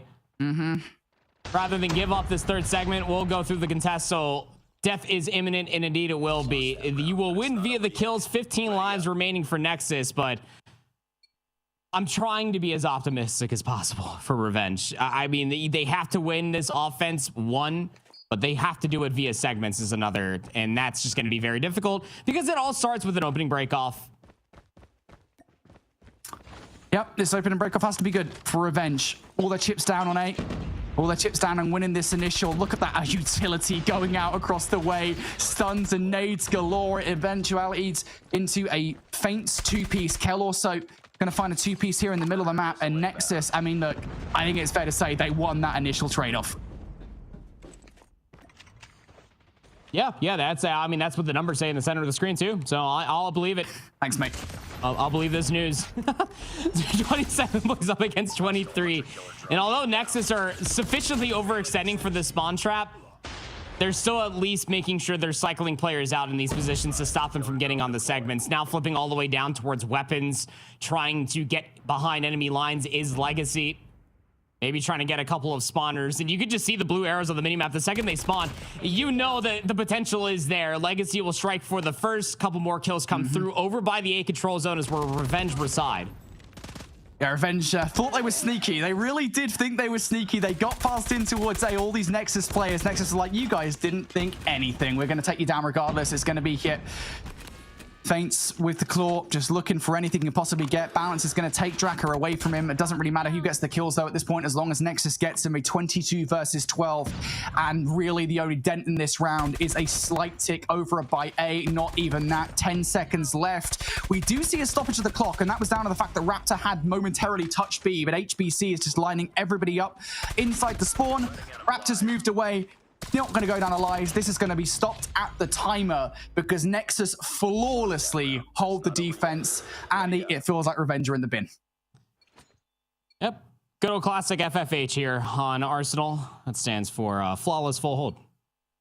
Yes, I just made it up. No, I won't be answering any more questions. I like it, so mate. now you have to reverse sweep on control. You are Revenge, and it just hasn't gone well in the slaying department, has it? I mean, you got 15 kills for Cal. He's been running around like a chicken with his head cut off. HBC is lining people up inside the spawn. Just gotta win an opening break-off. Steve's gonna open up with at least 1. It's expensive, but an opening break-off 1 regardless. You know what? I love it. I love it from Revenge. That is perfect operator utilization coming out from them. It takes 2, but it doesn't make a difference. Revenge now on the defense, starting things strong in this round. Finally, Draka's gonna get shut down there by Balance. So now Nexus, another chance to hit A. Also B as well, it's worth saying, HBC is slowly trotting his way over towards B. That is a route I didn't expect whatsoever, but it's a route that will help out Nexus in this situation. Legacy over by this outer gunner area. The AA guns, he's now on 4 in a row. And as much as we saw a stellar start for Revenge, I don't actually know how long it'll last, because Nexus are now starting to make their way up. And you can just see the way in which they're doing it, the confidence, the exuberance that they're exhibiting. They are very confident at the moment. Why wouldn't you be? I mean, even down by 3 lives, they're still taking every single gunfight this side of the Mississippi. Annihilator also popped by Maba. Doesn't fly much of anything whatsoever. Psalm Raptors still have their operators available. Kel, Legacy looking to hold on to theirs potentially for a response, or even if they feel the pressure to even pull it out. So now stack back through the middle of the map. Revenge have to try to clear all of Kitchen to get inside of the A control zone, and they're running out of time to do it. There we go. Raptor on the other side. Time for another investment of the operators here. It's a worthy one from Raptor as he does find 2, but you need Draka to find some more value, and they don't. Here comes Balance as well for yet another kill, or Faint, excuse me, for yet another kill, and that should give Nexus now an opportunity to get on towards a point. There's just 9 seconds on the clock here, so if Revenge can clear house, they might be able to get us around number 4, but I don't know if they're going to be able to now. Revenge are stuck on the other side of a double-sided door, the wrong side of a double-sided door. A late flank from Raptor will not be able to stop this point, and Raptor can't do anything anyway. Great read from Faints. We will see another 60 seconds. Yep, life lead has now flipped. 14 plays up against 10. We have transitional gunfights being won outside from the kitchen, and Legacy is looking for a timing potentially through the vents. Operators being pulled. A claw out from Faints. One does get shut down from Kel, but it's HBC towards your spawn with an Annihilator you got to deal with first. 5 players remain. Revenge, I don't know how much hope you have left of winning this one. Legacy is just trying to put this one to bed. Equalizers, why the heck not? He is just burning through every single player. Quick check at the corner, and that's another player down for the count on the other side. Nexus are spawn trapping just down a Raptor now. 1 versus 7. Good luck. Have fun. GG's. Nope. There it is. Nope. Good luck. Have a grenade right in your lap. Golly. I mean, that was... There's door dashing, and then there's the drivers already at the restaurant ready with the food before you even hit send on the meal. That is insane. And again, we see this all the time through open finals. Same thing happens in North America as it does in Europe constantly for weekend matches like this in control. 9 seconds on the game clock, and Brody, you even said all Revenge have to do is just get a clean kill feed, just wipe them off of A. And that's one of the hardest things that Revenge had to do this entire best of 5 series. Nexus were winning almost every single gunfight that by the time it finally came down to, hey, we need to play the objective, they're like, oh, fine. What do you mean I can't fly towards their spawn? We'll stack around A. Surely.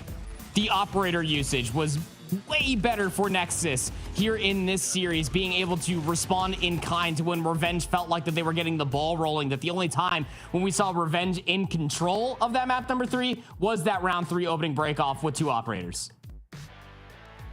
I mean, it was a dominant performance for Nexus, but something that I think a statement maybe that they needed to make, at least heading into the challenge season. We've seen, and we've mentioned it so many times, just how many roster swaps there have been from last season to this season. So it's still going to be anybody's game. I know exclusive are kind of what we're calling to be the top of the table right now, but I think it's going to be a really spicy challenge season. We'll take one more look back at the bracket so you can see our finalized squads that will be heading through to the challenge season. 4 from yesterday, an exclusive Animus, 117 Not Found, and Foreigners EU. And then after today is all said and done, it is Jobless, Vanquish, Ultima, and Nexus that claim those last 4 spots. I think we've got some interesting matchups around the corner here, Proper. Yeah, I think we're in store for a very good stage. I mean, when we're thinking about just the amount of like map 5s, even map 4s that we had through these open finals, I think really does justify just how competitive these 8 teams will be against each other. Everybody's aiming at exclusive. I think nobody is denying that they are the head of the table, so to speak, but a lot of these teams have opportunities to be able to play upsets of exclusives want to win this season. All right, well, we've made it through 2 days of action, and now we have the challenge season that we keep mentioning, keep talking about to look forward to. So, Brody, give me your final thoughts after 2 days of open finals. It's kind of funny looking at that final bracket because it feels like, at the very least, we've got mostly the same teams that we had back in Season 4, and we know how that went. We do have a bit of a mix-up at the top. We've got more contenders now for that top spot. I think what Andy said about Exclusive being the top dog, the one that everybody is aiming to take down, that is absolutely correct. So it's going to be an interesting story. Here's a look over towards the format for you guys if you weren't already knowledgeable on what it looks like right now. We're about to get into the challenge season, and things will look different because unlike last season where it's a round robin format, every single match will be more important because we're going to be in those GSL style groups of 4 teams. I think more particularly interesting as well is the fact that this decided the seeding this tournament. Jobless are actually going to be in a real tough position because they didn't qualify via the upper bracket. They had to do it via the lower bracket. So that's going to make one of these groups particularly stacked. I think it's going to be really cool, especially with this new format added in, to see what our teams can kind of do now that it's not about going around and kind of fighting up against these other teams. Also, guys, don't forget at home, if you've been watching and you like what we've been doing, use that QR code, scan it, fill out that survey, let us know your thoughts, what you like, what you don't like, what you think we can improve on, because you'll get entered to win a $100 gift card. There's really nothing wrong with that. It's a nice, quick survey. Very, very easy. Of course, if you want to follow along for all of the action coming through the challenge season as well, you can follow us on X, Insta, and Facebook. That way you don't miss a single update for everything we've got going on behind the scenes, especially with what we've got coming up now that we know the squad's coming through. And join our Discord at discord.gg/Snapdragon Pro Series to hang out with our community and talk all things Call of Duty Mobile and proper. I want to get your thoughts as well after 2 days of competition and now what we're looking forward to in the challenge season. How you feeling? Much like how Brody and I were starting off our broadcast yesterday when you asked the same question of what I was expecting for Europe, is that I just want to see this entire region just get better. I think that they need to take this entire season before Champs inevitably comes around the corner to get as strong as possible. Everybody's watching. Well, the performances that we watched over the last 2 days leave no doubt in my mind that we have a very exciting challenge season ahead of us. So everybody at home, make sure you tune back in a couple weeks to see how all of that unfolds, which teams end up on top, and which will continue on to the next stage of the competition. As always, a huge thank you to Snapdragon Elite Gaming, Samsung Galaxy, Monster Energy, and DHL for helping us make this whole thing possible. And a huge thank you to all of you at home for hanging out with us and watching. We'll see you soon.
The Snapdragon Pro Series is brought to you by Snapdragon Elite Gaming, Samsung Galaxy S24 Ultra, Monster Energy, and DHL.